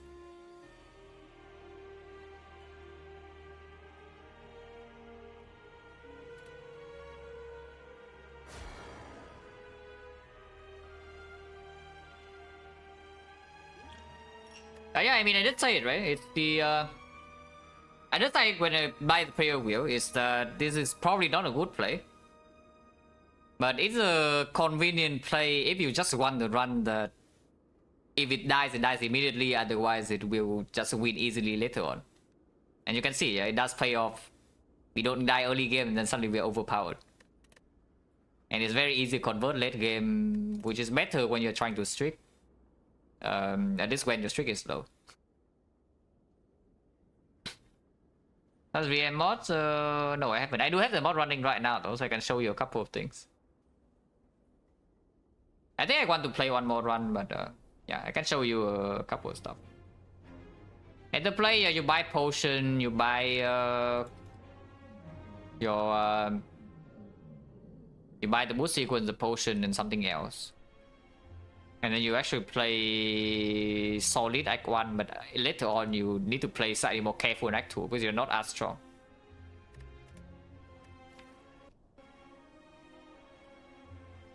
This is only A20H, yeah? So this is from the start of my account. This is when I started streaming. Yeah, this is the moment I started streaming. Until now, this is overall or every single A20 run on this profile. I mean, yeah, Iron Class is 81, Silence 79, Defect is 70 because the early days are worse, and Watcher is only 90 because I do play... Oh, I guess I actually did play some... I do remember one run where I just abandoned Act 3 because, yeah, it was annoying. Yeah, I played Crowd Watcher on this profile. Because I lost 2 runs with rotating, yeah? One run I do remember I abandoned Act 3 because it was annoying and I was running out of time for stream. And maybe the others would play with Crown. But for more recent data, maybe in the past year, can be past year and a half, so like 2022, 9, ooh, looks nice, exactly 80. Yeah, more recent data would be Iron Class 81, Silence exactly 80, Defect is 76, Watcher is 93. Where are the 2 deaths coming from? Yeah, it's probably Crown runs. I don't remember playing full Watcher runs on stream except Crown. I do remember one time. I do remember one time I play a Sozu swap or something. No, it's not even Sozu. The Sozu swap actually won. There was a run I was playing and then middle of Act 3 is just annoying, so I abandoned. It was not even losing, but would take a long time. Abandon Silent? No. I mean, win rate maybe it's higher, but no. Just because this character is stronger. And also, this is average stats. Yeah? Of course, you should take average stats into account, but when I'm playing at my best, then they are probably closer than this. Even though the difference is only 1.5%. But when I'm playing at my actual best, like the difference is probably smaller. If not Silent being slightly higher. I do think Iron Class is still slightly higher if I'm playing most of characters at my best. So what do we could have? Maybe some card win rate. Yeah, we can go through a little bit. Iron Class, yes, short run. And what's the defect? No, you have no clue because you can look at the defect win rate recently. This is average overall, yeah, 76. If we just take maybe... Because I can tell you for the rotating duration, it's like here and then the it started from November, yeah?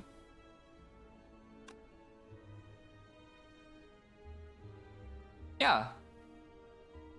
If you talk about some very recent data, suddenly you can see the difference.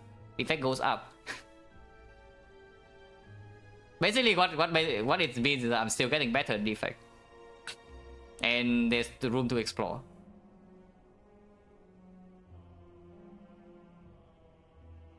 That is almost a full duration rotating. So don't take these numbers as like facts or whatever, especially when the number are close. It's the number difference, as you can see right here. The only conclusion you can draw from this is that Watcher is strong.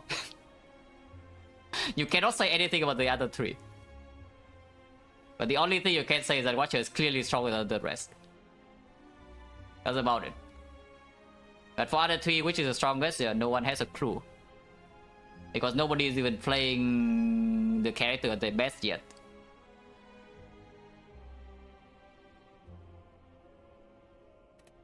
Okay, let's go back to maybe a year and a half. I think a year and a half is a lot of data. Yeah, I can do Ironclad. At win rate, yeah, some shots. Necronomicus, 6 times 6 out of 6. Finesse is infinite monkey. Yeah, pain on Ironclad, of course. If you keep the pain, it's going to be strong. Secret technique, OP, secret weapon, okay, fine. Violence good, entrance broken. Entrance berserk, like niche card, but when you pick them up, they are strong. I do think this is underpicked a little bit, entrance. But when you pick it with like a good barricade deck, then of course it's very, very strong. I do think it's slightly underpicked though, in normal runs. Yeah, bite, strong, flash of steel also strong, of course. Apotheosis is strong. Server Soul, when it is picked up, usually it's Icon Desperation, so maybe that's a loss. Otherwise, you pick this up as discount second win, because you don't really care. You don't actually care what else this card does. As long as it exhausts all the non-attacks in hand, is good enough. So it's a terrible second win, but maybe sometimes it's good enough. And yeah, Barricade good, Reckless Charge, Uppercut, Burning Pack. And out of these, I would say Burning Pack is the first significant one, because you can see sample size is very high, but the win rate is still consistent. Like these, for example, Barricade is the more niche card, as you can see sample size only 45. So if it's a niche card being picked, then usually it performs better. For example, like Entrench. So yeah, the Burning Pack is the first one that's like real. The Reaper is also very real because it's a rare card. Dark Embrace is real. I mean, of course you know Dark Embrace if it... And I don't pick Dark Embrace speculatively very often. So if this thing is in my deck, it will be very, very powerful. Right? Of course, the late game power of this thing is undeniable. And the same as this. Ascender's Bane, yeah, Ascender's Bane is just average win rate. If you want to lower your win rate without looking at the actual win rate for overall character, you can see this. This is your win rate. Anger, no, anger should be exactly average. It's slightly above, below average, which is probably an outlier. But anger should be roughly the average win rate. Because if you pick it every single run, yeah, that is how you perform average. Good run is picked, bad run is picked. If it's picked basically every single time, then yeah, it performs roughly average. So the worst performing cards... Damn, unlucky. Unlucky. Brutality is a niche card a little bit. Not that it's like... I mean, you can pick raw Brutality over skip all the time, yeah? The problem is that it's rare. So whenever you see a Brutality, it's up against some Reaper, it's up against some Offering, it's up against some Corruption, it's up against some Feed. And then you don't pick it. That's the problem.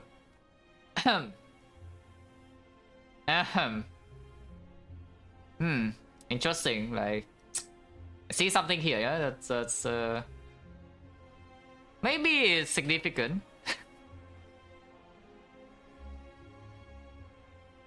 Okay,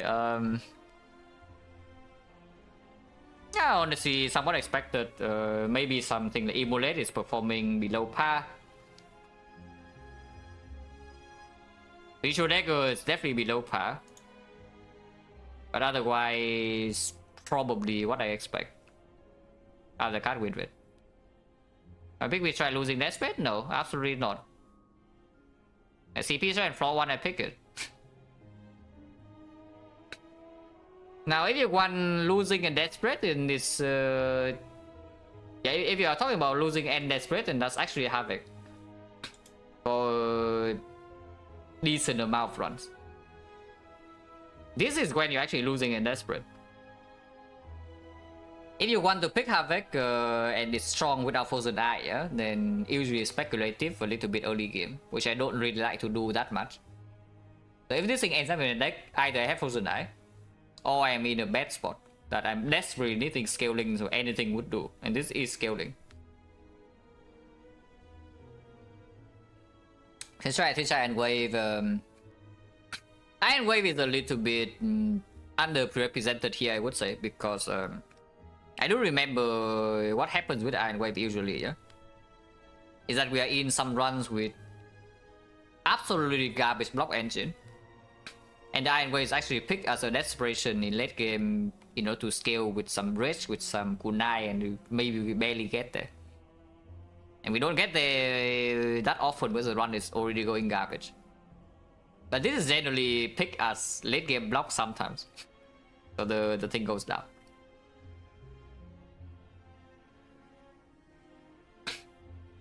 And that's for yes. So if the card is not in your deck at the end, it's not counted here. Which is why you can also see like the curses are very high. Because yes, if I'm keeping the curse in my deck, it means that something good is happening. Hey, I was silent. Remove Vegas Shrine Wood Run actually is true. Because I don't actually, nowadays I do not commit to the Peace Strike that often. So in a run where I actually pick Peace Strike Act 1, followed by P-Box or some transform or whatever, and suddenly it falls off, I can just remove it way down the line. It does happen decently often. And I do not commit, and I'm always ready to pivot out.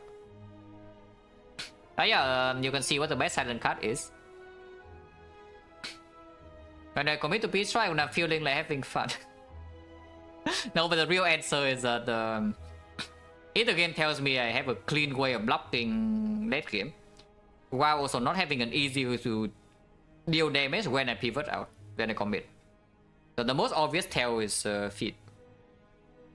Yeah, the most obvious tell is early feed. What mod is this? It's the it's newly released, like Star Tracker by VM Service, very cool. Still in development.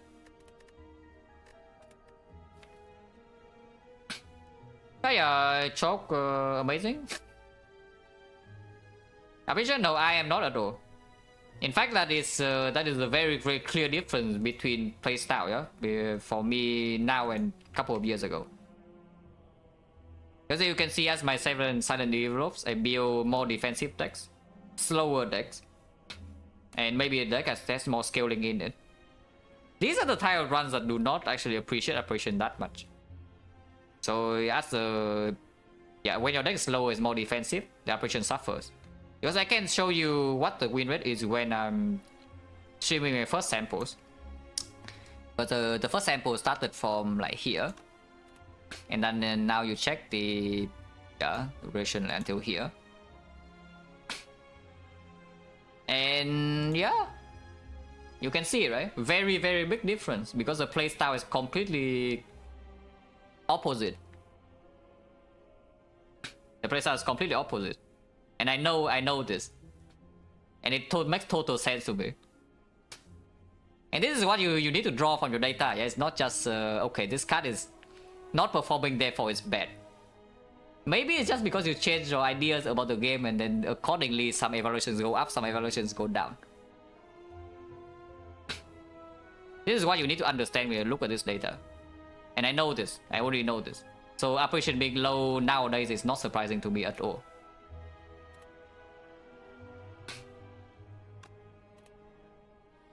But this is more, the more recent data of my current playstyle. Yeah, now suddenly buys go up and operations go way down. Reflect also goes up because I know when to pick this more when it doesn't break me. And of course when this card is picked, with how I play, whenever I pick this card, it's going to be broken. It's exactly the same as Concentrate. It's niche, it's stronger than this for sure. But it is also not a card I pick speculatively. So whenever I pick this up, it's broken. Yeah, the strong cards like Catalyst. The first real silent card with last sample size is what? It's not even this. Accuracy is here, right? Renadine. But all the good rare cards are somewhat close to each other, you can see. Skip rate? No, skip rate is right here. If you want skip rate, you can just take the pick rate.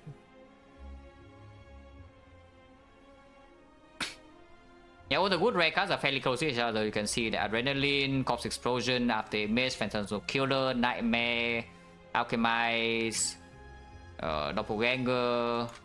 Red Form is a little bit down. Yeah, Red Form is a little bit down because it's big more. Also, again, when you build more defensive, then the value of Red Form goes down.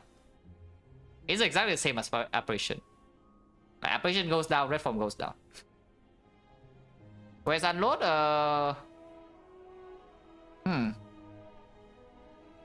Where is Unload?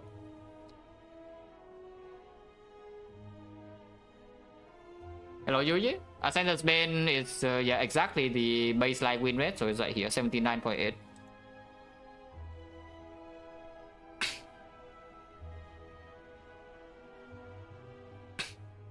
So, what would be something that maybe an overpick? Looking at this. Yeah. I mean, I already know this is bad though, so usually if I pick this up, it's probably the run is probably in a bad spot nowadays. Because I no longer play in such a way that this card is really performing in early game.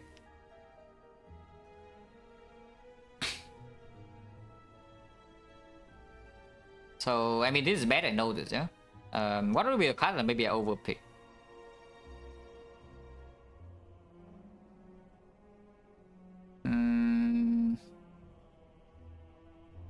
Hard to say, because now here is only above average win rate, so all the things in here, nothing seems super significant. Maybe Malays, but Malays is like also average. Could be Malays. At the same time, it's like so weird though, because this thing is just super strong. Could be an outlier because it's not so much below the average, but it is clearly like 10% lower than these things. Yeah? So something might be there. Ritual Dagger, yeah, Ritual Dagger, same idea though. Like the deck doesn't need this very much. Tackle start, they will prime sub and 15 months, fish load. Why is Dagger spray so bad? Twin Strike is okay. I mean, Ironclad has strength. Yeah, Ironclad has strength and that is it. Autopick pulls it down? Yeah, I cannot say that though, because you compare Malaysia to something like Afterimage, also is autopick. Right here. Even, in fact, the sample size is even bigger for this. It wins 10% extra. Alchemize, also instant pick. It also wins 10% extra. So maybe something is here. Because this card doesn't perform super well in whole way, I can see that. It's just could be that I need to adjust my deck a little bit. Yeah, could be I need to adjust my deck a little bit to build stronger in whole way fights if I'm picking up a greedy Malays early game. Possible. But otherwise, everything else is above baseline win rate, so probably nothing too wrong there.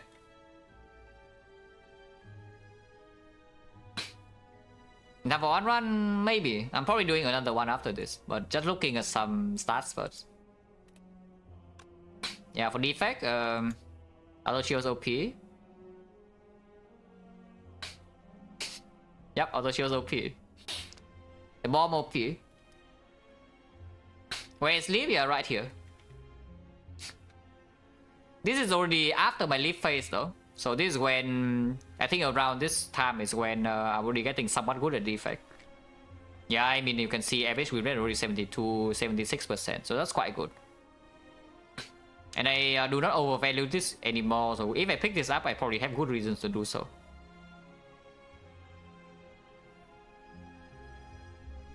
Where's Leaf pre-Leaf phase? I mean, I can check.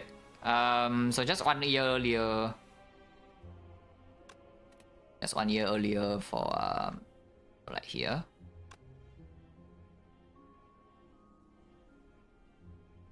Well, that's quite bad.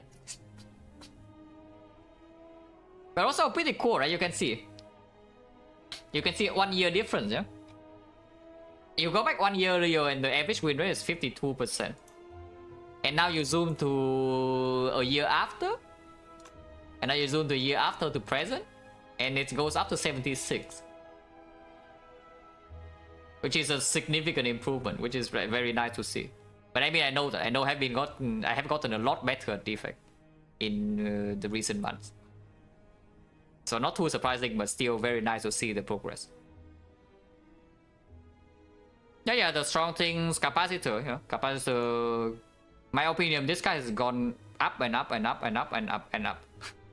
It just goes up every single time, and now it's just strong. Darkness, I use it better nowadays because I no longer just auto pick this in early act 1 and then upgrade and then build my entire deck around this and then die. So this being slightly more niche, you can see pick rate is lower. Pick rate is a lot lower, but it wins a lot. So I'm getting better using this. Electro, yeah, Electro great. Echo Form, you can see clearly the sample size, yeah? It's picked twice as often as Electro, almost. And the winners basically are roughly the same. I mean, yeah, Echo Form OP, we already know that. Consume, where's Consume? Yeah, here. 81%, so above average, not too bad. Defrag is being picked a lot, yeah. Defrag pick rate is extremely high. And the winner is still 84%, so card's just broken. But I can show you the card pick rate. Yeah, like 90% in Act 1. And if you zoom into even more recent, like maybe the past year or so and not year and a half, 90% in past 6 months will be 100.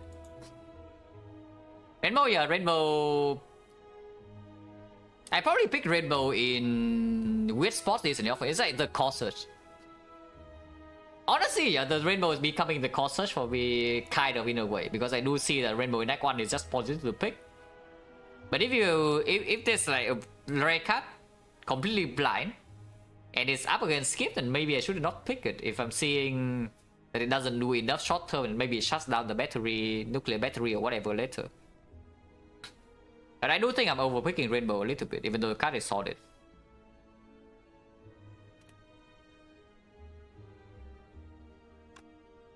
But yeah, card win rate is year and a half. So like hitting strong, but niche card. Algorithm, yeah, broken card. Sick, broken card. I mean, all the strong cards you can see is that the ones I pick a lot, but they also win a ton. What's the thing that most unexpected win rate? Honestly, probably this. Or you can say this or FTL, one of the two. Rainbow FTL. Like one of the two.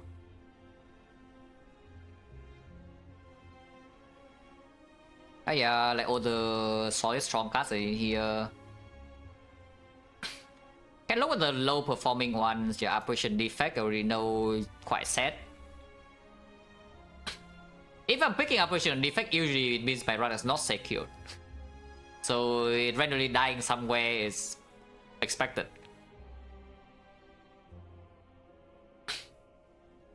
And then yeah, this is not... probably not representative of what should be the case. Maybe I'm just picking this in bad spots, or I'm trying to go Infinite Monkey when I'm not supposed to. But this is actually not too bad on defect. At least I think so. I could be wrong.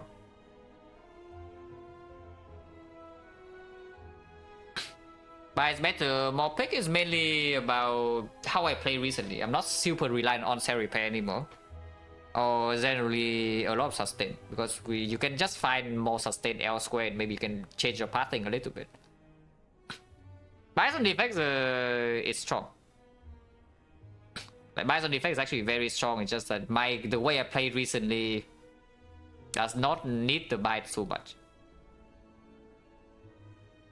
It's the same idea as the Operation win rate, you can see, right? Like, you can see my recent data on Operation on silent, like just now. And you suddenly arrive at the conclusion, yeah, okay, Operation on silent garbage. But you already saw what happened when you go back to when I started streaming, yeah? And then you see the stack, the very clear difference. And suddenly Operation is 93%. My stat global stat? Yeah, I wish it's global stats. And maybe people would Yeah, maybe people would type smarter things in chat. With the global stats. But it is not.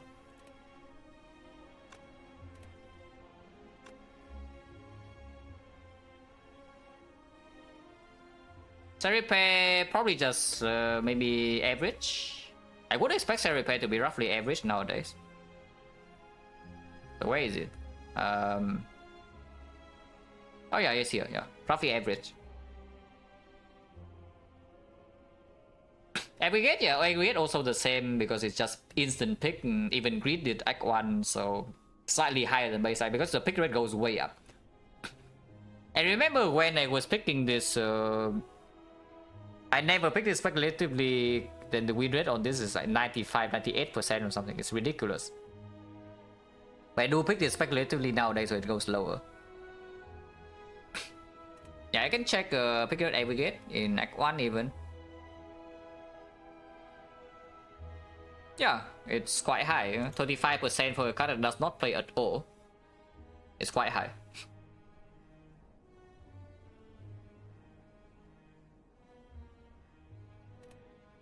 Causes Panacea, yeah, mainly because Corsair is showing up next to other rare cards. And also cost 1 energy, so late game you don't care about this 11 damage, the 1 energy does matter. Panacea you either buy from the shop, which means you know it is going to be good, instead of picking speculatively. Instead of speculate on a Corsair in case you see a bias cock. Yeah, if you buy Panacea, it probably means you have the bias cock. Well, otherwise it's just Sensory Stone, and Sensory Stone is a strong event. So maybe your run is also not in such a terrible spot. And yes, if you pick Panacea from Sensory Stone, it also means you have something to do with it. A lot of times you pick Corsair speculatively in Act 1, and then it never really does anything relevant later on. Because you have no bias cock, maybe you see bias cock, but the order doesn't line up. And no potion solution either. So there are a lot of reasons for this thing to be what it is. Yeah, exactly. Picking Panacea Sensory Stone also means you see Sensory Stone, and it's a good event.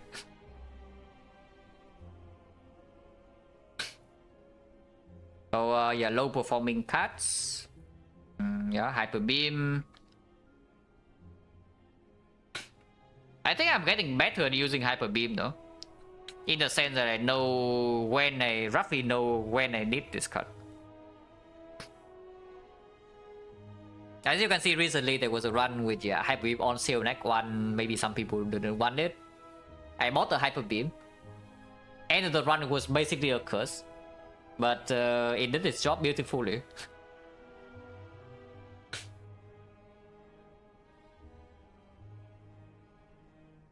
I don't know, I remember this run. I don't know whether you remember or not. Some of you probably were here. But there was a run where I bought a Desperation Shard in Act 4. With my deck being like several compound drivers, it draws a ton, it deals a lot of damage. It does not block with the death whatsoever, so we stun Spear and Shield completely, yeah? We want those Spear and Shield to die instantly. And then I cannot win the hard fight, and I know that. Which is why I bought a shard, because it opens more outs than without.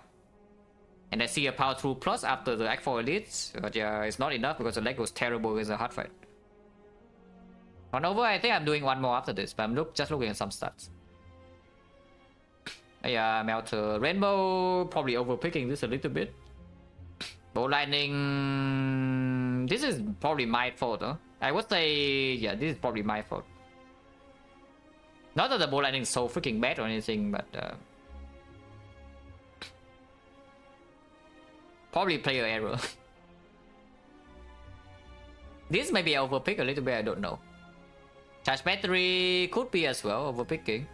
I mean, but these are also all early game cards that you pick Act 1, yeah? So all the runs that fails, probably a lot of them have these cards. And you don't really pick these up like super late game, so it's different. Yeah, Hello World. But Hello World is about expected. Thunderstrike. Yeah, Tempest on the strike prevent tears or the bad cards, but slightly below average, but low pick rate is fine. Usually when you pick these things, you are not in super strong spots. So I honestly, nothing really stands out as being extremely wrong, except maybe the rainbow. Except maybe just a rainbow.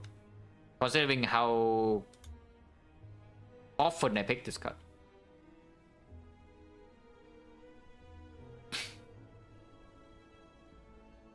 Fossil owns. It's a year and a half, so if you want more recent data, we can go maybe past 6 months. Because even in the last year, my play on Defect has also changed like quite a bit. So we do last 6 months, and yeah, I mean Fossil is still amazing because it's a niche card. Hyper Beam still low but better than before.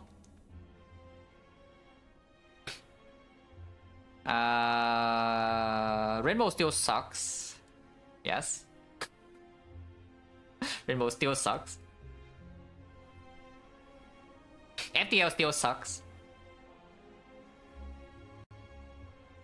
Where's Corsair? Ah, Corsair owns. Oh, Corsair owns, guys. Corsair owns. But I mean, I do notice, I overpick Corsair, yeah. So recently I am back an effort to maybe pick this in better spots. So I mean, maybe it shows up here.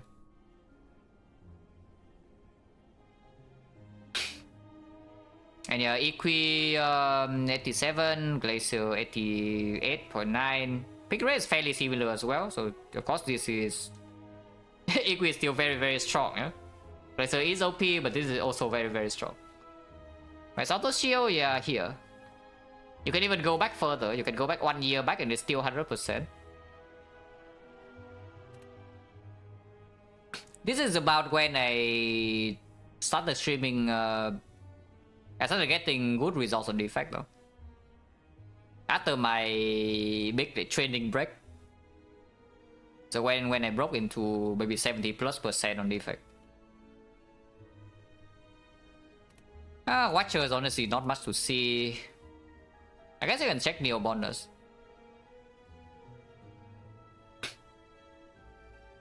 So gold is broken, as you can see. 9 to 50 gold, 9 out of 10, 250 gold, 8 out of 9, 250 gold, 4 out of 5. Gold is broken. Low performing options, yeah, the Laments. The go for Relic maybe. Transform mana put 1 potion, I already know these are not very good. Common Relic is probably maybe weaker than I thought. Because every time I see Common Relic on Defect, the start has been roughly like this, yeah? It's just slightly below average. Slightly. And yeah, boss squad 83%, so below above average considering how often this is picked. And do some silence. Silent 250 go for curse 100%. Once again, 250 go is broken. 7 out of 7. 7 out of 8, 6 out of 7. Yeah, I think Rare League is stronger, should be stronger, so could be sample size. Boss squad deck best on Defect? Yeah, funny you say that because boss squad on Silent is basically the same win rate. Defect is 82.8, Silent is 82.4. Of course, pick rate is lower. But yeah, when you swap, you can still win. Lament, where's Lament?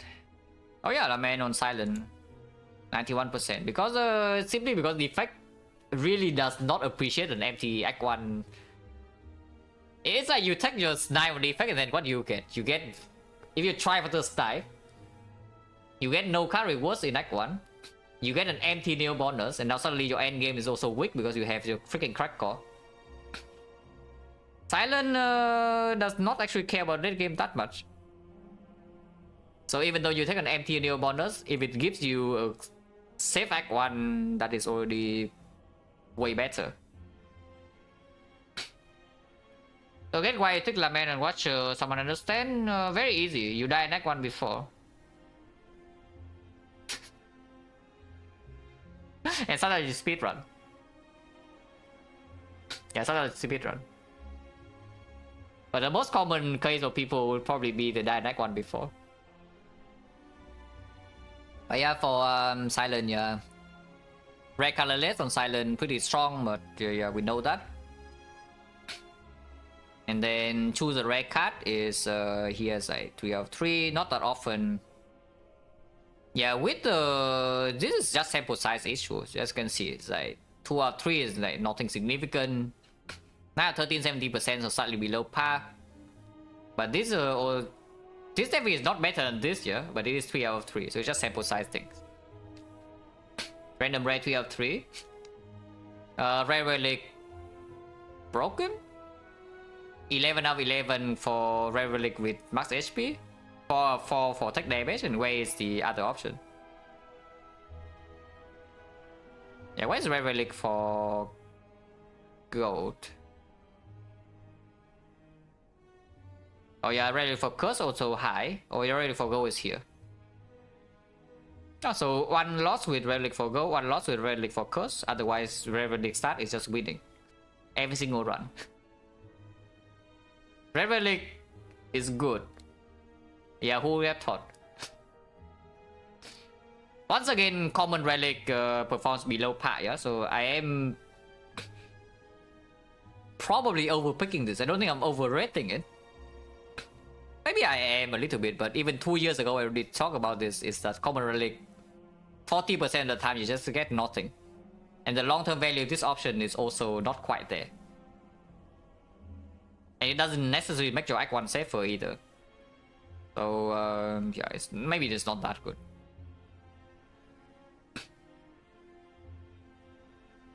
Your option list, I mean, you have been around since 2 years ago, you wouldn't ask this question because I trust talk relic start all the time on Silent. I say it's overrated as hell. But maybe I am overrating this a little bit for defect. I can see that. For Silent, I think I do rate this properly. It's not actually that good. Overall win rate, I mean, this is a year and a half for the past year and a half. So overall 78 or 79.8. Ankla is 81, Silence is 80, Defect 76. Watcher is I need to actually see where what the loss on Watcher is, because I don't remember playing Watcher runs on stream besides the rotating. I can check. Yeah, there's a rotating loss. Ah, okay. I mean, that checks out. So I say, no, when you scroll down, it actually shows you the overall win rate. But yeah, that checks out. Abandoned run. And then one more. Okay, that checks out. Because I do not remember losing Watcher runs on stream. Yes, both are abandons. Yes, good to know.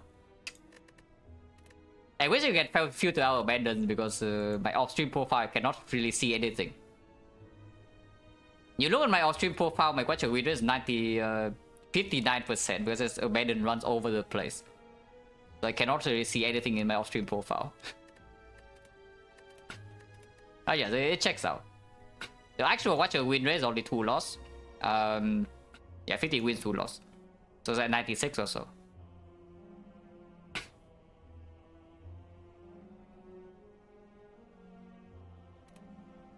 But what was there? Oh yeah, I clad a little bit for deal bonus. Choose a red card, max HP. Choose a red card, lose Ogo. Choose a red card, take damage. Maybe choose a red card on Ironclad is strong, guys. Yeah, maybe choose a red card on Ironclad is a little bit strong. Maybe.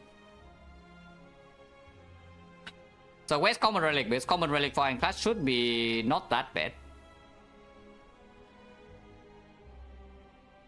Yeah, where's common relic? Oh yeah, here. Yeah, it makes sense. Common relic for Ironclad should not be bad. They should be quite good. And yeah, it's above average.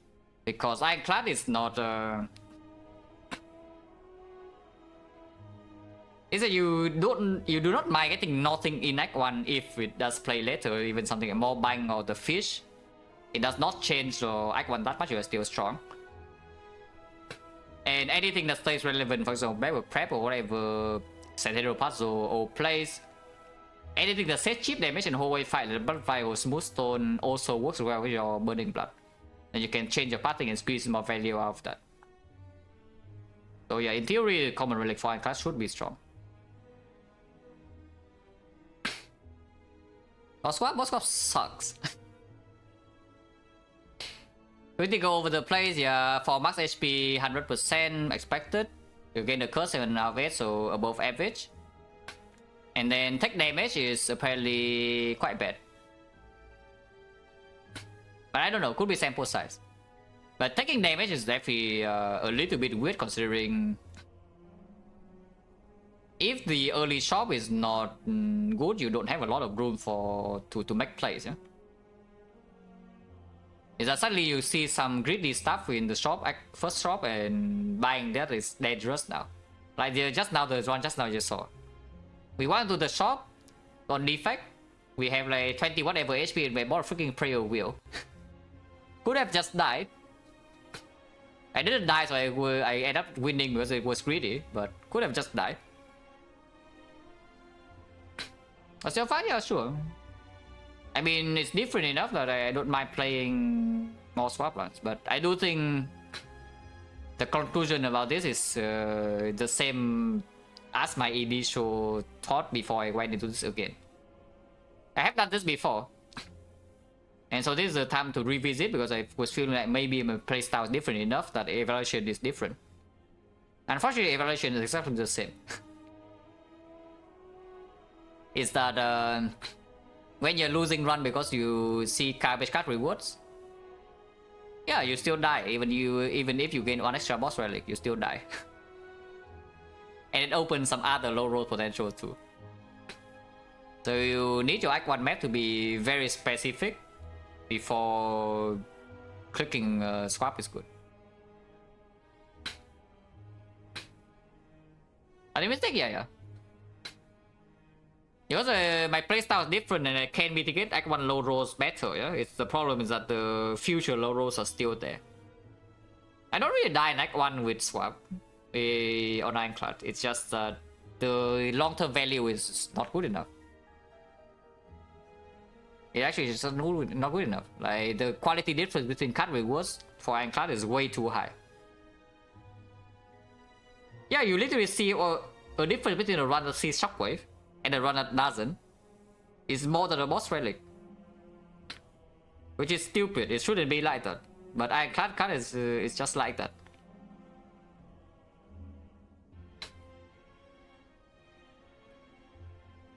Yeah, you see a run that sees Feel No Pain, a run that sees Shockwave, a run that sees Second Wind, maybe see a Dark Embrace or whatever.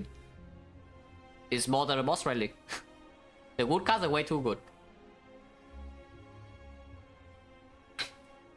Let's remove 2 for max, yeah, I can check. Ironclad OP. Ironclad OP. 7 out of 7. Silent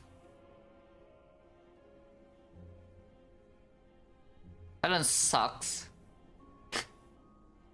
I mean, I know this. Yeah, I know this because it makes your icon very uncertain. Yeah, it makes your icon very uncertain. So if you're low rolling after taking this, you're in big trouble. And that's not a huge surprise. Sample size low, of course. I do think it's stronger than 60%. So it is a sample size problem, but at the same time, it's not a very good option. Defect. 7 out of 9 is weird because this is 6 out of 6, so maybe also sample size problem. I do think remove 2 on defect is quite strong. What is the other remove 2? Yeah, remove 2 lose Ogre, remove 2 max HP, remove 2 for damage is never pick or what? No, it's actually never pick or what? Yeah, never pick, okay. Good to know. It also makes sense. But yeah, it's good to know. And for Watcher, I mean, yeah, for Watcher, you know, it's 100%.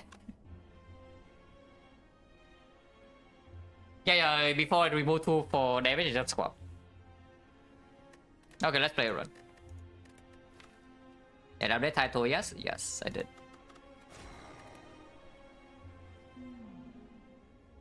Holy. Guys, it's time to do science. Is it time to do science or not? We must know like, how strong this is, right? 80 damage to remove 2. Honestly, it's very stupid to do so in this kind of, even in this kind of map.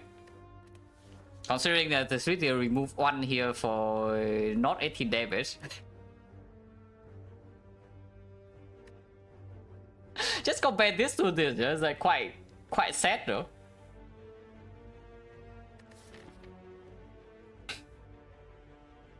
And what is the path looking like?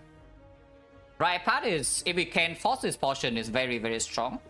Because 3 fire into 3 elites and then fire.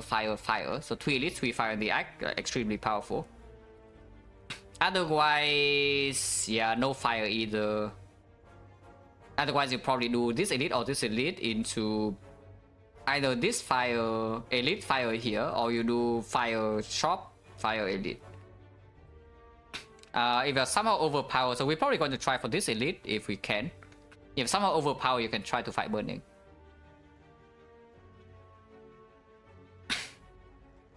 Event 780 remove, yes.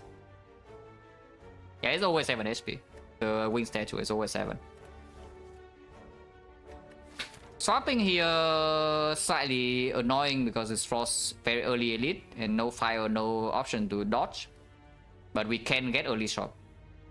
So even something like Black Star, whatever can be played. Yeah, I just swap, yeah. Firestone, yeah, sure. Firestone into Hexagons, a little bit more annoying. Into the end game, more pressure. But we have time to maybe figure out some ways to deal with this. I do want to go to early shop still though. So let's go here. If going to the shop means I do not go to this shop, yeah, but with 4 base energy, some upgrades, I think we can deal with Hexagons without this shop.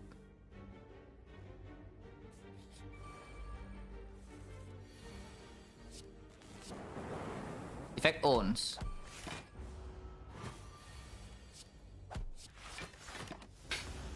Effect simply is too strong. Ah.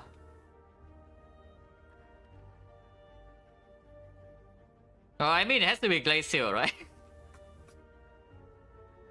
Thunder is nice and all, but it has to be Glacial, yeah? Yeah, it has to be. It's like way too good.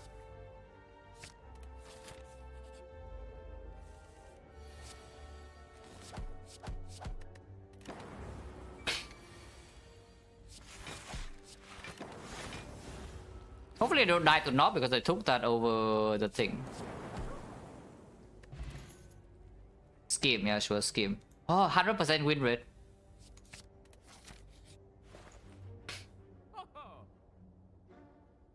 And yes, we need to go to this shop to buy a potion. You can buy a Knob card as well, but this is not enough gold. To do Real and 10 to attack potion is 1 gold off. But I do buy attack potion chance around 60. But if this fight drops a potion, you can just take this fight immediately instead of having to go here. And yes, attack potion would be over Rip and Tear. We can remove as well. We have exactly enough gold to do this and to remove.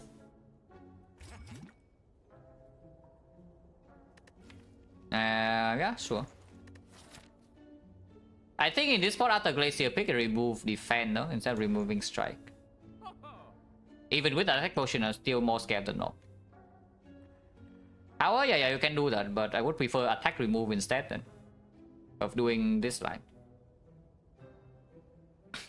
And remove defense.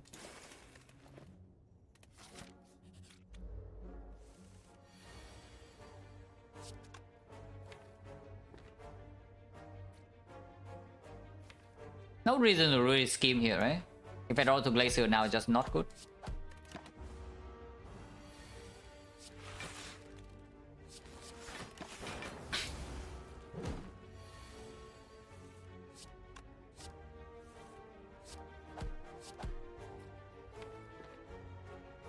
Always full block next turn because double defense and it's also lethal. Okay, potion is here, so potion now is 50. Darkness. With boss squad, you can evoke it better into the Hexaghost fight, slightly stronger. Glacier is enough to push into evoke. Probably picking it over Compower Loop in this spot. And deal with Hexaghost, and maybe if we draw it earlier against North, we can kill it too. Shining Light. I love Shining Light. So we need to do 1 elite and 2 advanced whole way, yeah? Or 2 elites. Let's say we fight a Nob here and suddenly maybe I can see doing burn elite because it's not going to be Nob. With the Glacier in the deck and maybe some potions. Still, yeah, 43 HP for 2 advanced hallways or 2 elites. 2 advanced hallway, 1 elite, or 1 advanced hallway, 2 elites with 2 potions in the bell, point chance 50%. I might still need to take a hit from the Nob though. And random upgrades in here are not super powerful. I mean, they are good. Like, this upgrade is great, this upgrade is great, this upgrade is great, this upgrade is great. These are empty. And it's not completely safe in this spot. So I don't think I take it. We already boss swap and we already took the greedy, slightly greedier card in the Glacier over the Sunder. And the Scheme. So I don't think we should... I don't think we need to push too much more value out of this Act 1. If it's not safe. But if I immediately burst point chance 50. So I use a potion here and maybe get a potion back, and we also have an option to go to Burning Elite. Like a Bullion. Can see less pot being used, but we can also see no pot being used. If we use a potion here is on the turn where it attacks, I don't think we need extra damage with Darkness.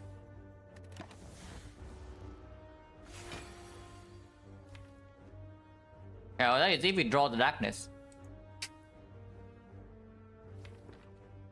Yeah, that's fine. Lightning first, yeah? So the next time when I play the Darkness, it evokes this, they have double frost in front still.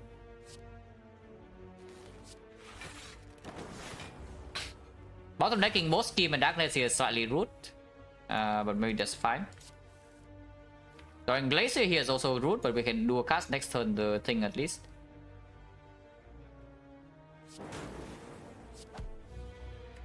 Don't play this, I want double frost. You can open this depending on what we draw top deck. Sure, next turn Glacier.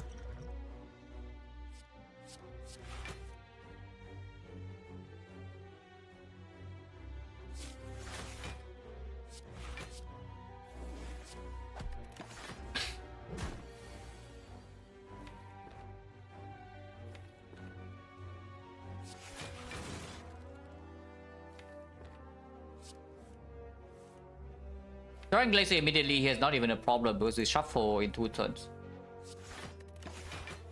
Yeah, I will play this fight slow. At least I will tend to do so. Hopefully it's not stupid. But this is not so bad. Like, we have Glacier draw full block 1 time and then we can evoke. Oh, yeah, look at this. Next turn, very likely that we have this dual cast and it just dies. And this turn we still full block with the debuff. Playing the Zap in here is nonsense, yeah? So, just defend. Yes, defend strike. And yes, we have dual cast guarantee. And we took 1 damage in this fight. Let's use the pot. And yes, the pot was okay. It saves a little bit. The finesse, also drawing into a good card. Point chance now 60%. And now that the burning knob is 50%. Two, did we take 2? Oh yeah, we took 2 because of the Philo Stone, yes. I saw that block 19, so I was assuming we take 1, but yes, we take 2. Is that so good? No, because Act 1 in this, you must kill them. So, as I read recently, yeah, you must kill Act 1 in this before they outskill you. So, Glacier is terrible in Sentries and Lagavulin. And yeah, any damage card, like even the Melter or the Thunder is way better. Bow Lightning, as I have read recently. Okay, what do we do here? Hologram makes the darkness slightly better, as you can force the evoke, dual cast evoke on this more consistently. It is not as good against the Knob, but at the same time, Claw and Go for the Eyes are both very bad against that fight too. And we can maybe hologram the attack pot card immediately sometimes too against the Knob. And yeah, this card's just fine. 4 energy as well already. Potion Chain 60.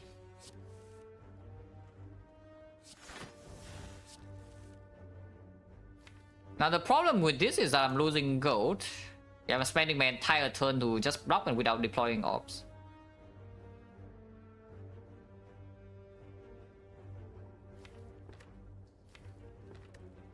You can kill this in time still, right? Even if I do this. I hope. Ah, okay, drawing dark here is definitely very good to do for that. Oh, especially if this guy is stupid. Wow, this guy is being greedy, guys. Don't be greedy. I always tell you don't be greedy as a thief. But this thief is getting greedy. Glacier alone is full block. Because it's block 11 plus 4, so 15, yeah.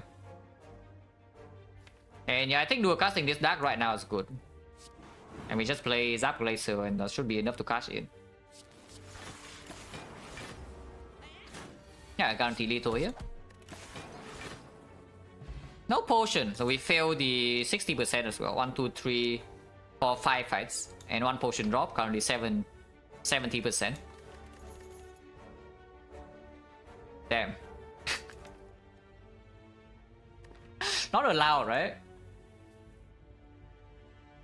Ah, too early, man. It's too early. If it shows up maybe 5 floors later, I can actually take it and carry it around. But this is too early. Considering I even want to fight this now, maybe. Burning Knob, 62 HP, but we have rest in here, into rest in here again for safety if needed. Yeah, let's just take the Equi, yeah? Unless you tell me the Sweeping Beam somehow better, but probably not. Let's just take the Equi, and we fight the Burning Elite. Strength Knob, yeah, it's just a normal Knob then. Attack Potion immediately seems fine. Thunder's fine.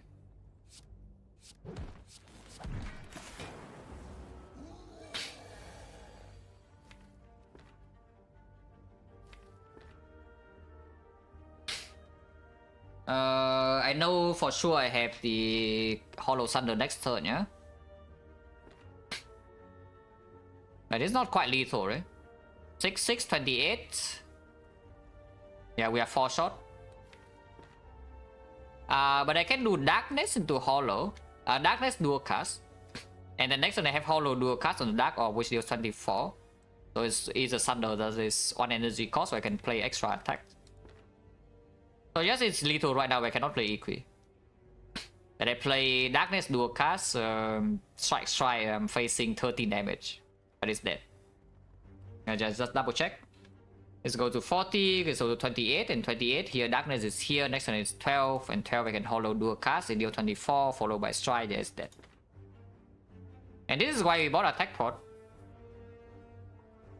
Yeah, this is exactly why I bought Attack Pod in the shop.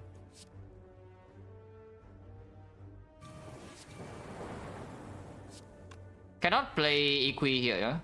Because next turn they don't have enough energy to play auto strikes. I have 1 energy shot. Ow!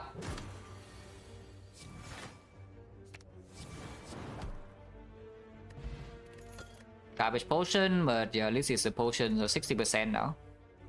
Full running attack. Can take Halo Word, but yeah, this bot lane is still very good. Yeah, still very, very good into this fight as well.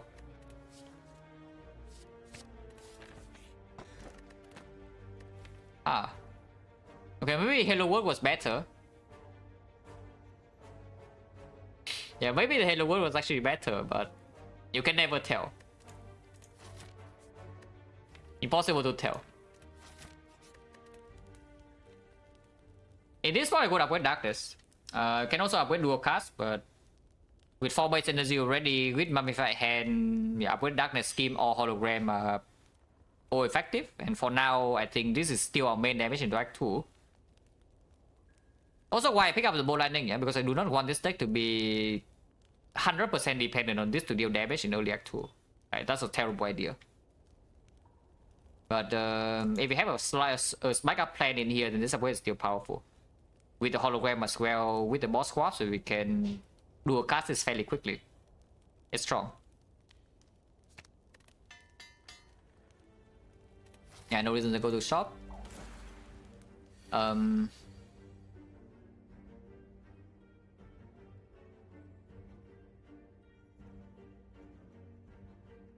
is a pretty rude sided gremlin, I would say.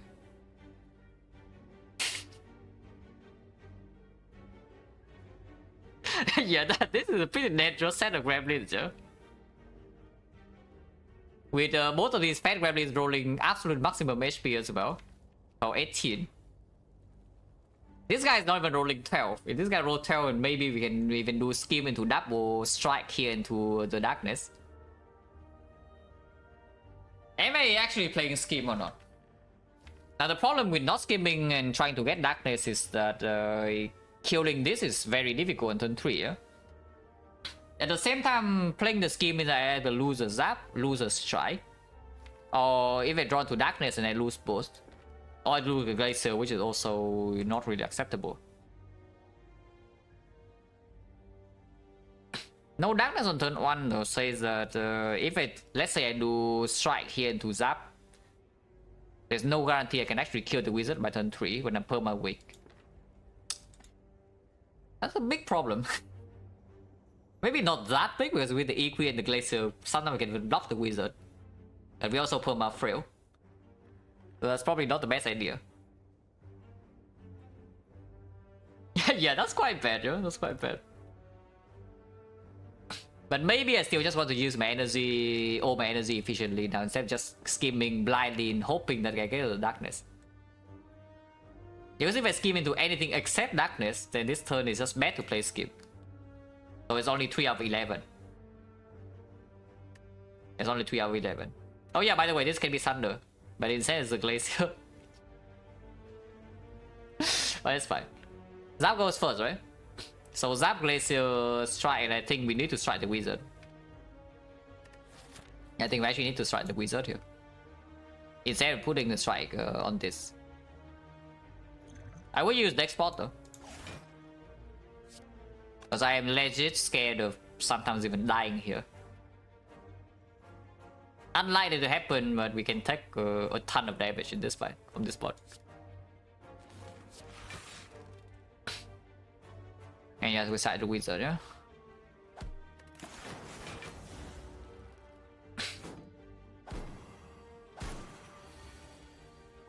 Okay.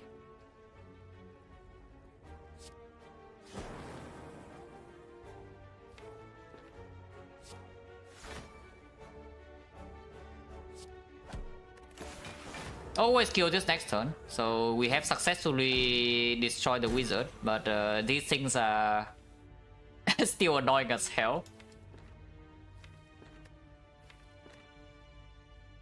Yeah, but at least we killed the wizard.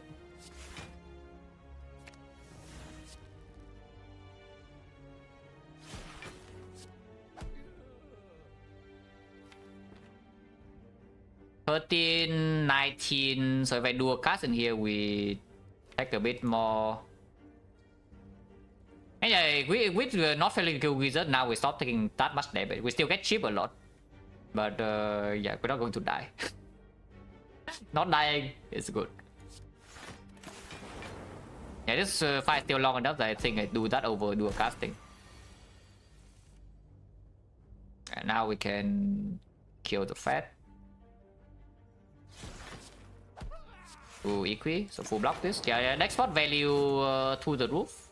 Now, to be fair, the lightning double hits here is not that much. The next spot was what? 1, 2, 3, 4, 8 HP. Yeah, not bad at all. 8 HP. No potion. 1, 2, 3, 4, 5, 6, 7 fights in 2 pots, so 70% again. Cold Snap we take.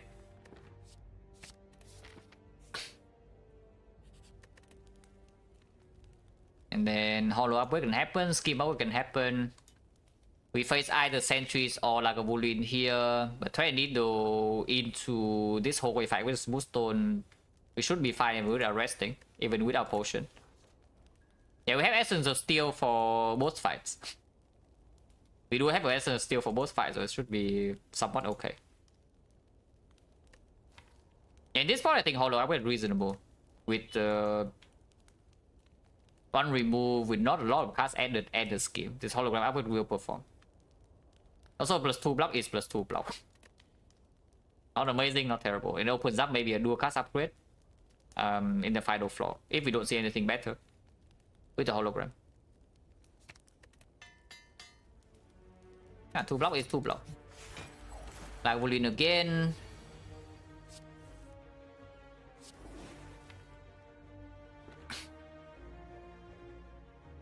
We can do hollow darkness again, but it means that Glacier will wake it up immediately, yeah? Probably fine. Probably fine with that.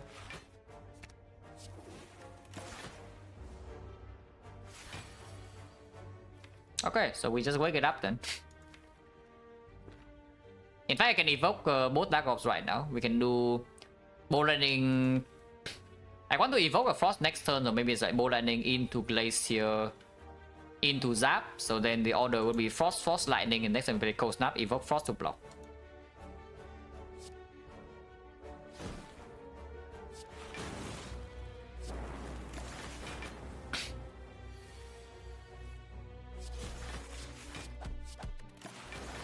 Ow!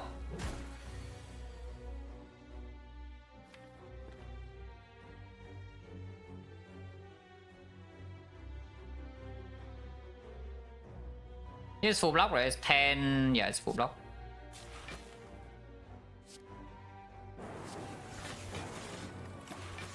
So once again, we want to Lagavulin fight and we take 2 damage. Focus bot good. The repair good. Modify hands and repair, yeah.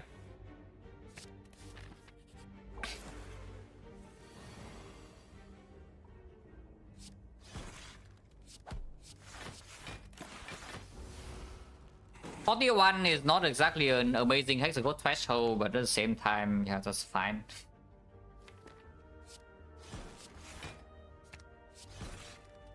Yeah, if I can take 0 here, just take 0.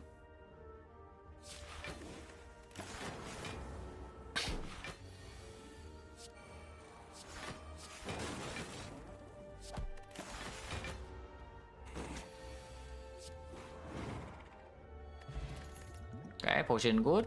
Second hologram. Okay. With the bag of marbles, slightly weaker, but at the same time, we don't have bag of marbles pay off anyway. Probably would be my upgrade then. It's probably Cell Repair in this spot, right? I can see avoiding scheme, but yeah, looking at how this Act 2 is playing out and the future potential, probably upgrading Cell Repair slightly stronger. I would take second hologram, but I would not take a third.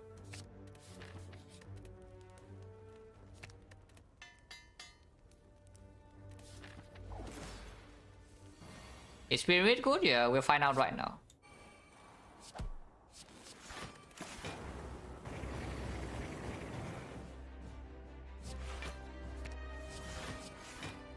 Ow!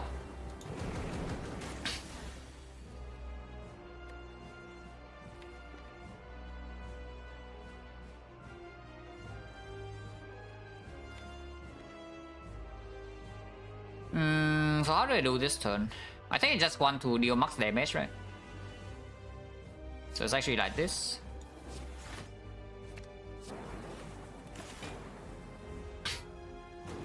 And no need to...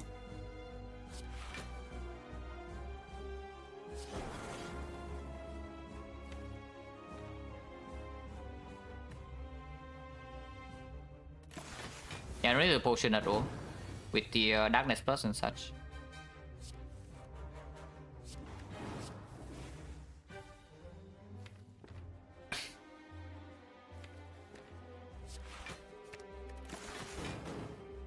At least I hope not, but we can still just kind of block. I can still just kind of block it a little bit.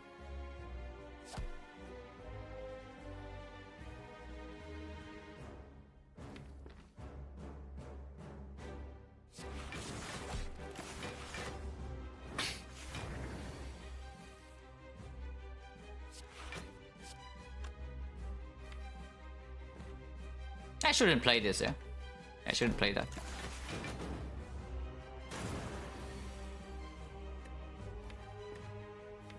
No equi this turn.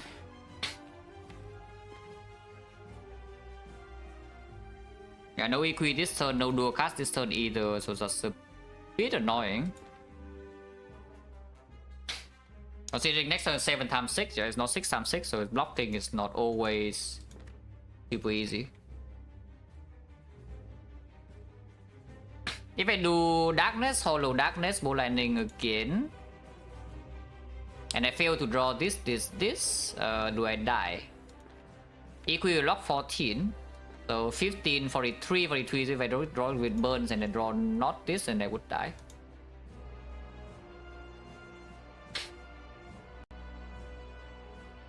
Ball lightning, hollow, ball lightning.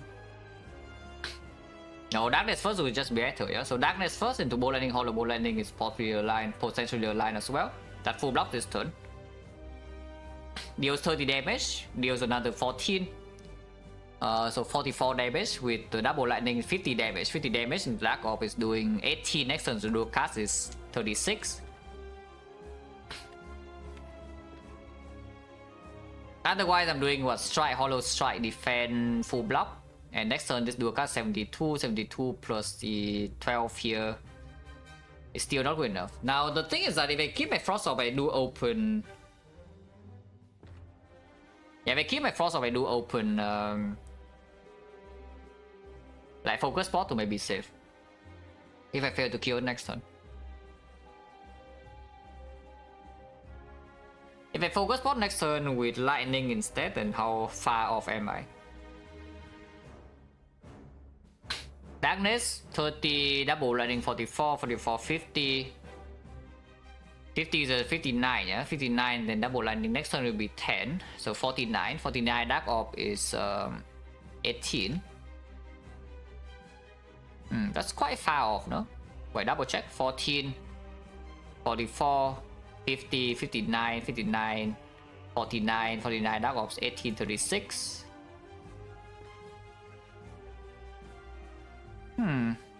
Actually very dangerous, huh? But opening potion right now is probably still just not good, yeah? So I think I just do strike, hollow strike. And we keep this Dark Orb around.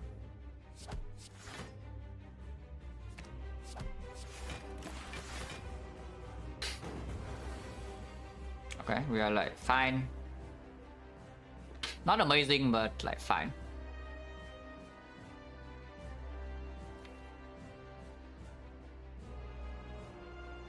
Equi this turn to face tank would be better because then it makes sure it's lethal next turn. Because if I scheme right now into dual cast, I can dual cast Glacier, we don't die ever, but we still don't deal enough damage. And if I kill this...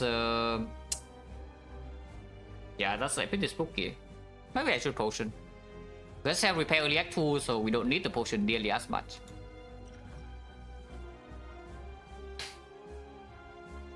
Now, Mayhem and Darkness both discount on random cut.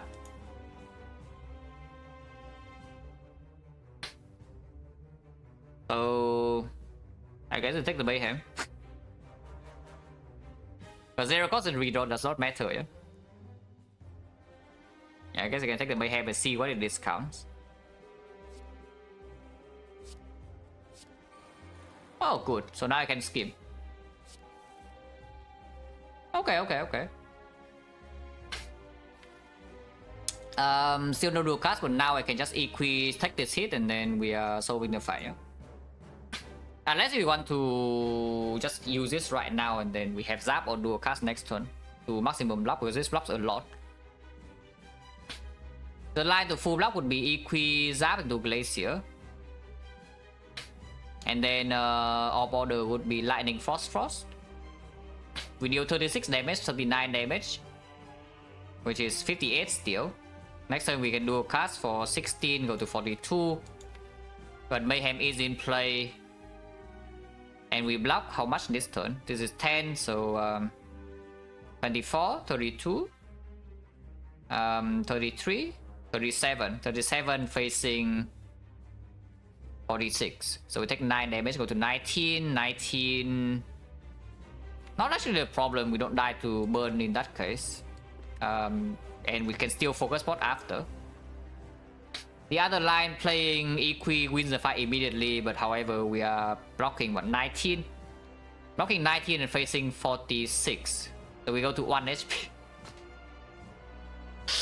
Okay, I mean, yeah, going to 1 wins the fight immediately, but yes, we do go to 1. If that is the line.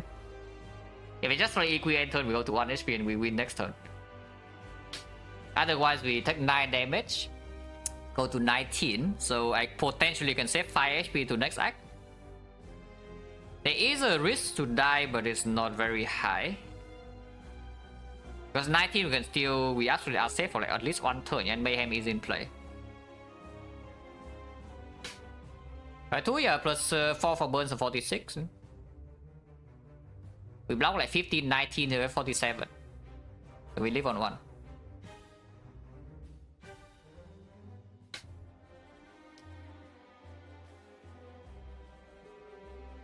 I tried to block, right?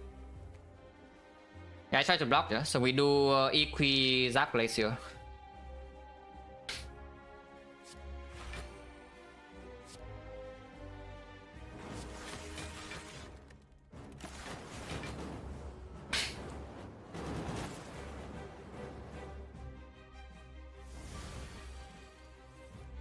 Yeah, Mayhem scry away a burn.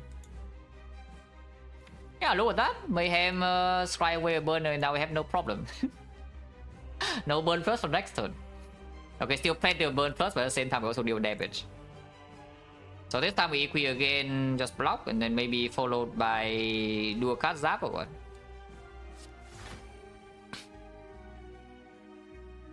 Can also see double strike as well and keep this dual cast around. Probably dual cast Zap.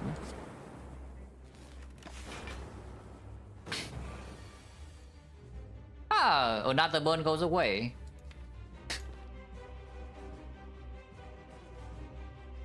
Full block this is 28 we are facing, and we do evoke here, so that's 10, 22, 24, taking 6.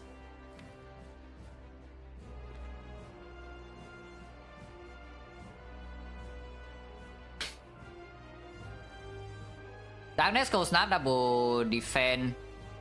We deal 6 damage, 9 damage is 30.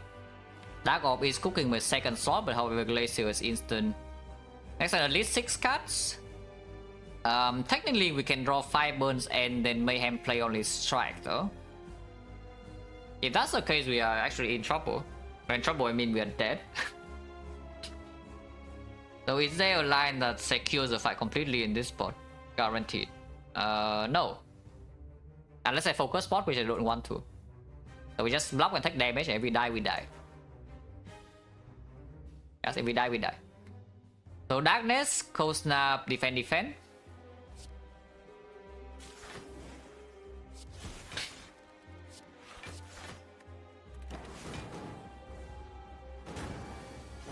Yeah, we are fine, it's dead.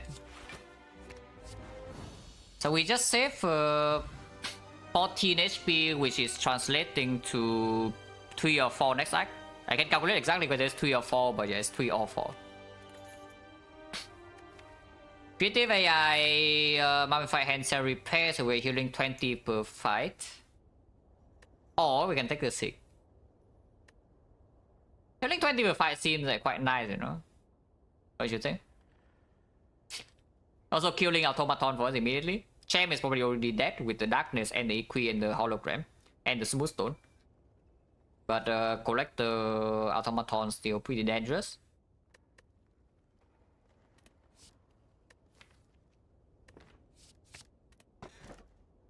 Neko.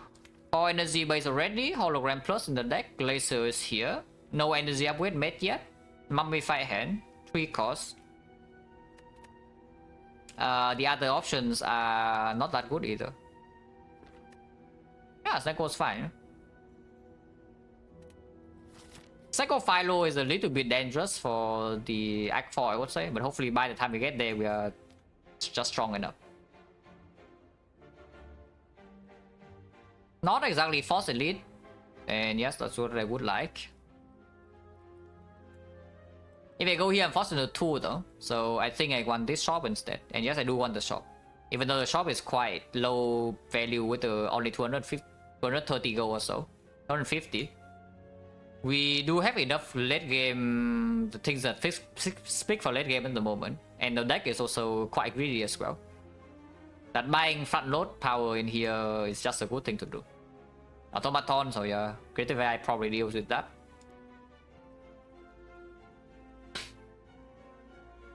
Cell Repair? No, we already have Cell Repair. That's the thing, that is why I picked this in the first place. We already have Cell Repair. It's even upgraded.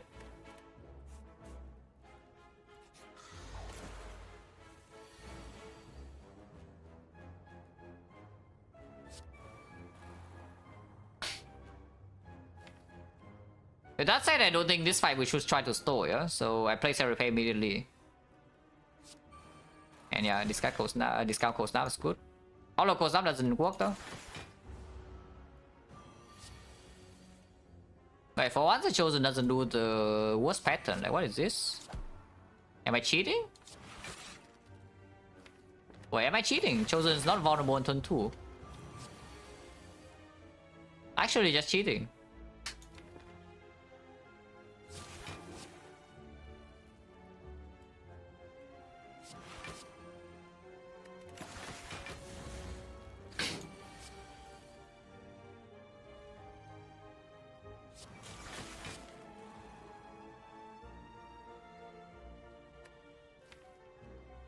It is a little bit weird though.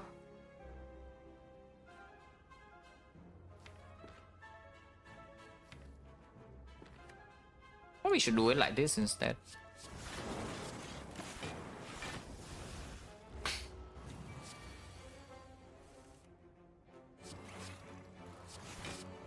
Yeah, Mummify Hand Snecko as usual, just very powerful.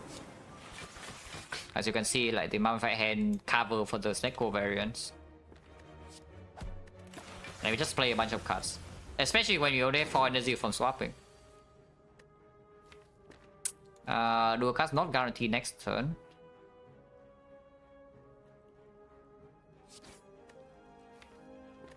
But I guess it's fine.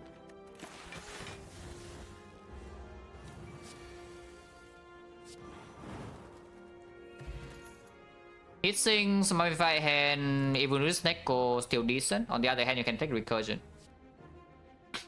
Shuffle back, yeah, I saw. Like the first card you draw cannot be Daze. Yeah, first card in the draw pile can never be Daze. I mean, only on the same turn. Like you draw 1 turn and then the turn after Daze can be on top. But the new Daze is never shuffling on top. Yeah, hitting this Recursion is pretty interesting.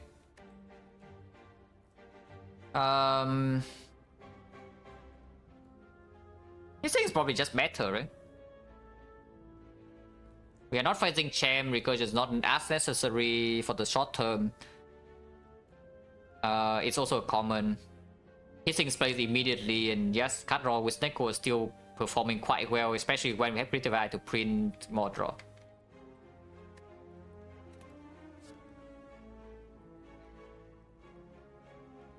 Plus our utility attack, you can play a skill and then play draw one and you know you draw into a real card, for example. Can be relevant. Yeah, I'm not going here, yeah? Going here is forcing us into 2 elites. Going here, we can still fight 2 elites, but it's not forced, it's by choice. So I go to the later shop. Avocado. Minus 20, 18 on my face. Well, good news. We heal 20. But taking this is not very nice, yeah? I guess the good news is that we do heal 20. Ow! If I don't draw my Frozen, maybe it's not as easy.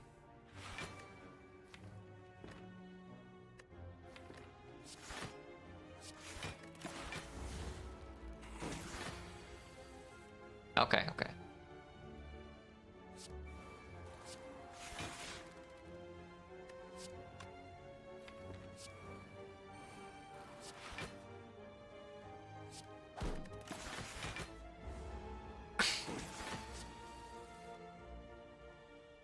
Yeah, loot first is good.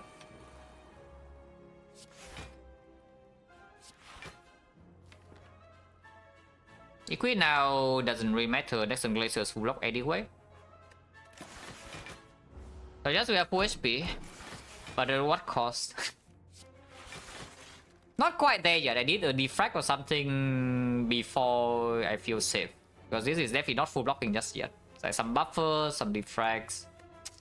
And then we are full.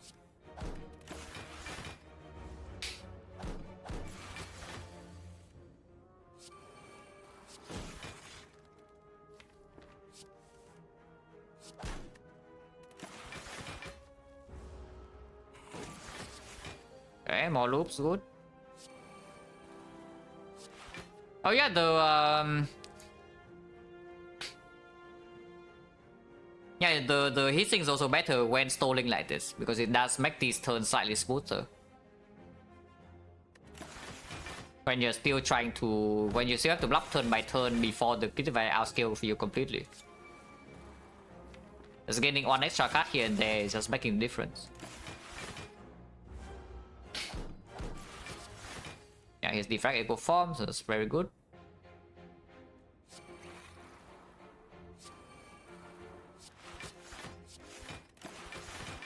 And we have 20. This freaking guy. We were fine, but like this guy.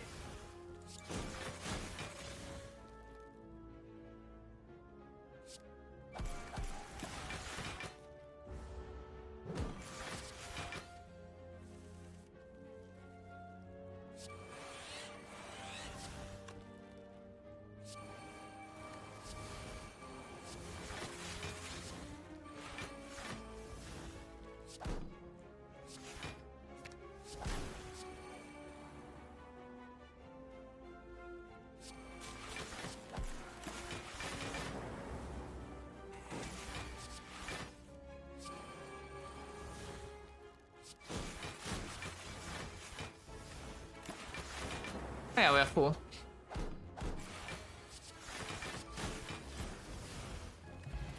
No potion. Current chase now 60 and recursion's back. We can also take a chill. But this recursion I think I take. Because it actually gives a way, an easy way to kill both tapping in this spot. If we choose to find elite. Maybe also useful against leader with double hologram as well. It's quite good. Top. And we get on sale, probably good. Coordinate is okay. Blind is still fine. We can buy 7 max HP for 166 or 5 max HP for 107. I would buy Lizard Tail if I can. But we are poor. Oh yeah, we get on sale, can take. Afterwards... removing is strong, blind is strong, coded is strong.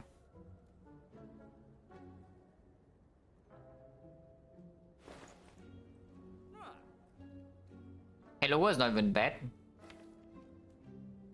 I think I want to remove, and remove this one should be Zap. Yeah, Zap is absolutely terrible. Strike at least is still working with this a little bit. Can maybe be P-Box or Bites, or upgrade or base cuts. Zap we already have replaced with more lightning, and we just want to deal damage to the Dark Orb and maybe block with Frost now. Hollow way better than XecnaR? Yes. Absolutely yes, because it does open some infinite potential with XecnaR rolls.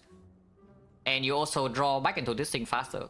When you cycle into your cards that say upgrade, you lose exhaust, yeah, you draw into them faster, like for example Cow Gamble. And the upgrade is slightly high value. And that happens with XecnaR, you draw back into this maybe 1 or 2 turns faster. Yeah, I just remove Zap. And then do I buy blind or cool-headed? It's probably blind, right? Yeah, it's probably blind. Weakness with the Firestone in Act 4 also like good, and with Mummified Hand and Aggregate, it's not looking like we have energy issues, even if this costs expensive. Probably still worth playing.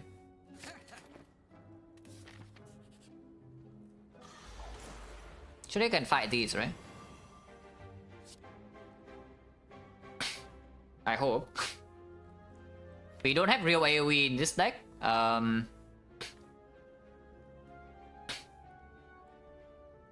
Since now we still heal 20 and we have some darkness idea, no need to panic and use this, yeah? We don't even need to fight the elite. We can dodge. Can dodge. Romeo Pointy. Pointy is double, gaining double with the Firestone and also lowest HP. I don't care about killing Bear or Romeo or let's see, Wiccan, whatever. This is 14 every single turn. This is 11 and 21. This is 13 and 18. So it's still better to store Pointy out of the 3, huh? Yeah, still better to store Pointy out of the 3. And maybe next turn we can kill Romeo before we Wiccan. That could be true. Also, blind, relatively speaking, blocks the most against Pointy next and blocks 4.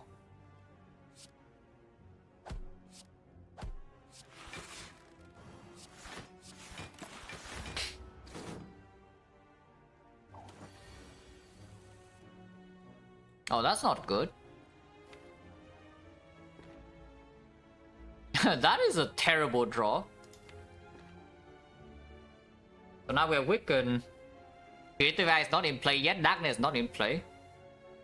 And we are facing a lot of damage.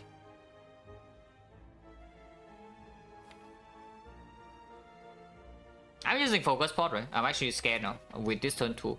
And we do not need to fight Elise in this act, we can just dodge and refill Potion Belt in the hallway fight. I'm actually scared. With this turn 2. Yeah, probably just Focus Pot now. We don't actually need to play hit sinks. I can do strike recursion. And this guy's on 7, which means we can still kill him with like Cold Snap, Bolt Lightning, for example. When we are Wiccan. Before facing like 18 damage next turn. Probably good.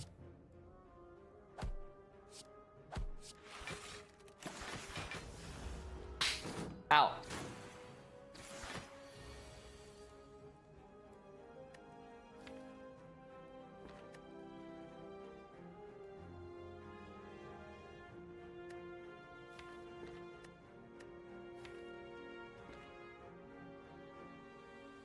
Although Aggregate doesn't give enough energy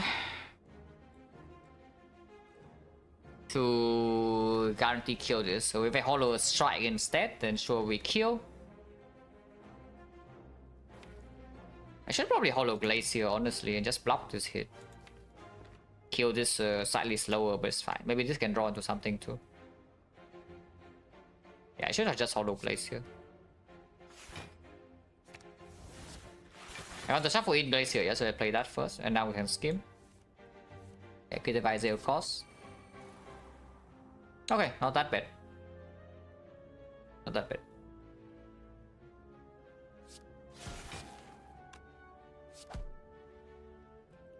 Blocking currently 28, so I'm facing 7.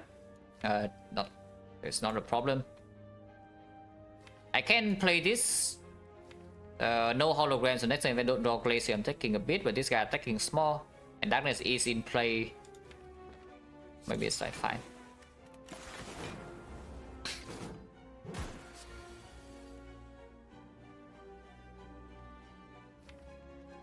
Yeah, next turn dual cast is killing Pointy.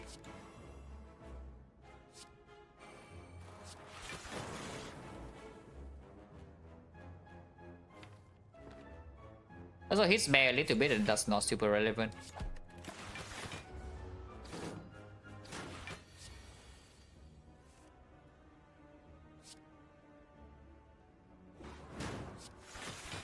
Yeah, now we wait for with the focus spot we actually get our heal here. Slightly costly, but yeah, we safely leave the fight with full HP. It's not that bad.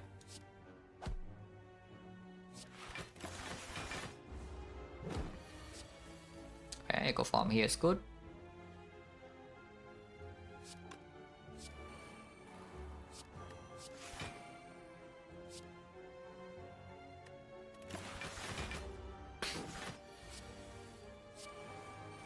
Yeah, now we get our heal.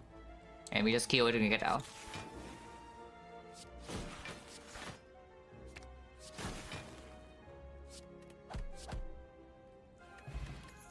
Gambler's Brew. Hopefully our Act 4 potion. Because we have sustain. Yeah, we have sustain and a lot of sustain here. And maybe we can block a little bit. We also have this to mitigate whole wave fights. And very, very strong potion snake go down the line. Yeah? Doing room attack over fusion, I think. With the recursion as well. Lacking damage a little bit. And Barrier Marbles pay off on turn 1. Lacking AoE. It's just great. No reason to go here, so go here and see. What is this guy doing?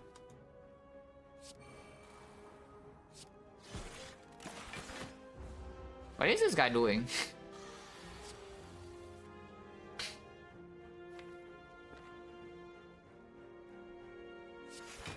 Honestly, I would do this because I want to place your next turn.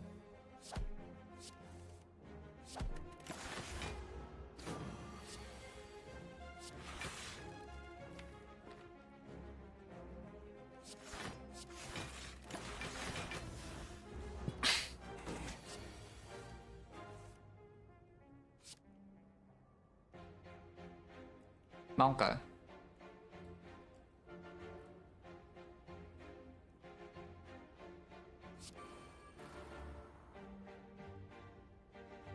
Single heal is good enough, yeah?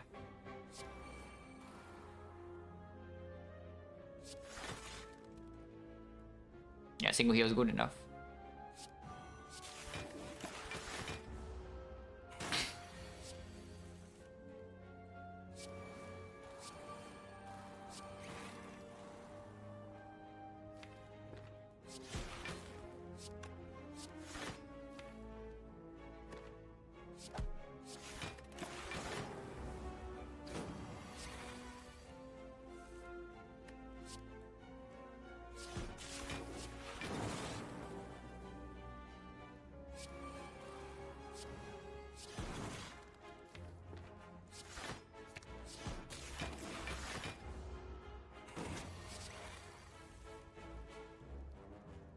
No, Seiko actually only deals 27.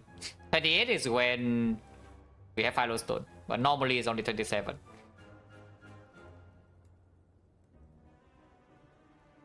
So 28 is just fake news. Another hologram, Blizzard not needed now. Another hologram is like fine. Yeah, it's fine. Don't think I take another one though. And we are full HP with Red Mask, Bell Marbles, with the Doom and Gloom added now. I think we can fight this elite. This one is still maybe questionable, but we can fight this one. Potion as well. Would prefer to not use this, but this can also save 10 sometimes. Level's probably the bad fight for us. Especially if we draw like this. Hello? I mean, I know I did add holograms to my deck here, but like, hello?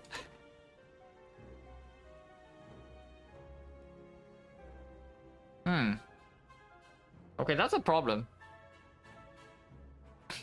That is actually a problem. I can solve the fight almost immediately by using Gambler's Brew, but this potion is way too strong.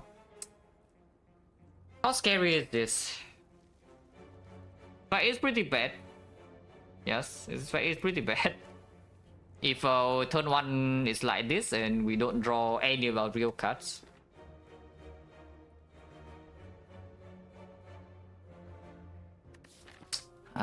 Using Gambler's Brew here. I mean, we will probably be able to fight this now because this is not Slavers, but losing the Gambler's Brew is... I can actually die here sometimes though. If I don't deploy Dark Orb until like turn 3 or so. Critical is not even in play, Glacier not in play. I should gamble for 6, yeah?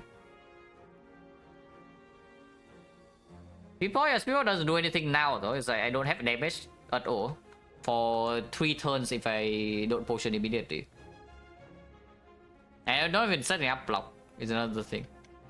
Taking this damage is not super relevant. The actual relevant thing is I don't deal damage. Yeah, I think I'm just gambling immediately. Let's not keep this potion and die. Slightly better, still annoying though, but slightly better like this.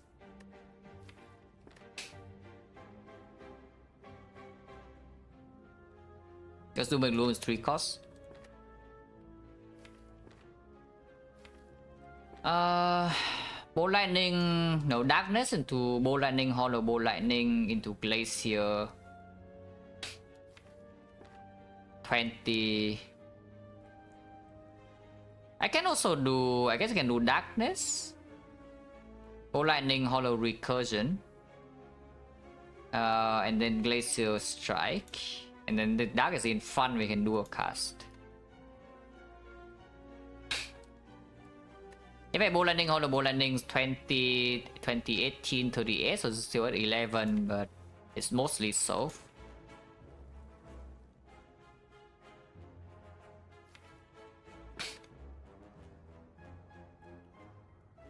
The other lie, I cannot even do Doom and Gloom Darkness into Glacier, Hollow Glacier.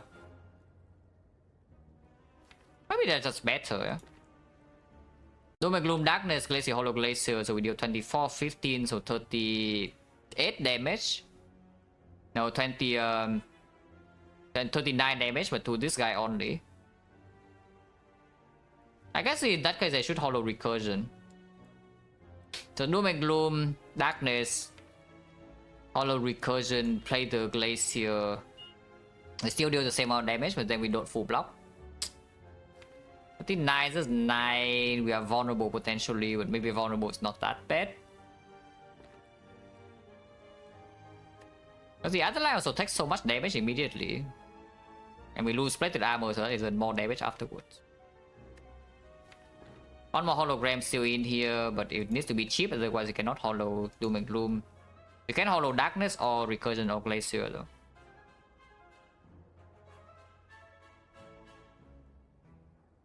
What about Ball Lightning? Yeah, Darkness. Ball Lightning, Strike, Glacier, Hollow Glacier. Doesn't quite work, right? It's like 12 into 22, then you do 31, 31 with, yeah, 31 random doesn't work. Okay, so I guess it's Doom, Darkness, and we play Glacier twice, yeah? Also works.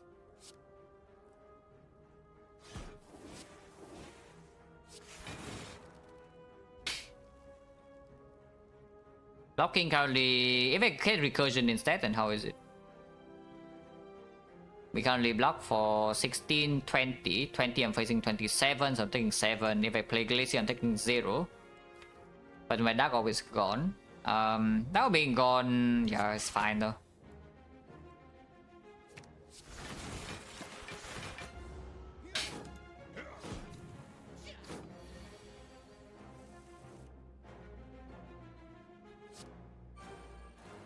Yeah, that will be gone, so fine.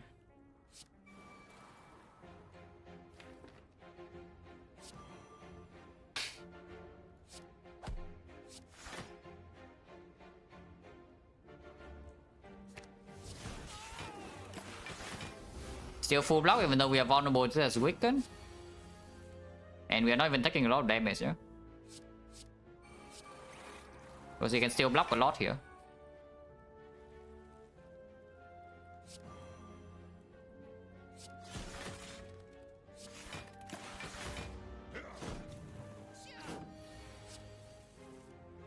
Yeah, now of course the fight solved, but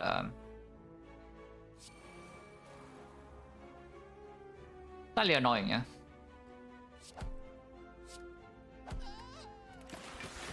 I had to use Gambler's Brew. If it's OP, I mean, if it's OP, I would still have Gambler's Brew here.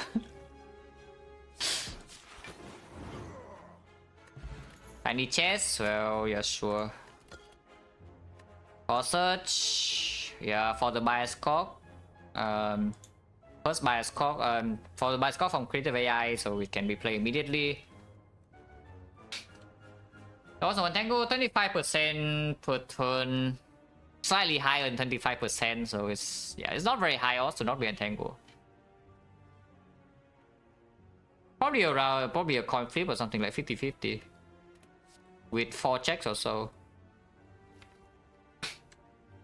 Yeah, it's fine. Just take the fight instead of question mark, because we want to know whether we actually want to fight this or not. Probably do. But I also want... yeah, I think the fight is just stronger. This question mark is what? Red mask? Bias we don't take, apparition we don't take. Forgotten Outer still sucks. If we go this way, we gain 2 question marks, so Tiny Chest can we still be proc even without this? Let's just go here.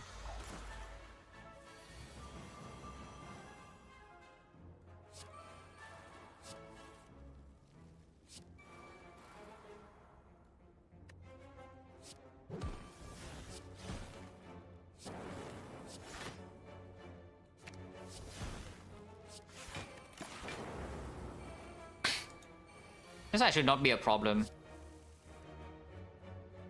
Unless we bottom deck Doom, but even then it's probably still fine.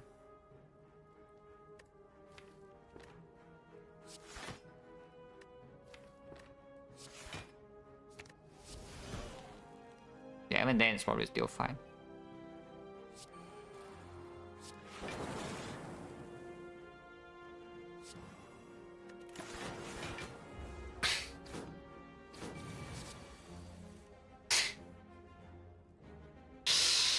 Oh man, I mean, it certainly is creative.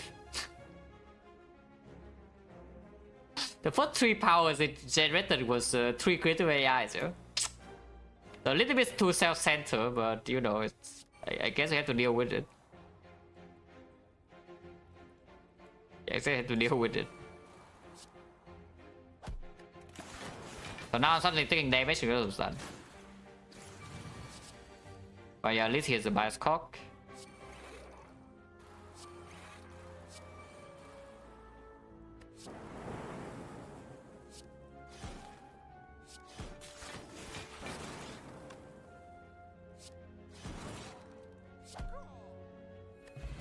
No potion. 1, 2, 3, 4, 5, 6.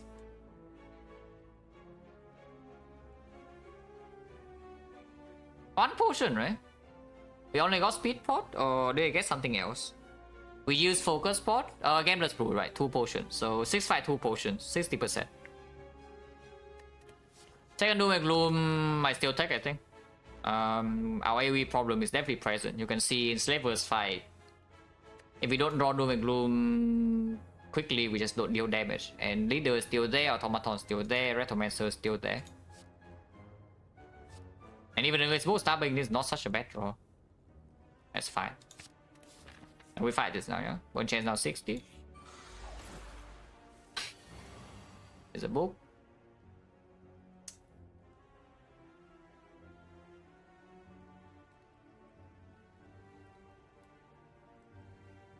What's the order I want? I think Frost in front, right?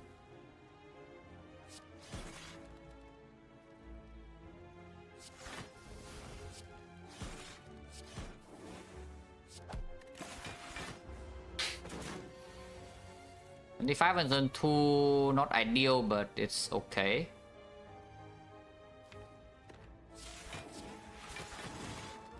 be worse.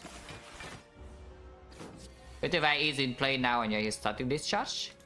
You can Hollow Glacier. It costs the entire turn. There's no other cheap block. There's a Hollow Cold Snap is possible, but that's not doing much. You can play this.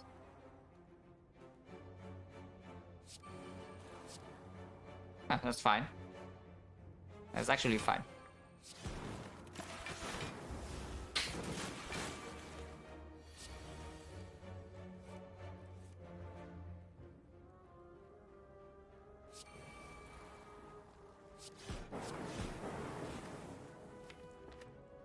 Oh, this will hurt a bit, but it's dead.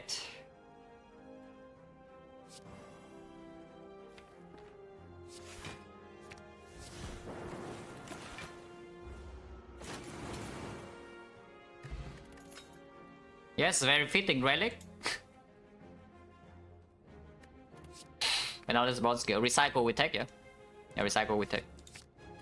Punch is now 70, and we can face slavers again. With no new potions. Is there any reason to upgrade some cards? Yes, hologram upgrade is good, aggregate upgrade is good. We have second Doom and Gloom now though, but we haven't gotten stronger against slavers, and this time no Gambler's Brew.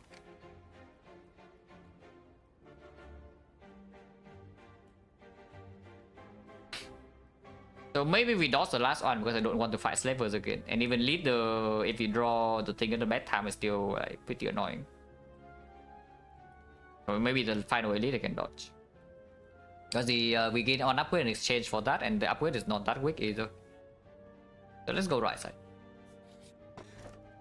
He says Neko is good. And he says Neko is great. Right, plays here, plays here. Kurski ideas, but 5 energy is not needed because we have Mummified Hand already and say Aggregate in here as well. Recycle Aggregate, Mummified Hand, we do not need to take Kurski. And I do think this relic is good enough. The Cleric. Oh, thank you, Cleric. Very cool.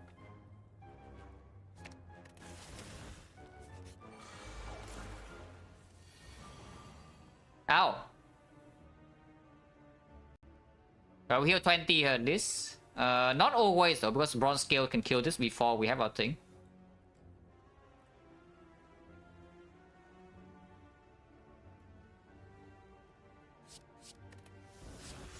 Ow.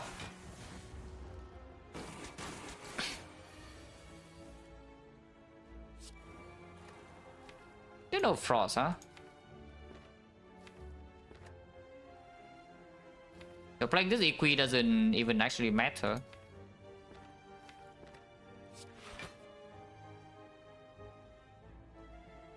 I guess you can do it like this.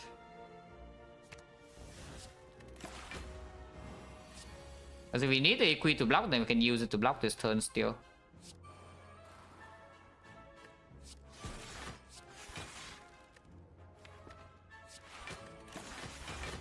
Ow.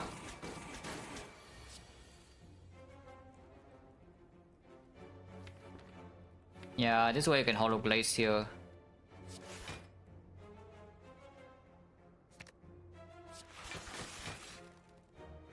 And exact full lock 27, yeah? Hello, Hazel? You doing well? Yeah, I'm doing okay.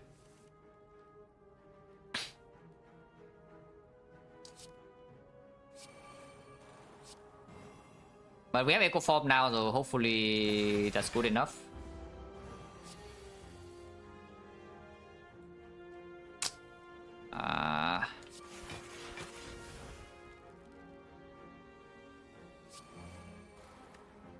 Okay.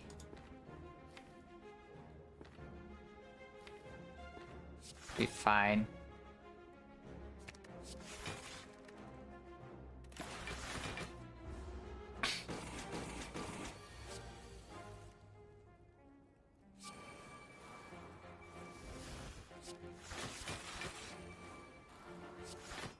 Yeah, it's fine.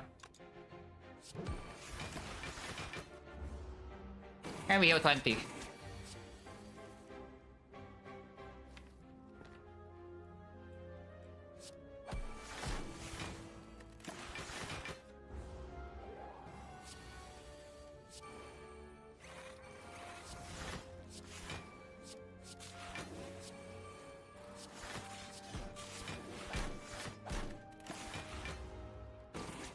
Oh, from Surface or 19 months, special lot. No potion, point chance now, what, 70, 1, 2, 3, 4, 5, 6, 7, 8, 9, 5, yeah, 70%. These are garbage. So I do want this question mark, yeah. Some twag ideas. Outer, we can just take the damage sometimes, maybe. And upgrade every kit. Auto lightning on every gate where we have ancient tea set. Yeah, Moto Glacier is pretty decent too. But probably can key. Yeah, probably can key this.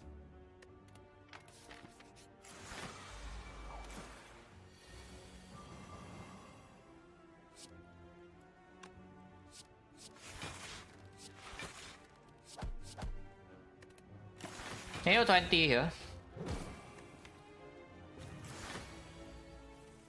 Maybe.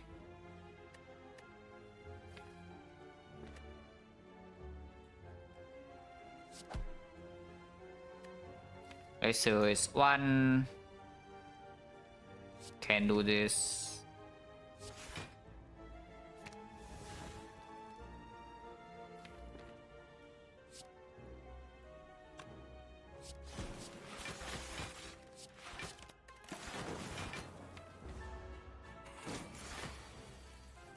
Okay.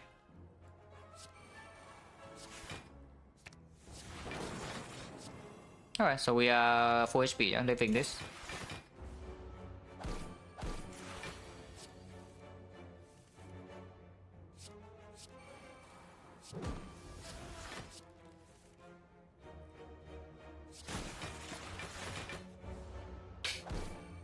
Unless it's gonna die to taunts first, of course. Before we get an echo form. Hopefully not. 4 players still fully in, and we have the Creative AI and Tweed Force and Loop and such. So shouldn't take damage even if he decides to do 21 sometimes. So hopefully we see a freaking echo form before this guy dies. This is for 1 HP, yes. It's for +1. And we must heal 1 HP here, otherwise we die. It is once again forced.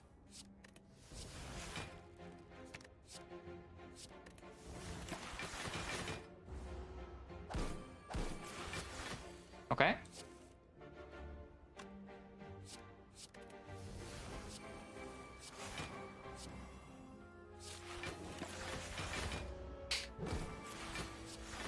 Yeah, now we have full HP.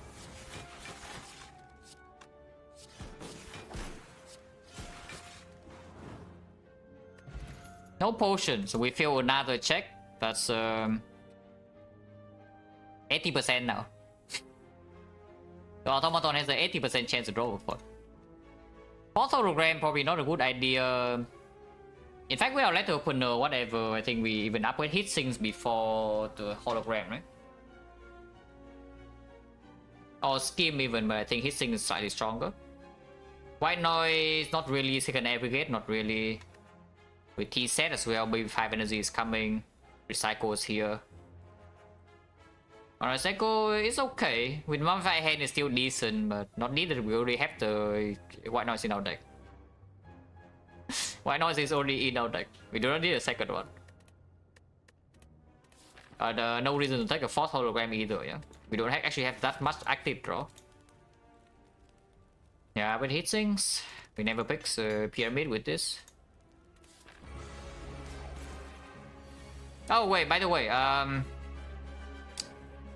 the Meteor Strike that I did not pick in Act 1 would be pretty good now. Yeah, the Meteor Strike that I did not pick in Act 1 would be quite decent. Cell Repair, Core Search is probably just that. I don't care about doubling this.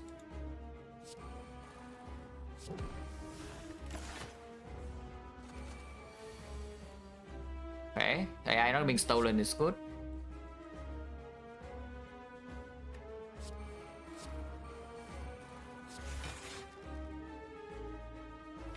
Yeah, stealing 2 Doom and Glooms or Darkness or Scheme or Recycle, okay. They're not amazing but not terrible.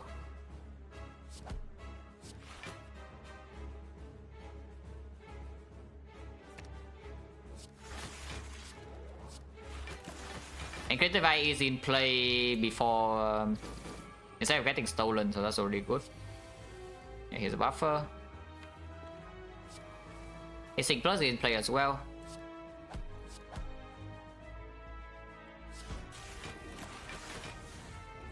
We have 4 HP, so even if we take the Hyper Beam to our face, we don't really die, yeah?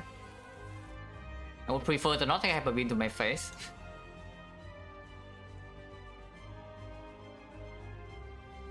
Cannot really protect a buffer here with double evoke with 10 and then no, I cannot even double evoke. Single evoke with 5 and then 6, 11, 15, 15, 19, 19. We're losing a buffer to the second hit. Unless a discharge drawn to something, which I guess is... Yeah, we can try that. Not exactly doing so here though, this is not full block.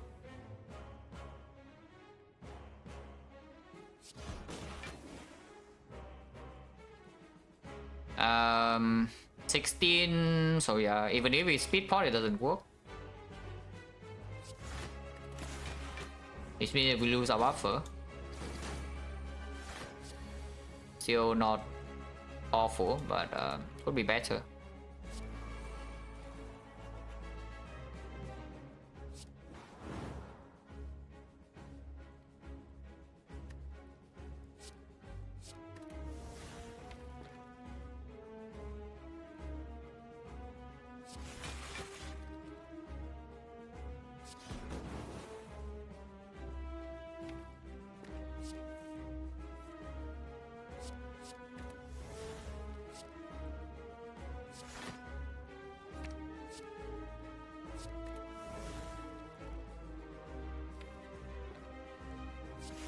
This charge is in play, yeah? So we do need to be slightly mindful of that.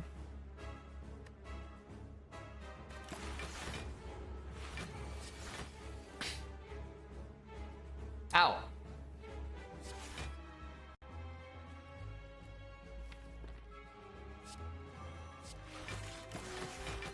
This charge minus, not plus. So we still get this Dark Orb in front. And here's a buffer.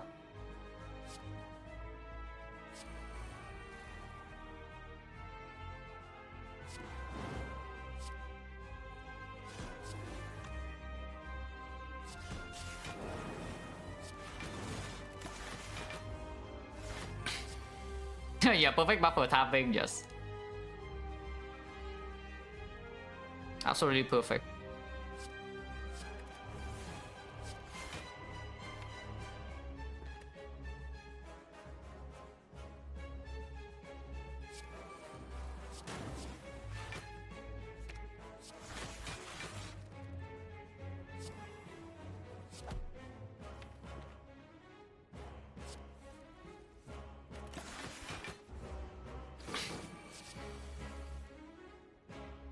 Yeah, it should be fine.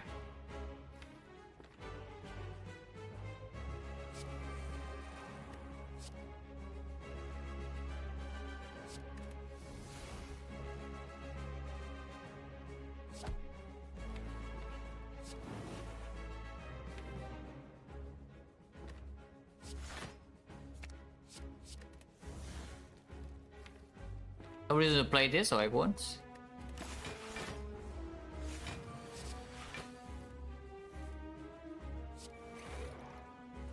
Yeah, that's a bias cock.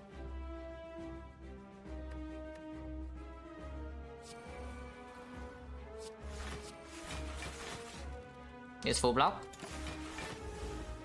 And it's dead. Okay, at least did not fail the 80% check there. Meteor is back, and yes, we take it.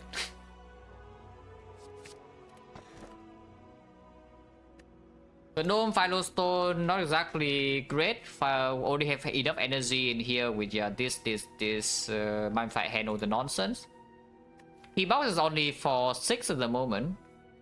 Still reasonable because a lot of powers hits. Yeah, a lot of things are his, like some power, some expensive lock cards, some actual focus scaling. Maybe can recycle into infinite, so even schemes and whatever can happen too. 0 for 1 hologram, infinite can happen. Oh, we can take the bell. You can also take the bell. But the curse is drawn more often. And the base cards are also complete garbage, all of them. We do have technically 5 dexterity permanent here, but hologram only has enough payoff. Yeah, cleric 75 gold for minus on transform, yes. Crazy. I think we do take the P-box. Okay, so another hissing. Thunder strike is mostly useless, but yeah, exhaust, exhaust, exhaust. Okay, I need a toilet break, and then we continue this run, yeah. But this is looking interesting. It's not overpowered, but it's definitely not bad. So we'll see what happens. Oh yeah, I'll be right back.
Okay.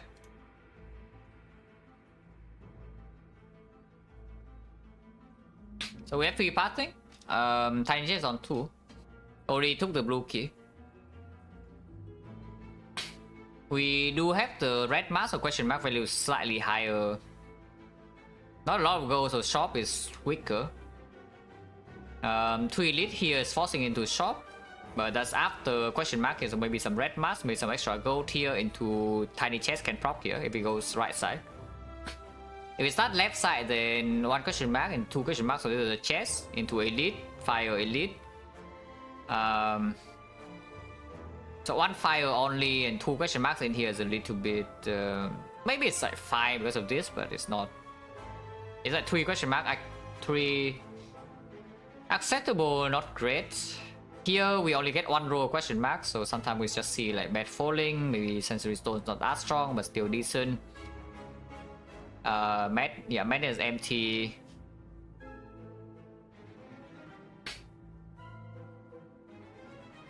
Do we want actually shop or not? It's only if I see the red mask, right? This way has 1 upgrade, 1 fire. The other way also has 1 fire. Have not recall yet. Buffer upgrade is like fine. Hissing second upgrade is not needed. Only want the buffer and maybe the hologram, otherwise we don't really care about the upgrades. Gold wise, what you got for PPOX? Yeah, Force Field, Thunder Strike, Hissing. So the last 6 cards here. Starting from the Force Field until the buffer. It's okay, it's not amazing, not terrible.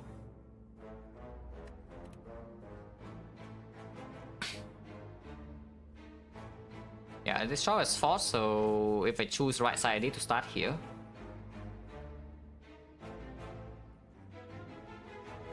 How much gold do you gain by this then? Assuming this is not red mask or any gold, yeah? It's like 1, 2, 3, 4, 60, 120, 287. Plus another 60. So 247 for 2 shops. Sometimes we get gold from chest. Not amazing, but at the same time, by the time I get here, I don't need to spend money on anything not premium. So if we see garbage relics, we can just skip entirely for it and buy it and act for shop as well. Yeah, I don't think I want too many question marks in Act 3 even with the red mask. We start, so we start here, yeah? And do 1 question mark only. If I see the gold from red mask, we can still use it in 2 shops. As a box, I would say this box is probably 7 out of 10. It's not bad, but it's not like amazing. Probably 7 out of 10.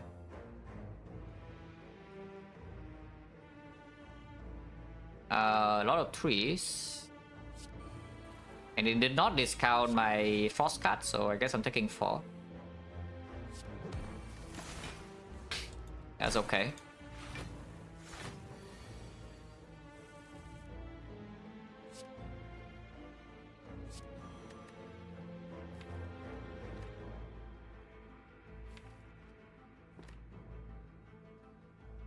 Hollow every gate is gaining. Use 3, you gain 3, so you just gain 4 block for free. Yeah, that's fine.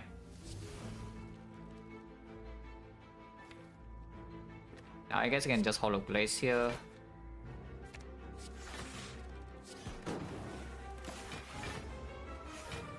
Ow.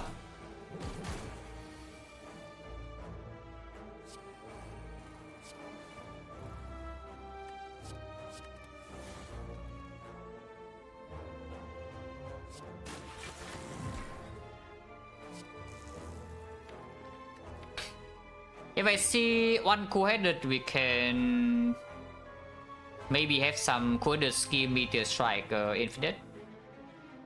Not super needed, but it is available with the recycle as well.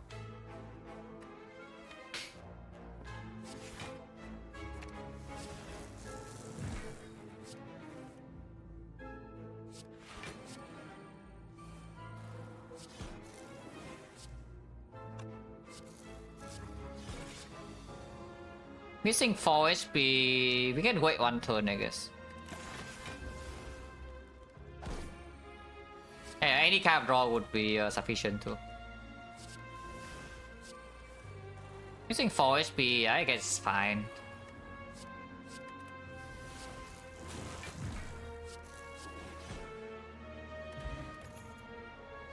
garbage. Point chance 50 now.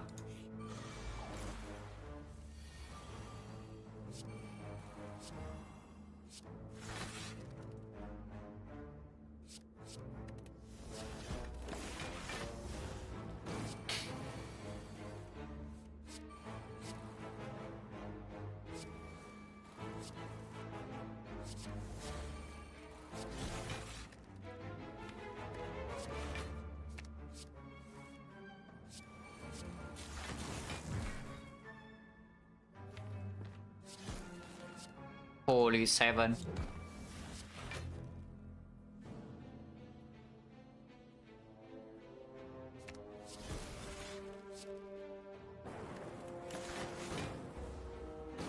Yeah, now I just place a repair and then 4 HP.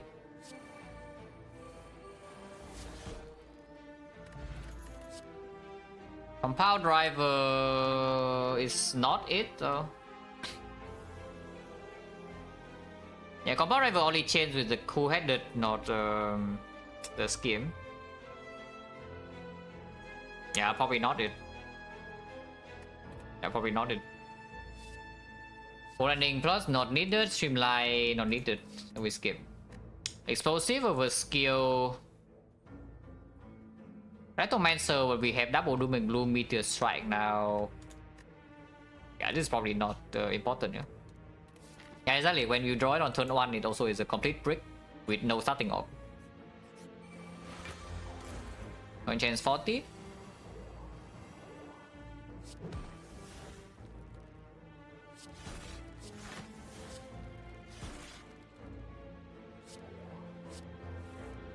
Nice order, by the way. Yeah, probably doesn't matter, but yes, nice order.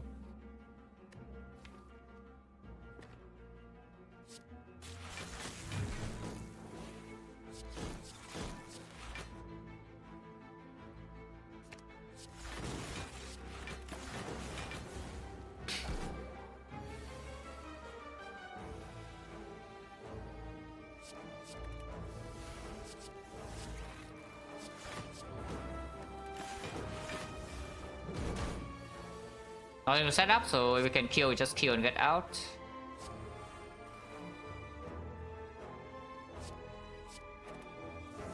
Game sucks.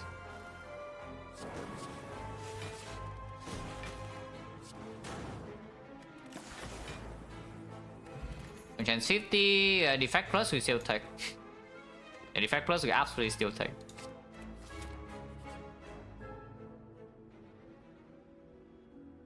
Buffer, heat sinks, hologram, scheme. With the meteor now, I think I do hollow, second hollow, yeah? And then we can do scheme in another file if we can.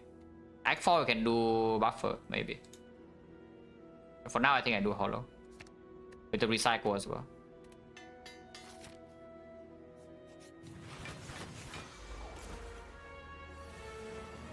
And yeah, with the what I mean by double meteor strike into with the meteor strike into a hologram upgrade is that we have some, after we play this, yeah, we have a lot of energy, so you can do some chain with like hollow scheme, even though it's expensive, in order to recycle down.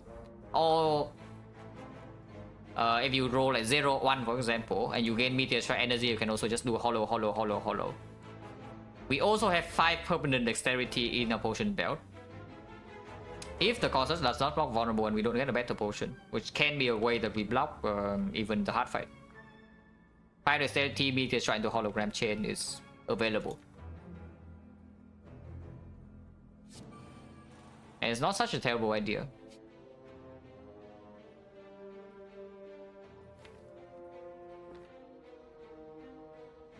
Playing this now means I cannot heal 20, yeah? But do I care?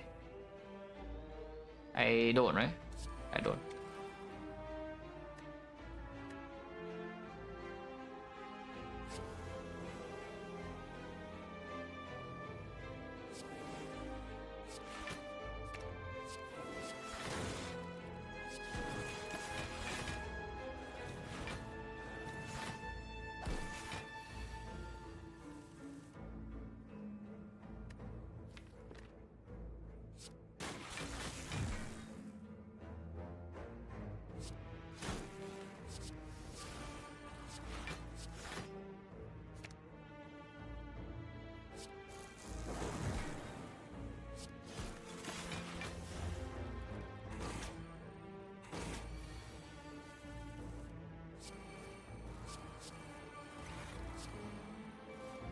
Yeah, I mean, this deck is strong.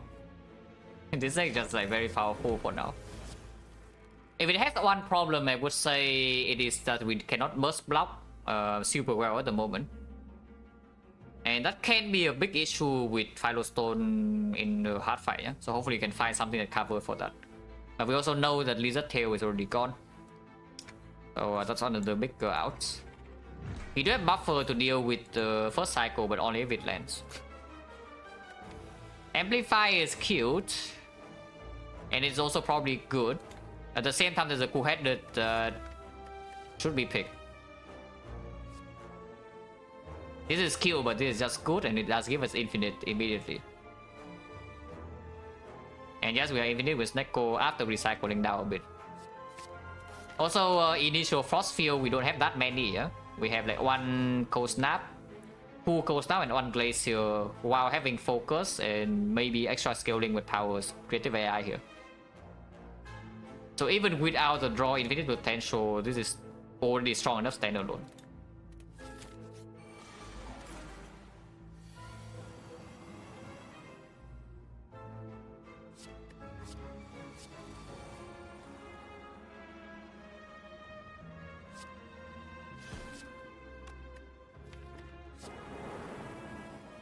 Okay.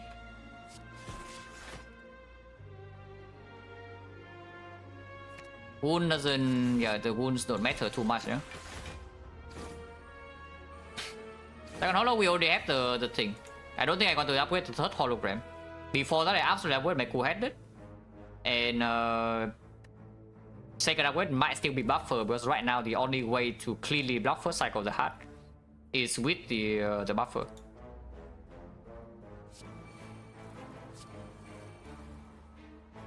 I think that's what I want to do.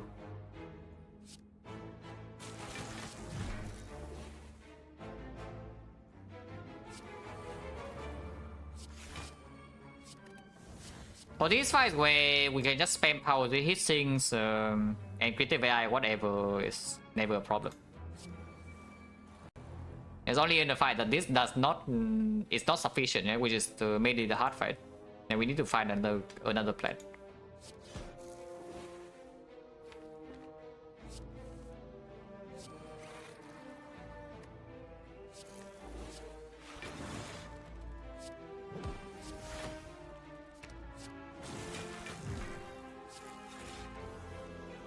That's a wrong order, but at the same time I don't really care too much. Holy.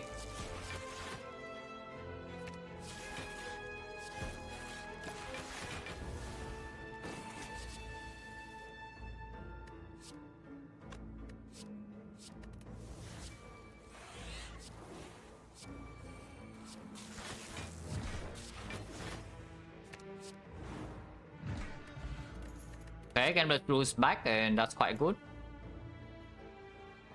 Another credit.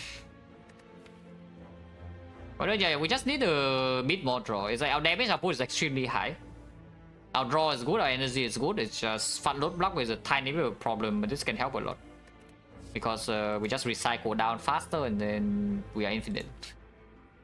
I think Commander is still good. I don't think we care about the consume too much. And the Gambler's Blue is back and it's excellent. Over skill, I think we might still want to open the out of 5 dexterity. Ideal case would be Cautious blocking vulnerable first cycle of the heart and then we just win, yeah? But if we cannot draw Cautious on turn 1, then yes, 5 dexterity is also good. Recall now? Yeah, recall now. Also T-set for this fight. Not that the T-set matters too much, but it is here.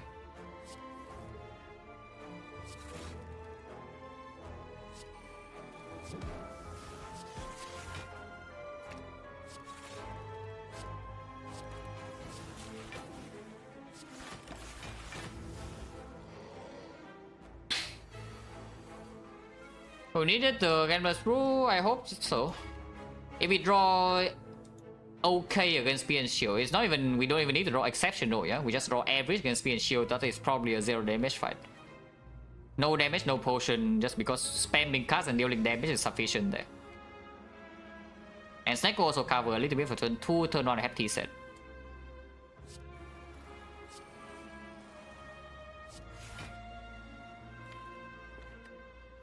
So hopefully that is how it goes.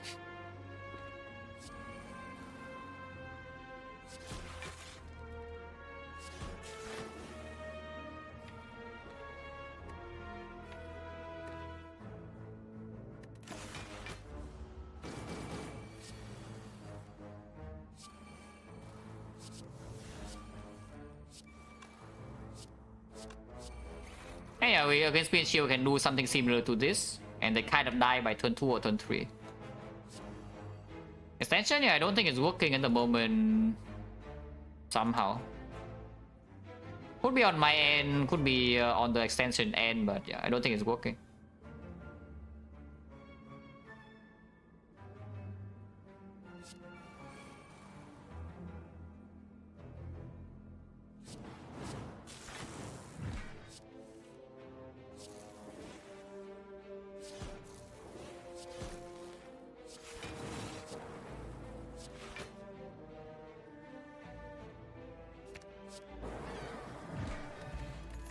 Focus, good.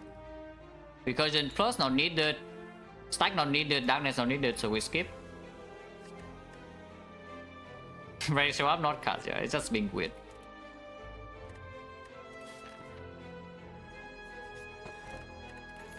Okay, Act 4 elites, even more dead than they already are, maybe. It's a Frozen Eye. Frozen Eye, Snake Oil, and Skim, huh? So no 5 permanent. Yeah, this is probably never 5 permanent dexterity then. This potion is way too good. This is good, and this is good. We spend all our gold though, like this. Is that fine to spend all our gold here? Well, I mean, we have to choose in this and this though. So what is stronger, Snake Oil or the Skim? The Snake Oil has to be better, right? We gain... tiny chest is here, yeah? So we gain 60 more gold, even if we buy Snake Oil, 87, 147. So cannot buy Relic, but we can still remove. Yeah, this is just way too strong.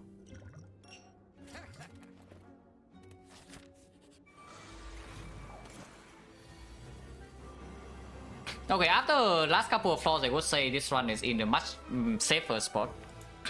Still some danger in the hard fight, of course, because it's Philostone hard, with no way to guarantee negating vulnerable.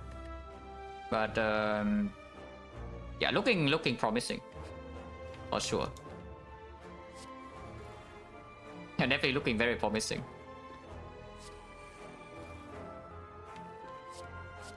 As you can see, like turn 1 right now, we can just do things like this. With the Frozen Eye, we know exactly what we draw into, and then we just end any fight.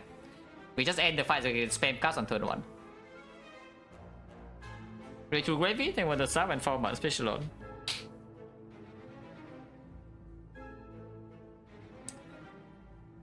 Hey, yeah, thank you for watching.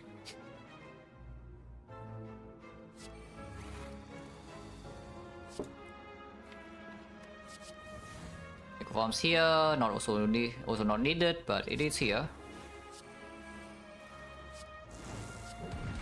So the question we should ask is Rectomancer dead or not?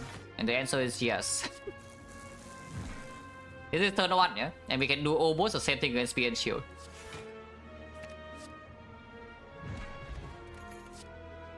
Coded plus is green. This is full block, but this is green. And I mean green coded attack. Okay, so we go from no coded to 3 coded in a couple of floors. Interesting. Need to upgrade, yeah, whatever. I guess it's fine for Spear and Shield burst. Need to upgrade is not too bad. But of course the relic is not great.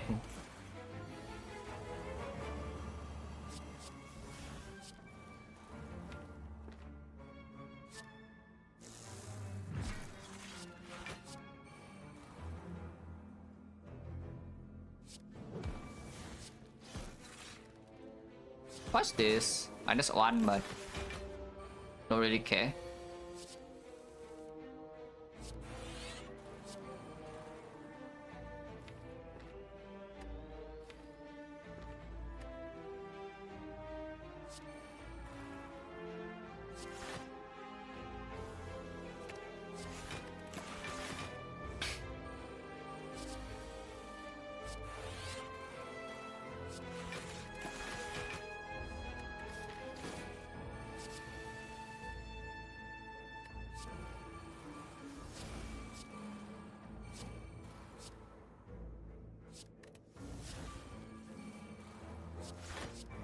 Yeah, I mean, I think we are quite strong.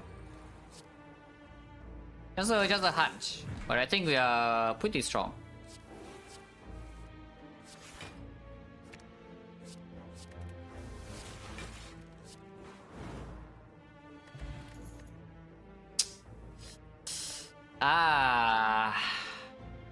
Well, that is first cycle insurance. I mean, I know, guys. I know. I just paid like 110 gold for this potion, yeah. But maybe it's time for it to go. I literally just paid 110 gold for this potion. But it's better, right? Like it's probably better. Considering we can even heal 20 of the elites, and elites are preserved insect now, so it's just the hard fight we need to care about. Onelia, we probably don't. But if we do need one of these potions, then I would say Fairy is probably slightly better. Gameless Blue is still better than the thing, and this is a chest. Yeah, for the neck tanks. Exactly what we need in this spot.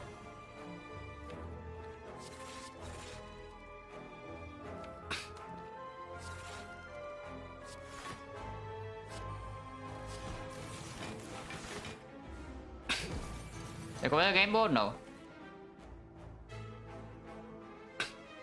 Because Gameless Brew immediately can draw 7 and you can control exactly... You can control how many you draw easier, and with the Frozen Eye, that's like super valuable.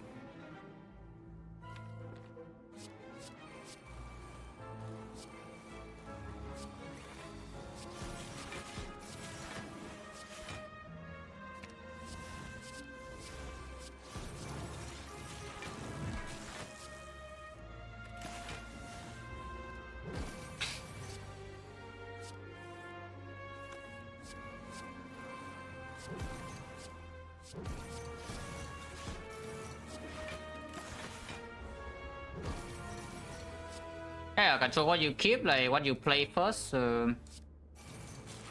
It's just more flexible. More flexible is good.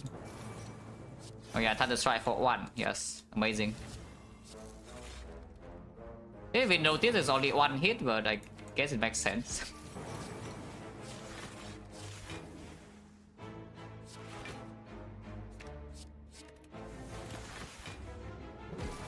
The buffers, I'll need to deal with this turn, which is very easy.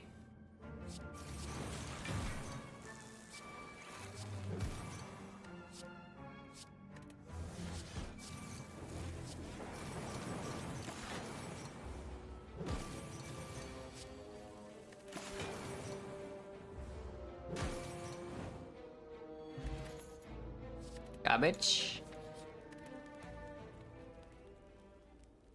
And I damage rewards? No rewards, you do get an achievement, no? And it's very possible to kill him. The most common case is you have a deck that goes infinite. In fact, honestly, I think if I try to kill him just now with this deck, we can. This deck is strong enough to kill him in 6 turns. But you get nothing in-game except an achievement.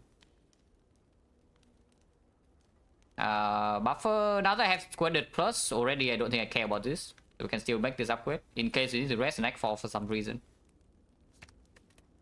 Probably not happening, but could be. Is this like a problem? Hopefully not.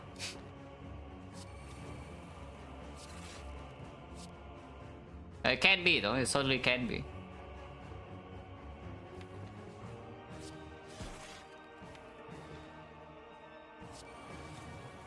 I don't think I played the buffer.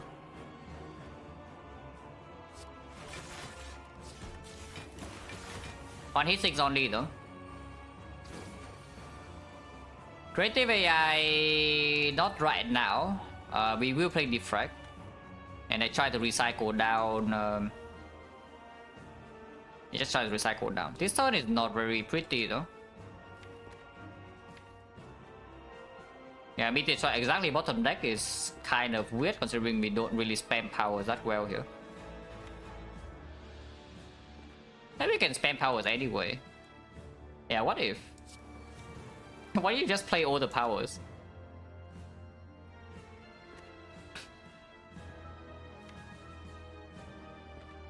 Yeah, bottom decking Recycle and Meteor Strike Navigate costing 3 is not exactly ideal in this kind of spot for sure.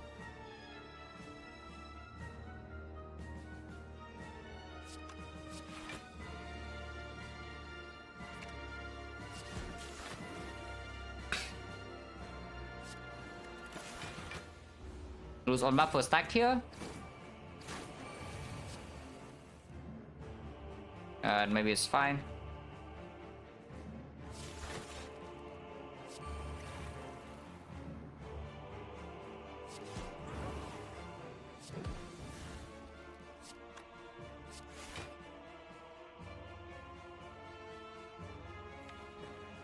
Yeah, taking some damage here is like not a huge problem either, yeah.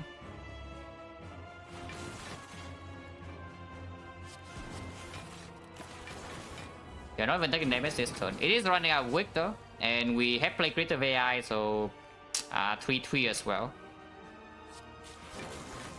3-3 is a bit annoying. 3-3 is a bit annoying.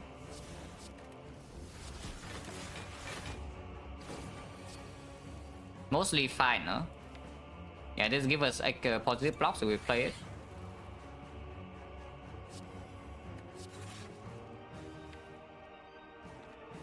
And it's weakened next turn. He have one map first stack. Echo forms here, but cannot be played this turn.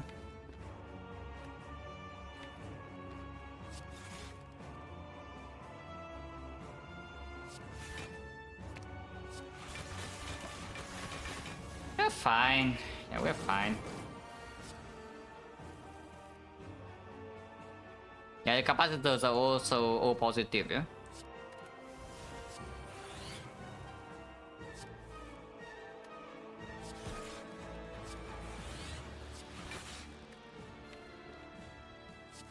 And we can recycle some stuff down. Any bias cock? Loop is 5 block. I guess it's okay.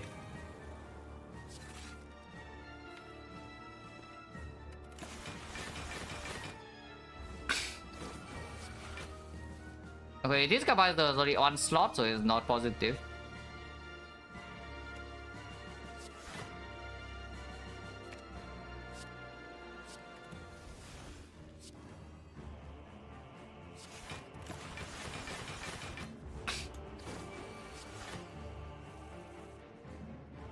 $72.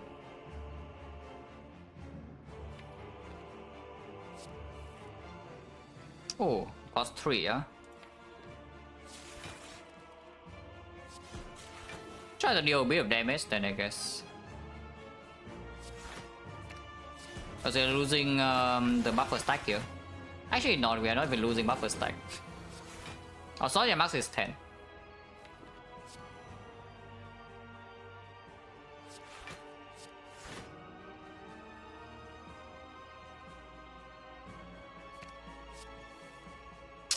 Root.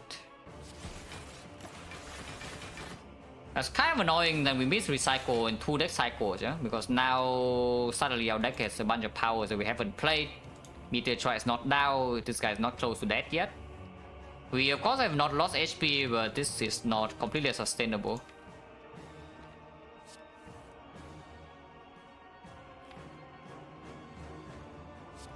It is weakened, no? And our Dark Ops are cooking a little bit.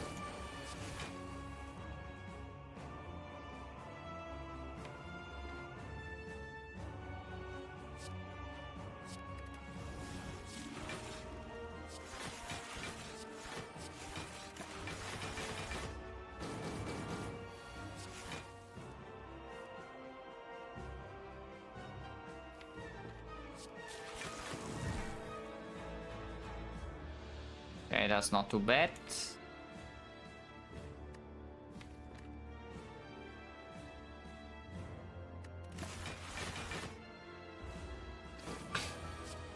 $100, but here's a bias cock.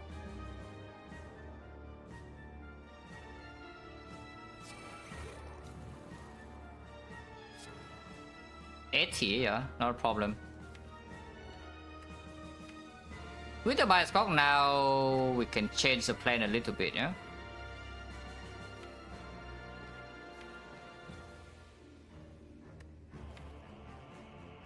Recursion is late.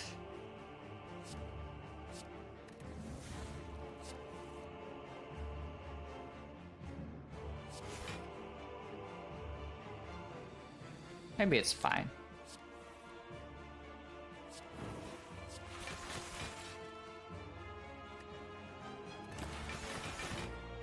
Yeah, that's fine. Dead, yeah, dead.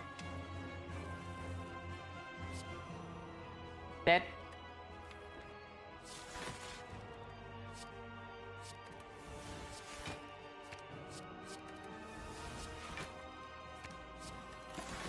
And when this goes around, it's over because we already outscaled this completely.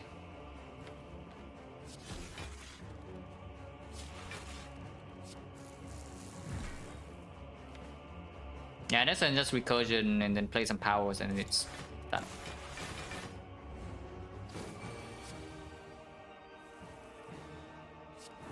And now we can play some powers.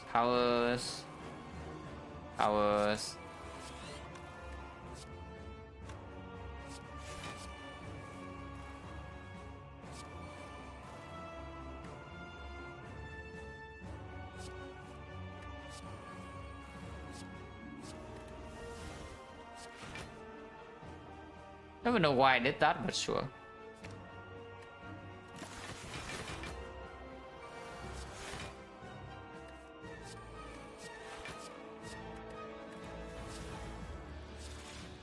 This side is pretty free.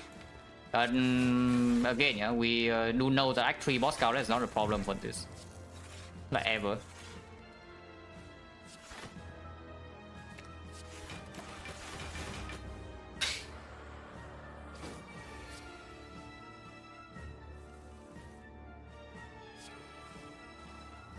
Version one card away. But you know, what can you do?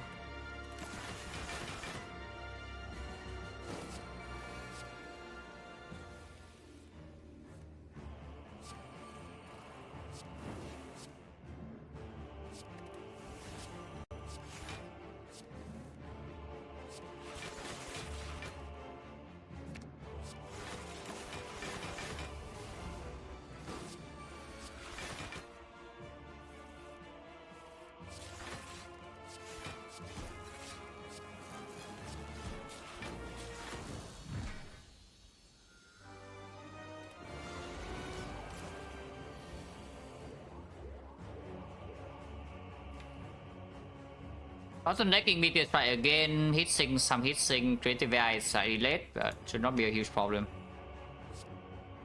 The top deck we get.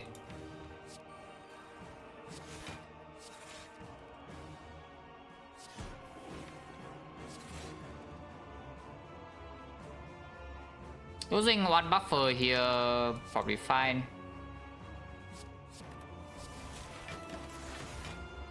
Actually no, exact full block. Yeah, I was thinking we actually block 24, but we did block 26. Okay, all good then. Yeah, that's the case, all good.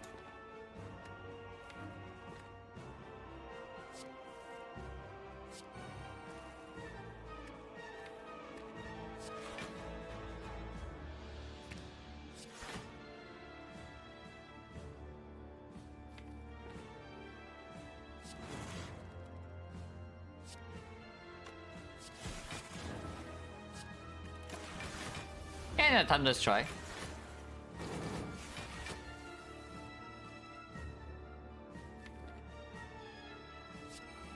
Now we just play powers.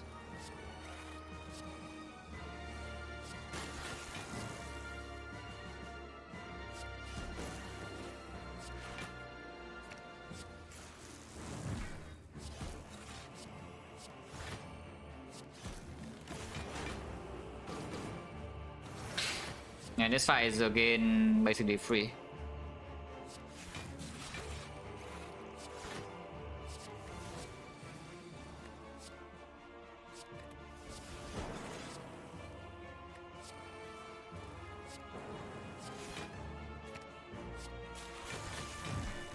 Yeah, I thought in this spot I would looking at how this fight go, I guess the quarter upgrade is still good.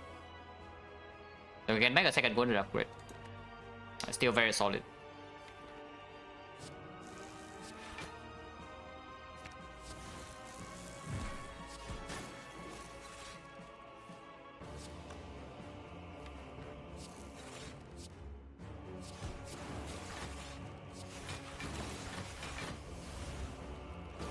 Either, yes. Either fight is also free. All deck 3 fights are free for this deck. I do also expect the spear and shield fight to be free, but the hard fight might not be. Which is why we spend this whole time preparing for it. But it can also be free. It doesn't take that much for the hard fight to be free either, yeah? We just need to be able to land buffer on the big hit, while maybe blocking the vulnerable with our core search, and then yeah, the hard just dies. Kind of. So it doesn't even take that much.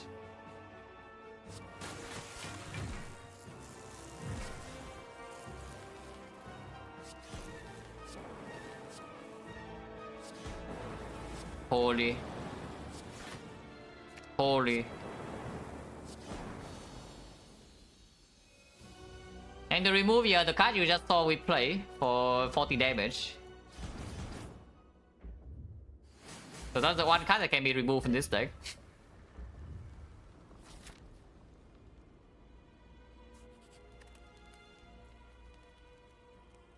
Okay, upgrade credit, yeah?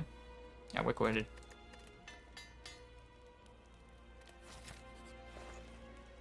There's nothing here, so just remove and move on.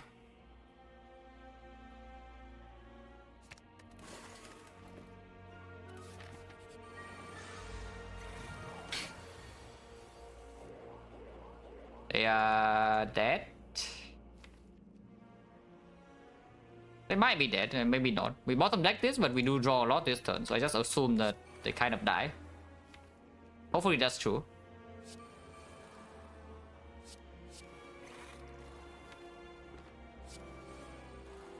Yeah, we do draw a lot and also deal a lot of damage, yeah?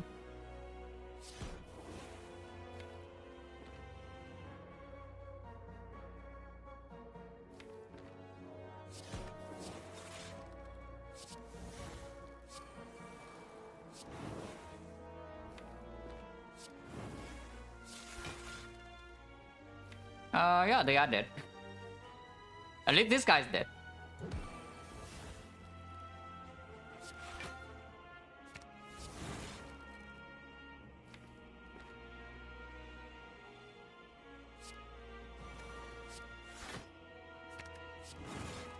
And yeah, that's expected for this fight.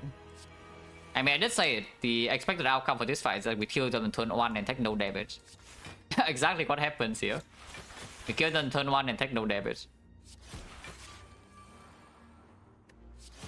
And meteor strike is bottom deck, but doesn't matter.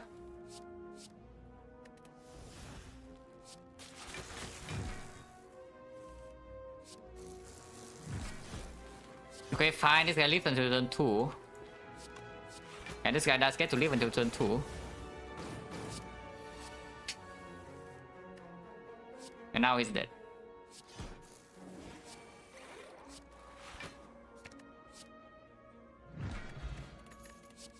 Tornado on creative AI is okay, on hissing is okay. We just do it on hissing plus, yeah, and it probably works. The 6 not needed, holograms not needed, compound not needed, so just skip. Cannot even sick the meteor strike because it costs 5. So just bad.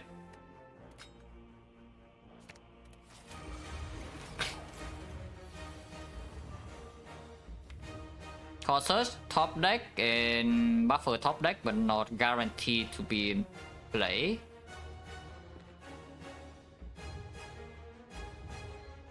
Taking beat of death here, yeah, it's not a huge problem. Can do this.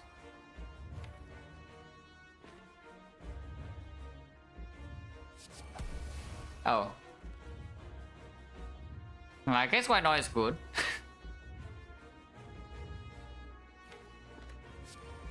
I guess why not is like okay. It's doing fine.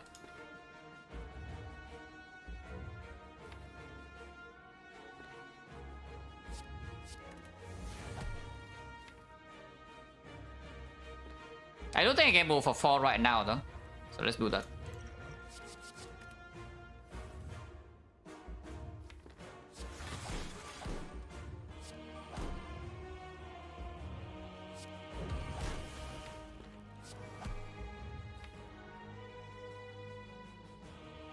No need to buffer now, yeah. It costs 0, so you can hollow it back easily.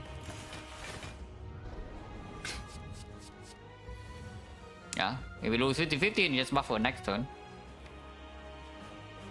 If we need to buffer.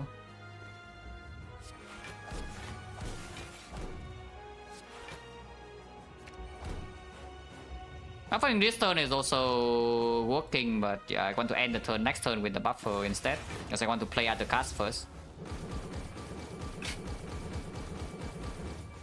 It's only 34, by the way.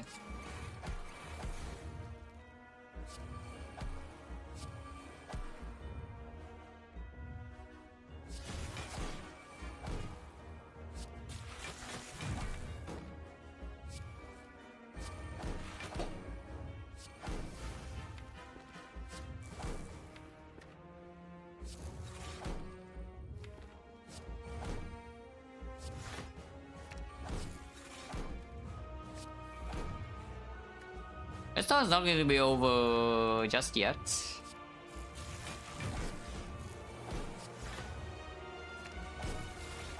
It's over soon, no? We are running out of energy.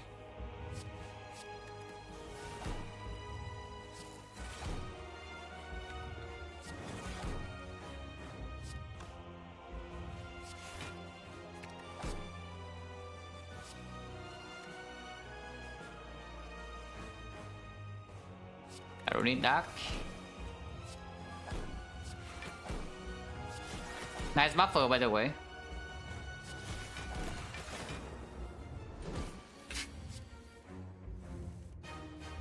I guess if I did not use my artifact for the thing, we can have permanent focus here. We don't.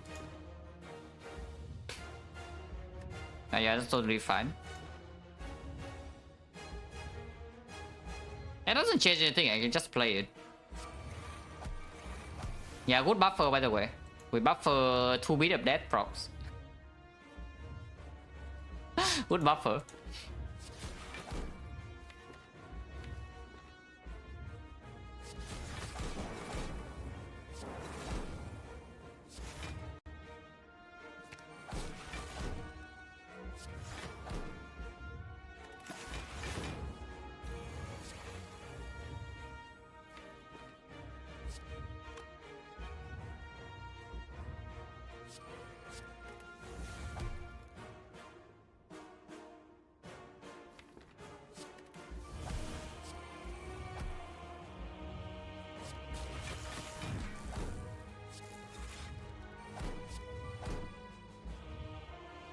Yeah, probably infinite this turn, right? Unless I'm stupid.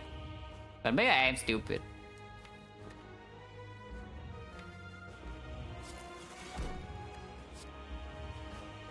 It could be that I'm stupid.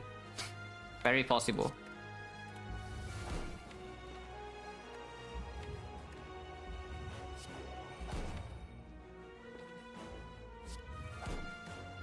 O3, so.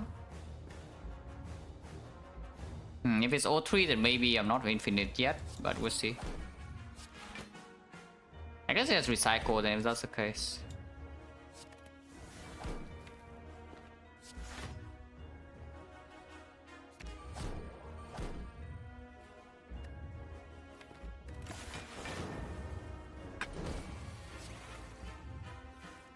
Just in case I play this.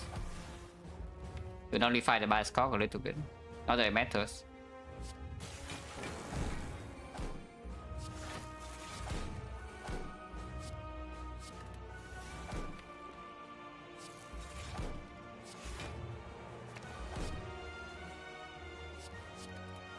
Infinite.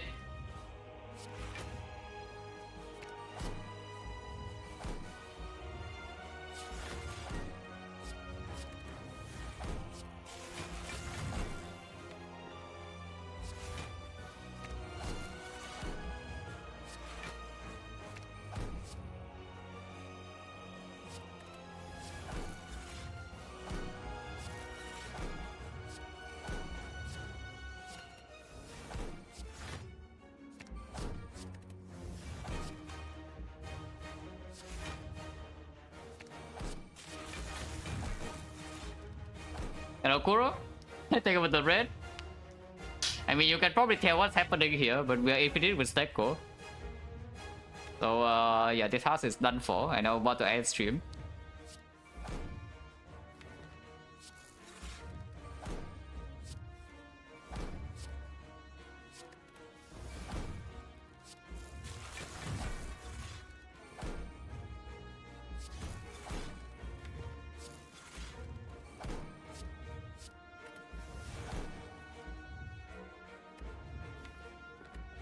Not infinite this turn is surprising, no? But we actually are not infinite this turn because we roll. We just roll 2, 2, 3 trees and suddenly we out of energy. And I cannot play Meteor into Quedan because they both cost 3.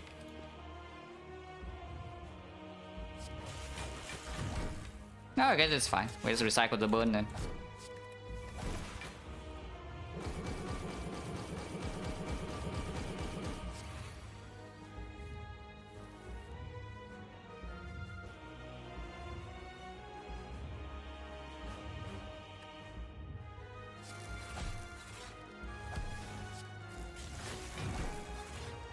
Infinite on average.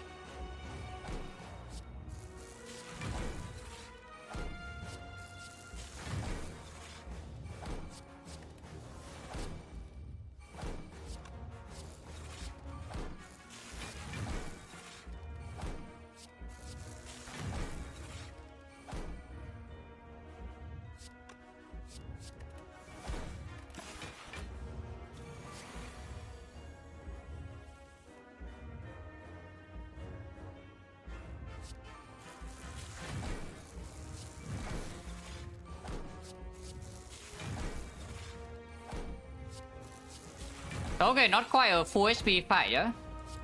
But it's not difficult because again we are like overwhelmingly strong.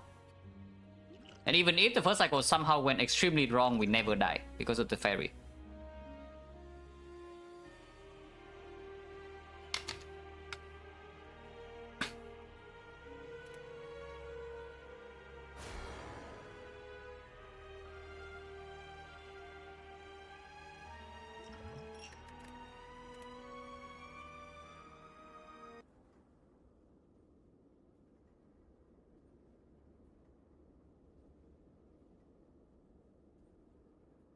How long was the stream actually? Because it cut off. Yeah, I don't know what the actual uptime is when it actually cut off, yeah? The first one was fairly quick, so maybe only an hour in or so. Probably like 8 hours or so, right? And 3 hours, that's a freaking tier list. Yeah, this run swap and then good. Yeah, good card, good relics. Also, don't even fight bad at it. Now always here when we prepare for it with the attack potion, kill in 3. Double Lagavulin is 2 damage, and then yeah, just strong relics into decent Snecko. With sustains and repair as well, and then yeah, Meteor Strike, recycle, just go infinite. That's a very strong run. Yeah, don't be fool. This is actually a sub 2-hour run. It's just a tier list. During this run took 3 hours to back when I was on 4-0. Holy crap. Yeah, this is how long the tier list took. So you ask, what is the longest? What is the longest that you have ever stayed on 4-0? Ever seen somebody stay at 4-0? Like maybe it's here. The list was for upgrade, quality of card upgrades for all characters. I didn't do Watcher, but I did the other 3 and colorless cards. So that's how strong the upgrade is. But yeah, 3 hours on 4-0, and the whole run took like less than 5. It was sub 2-hour run. And yeah, this one, of course, Snecko Meteor Strike into Mummified Hand, hit things always like fun to do. It's broken as hell, and I've seen this many times before, but it's like still fun every time still. But you get to play cards. You just freely play whatever you want and the enemies die. So at least it will be in the VOD. You can watch the VOD here or watch VOD on YouTube, but saving a single file, I did not do that. I could have, but I didn't want to. Because I haven't done that for any tier list so far. If you want the full list, you probably need to watch the VOD. Okay, let's get out of here. I mean, Kuro rated me, maybe nobody else is live. Oh, Papa is live. Perfect.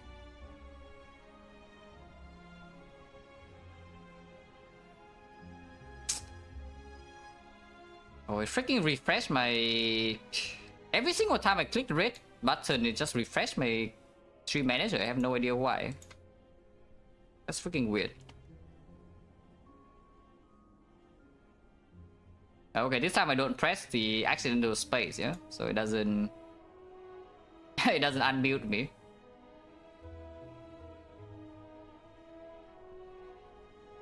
Oh yeah, thanks for watching guys, as always. And see you. Red streak, I mean, I'm fairly consistent at raiding. Sometimes I do end stream, no? But almost every single time before I end stream, I raid someone Shipping Spire. Could be somebody else, but I raid a lot. Oh yeah, see you.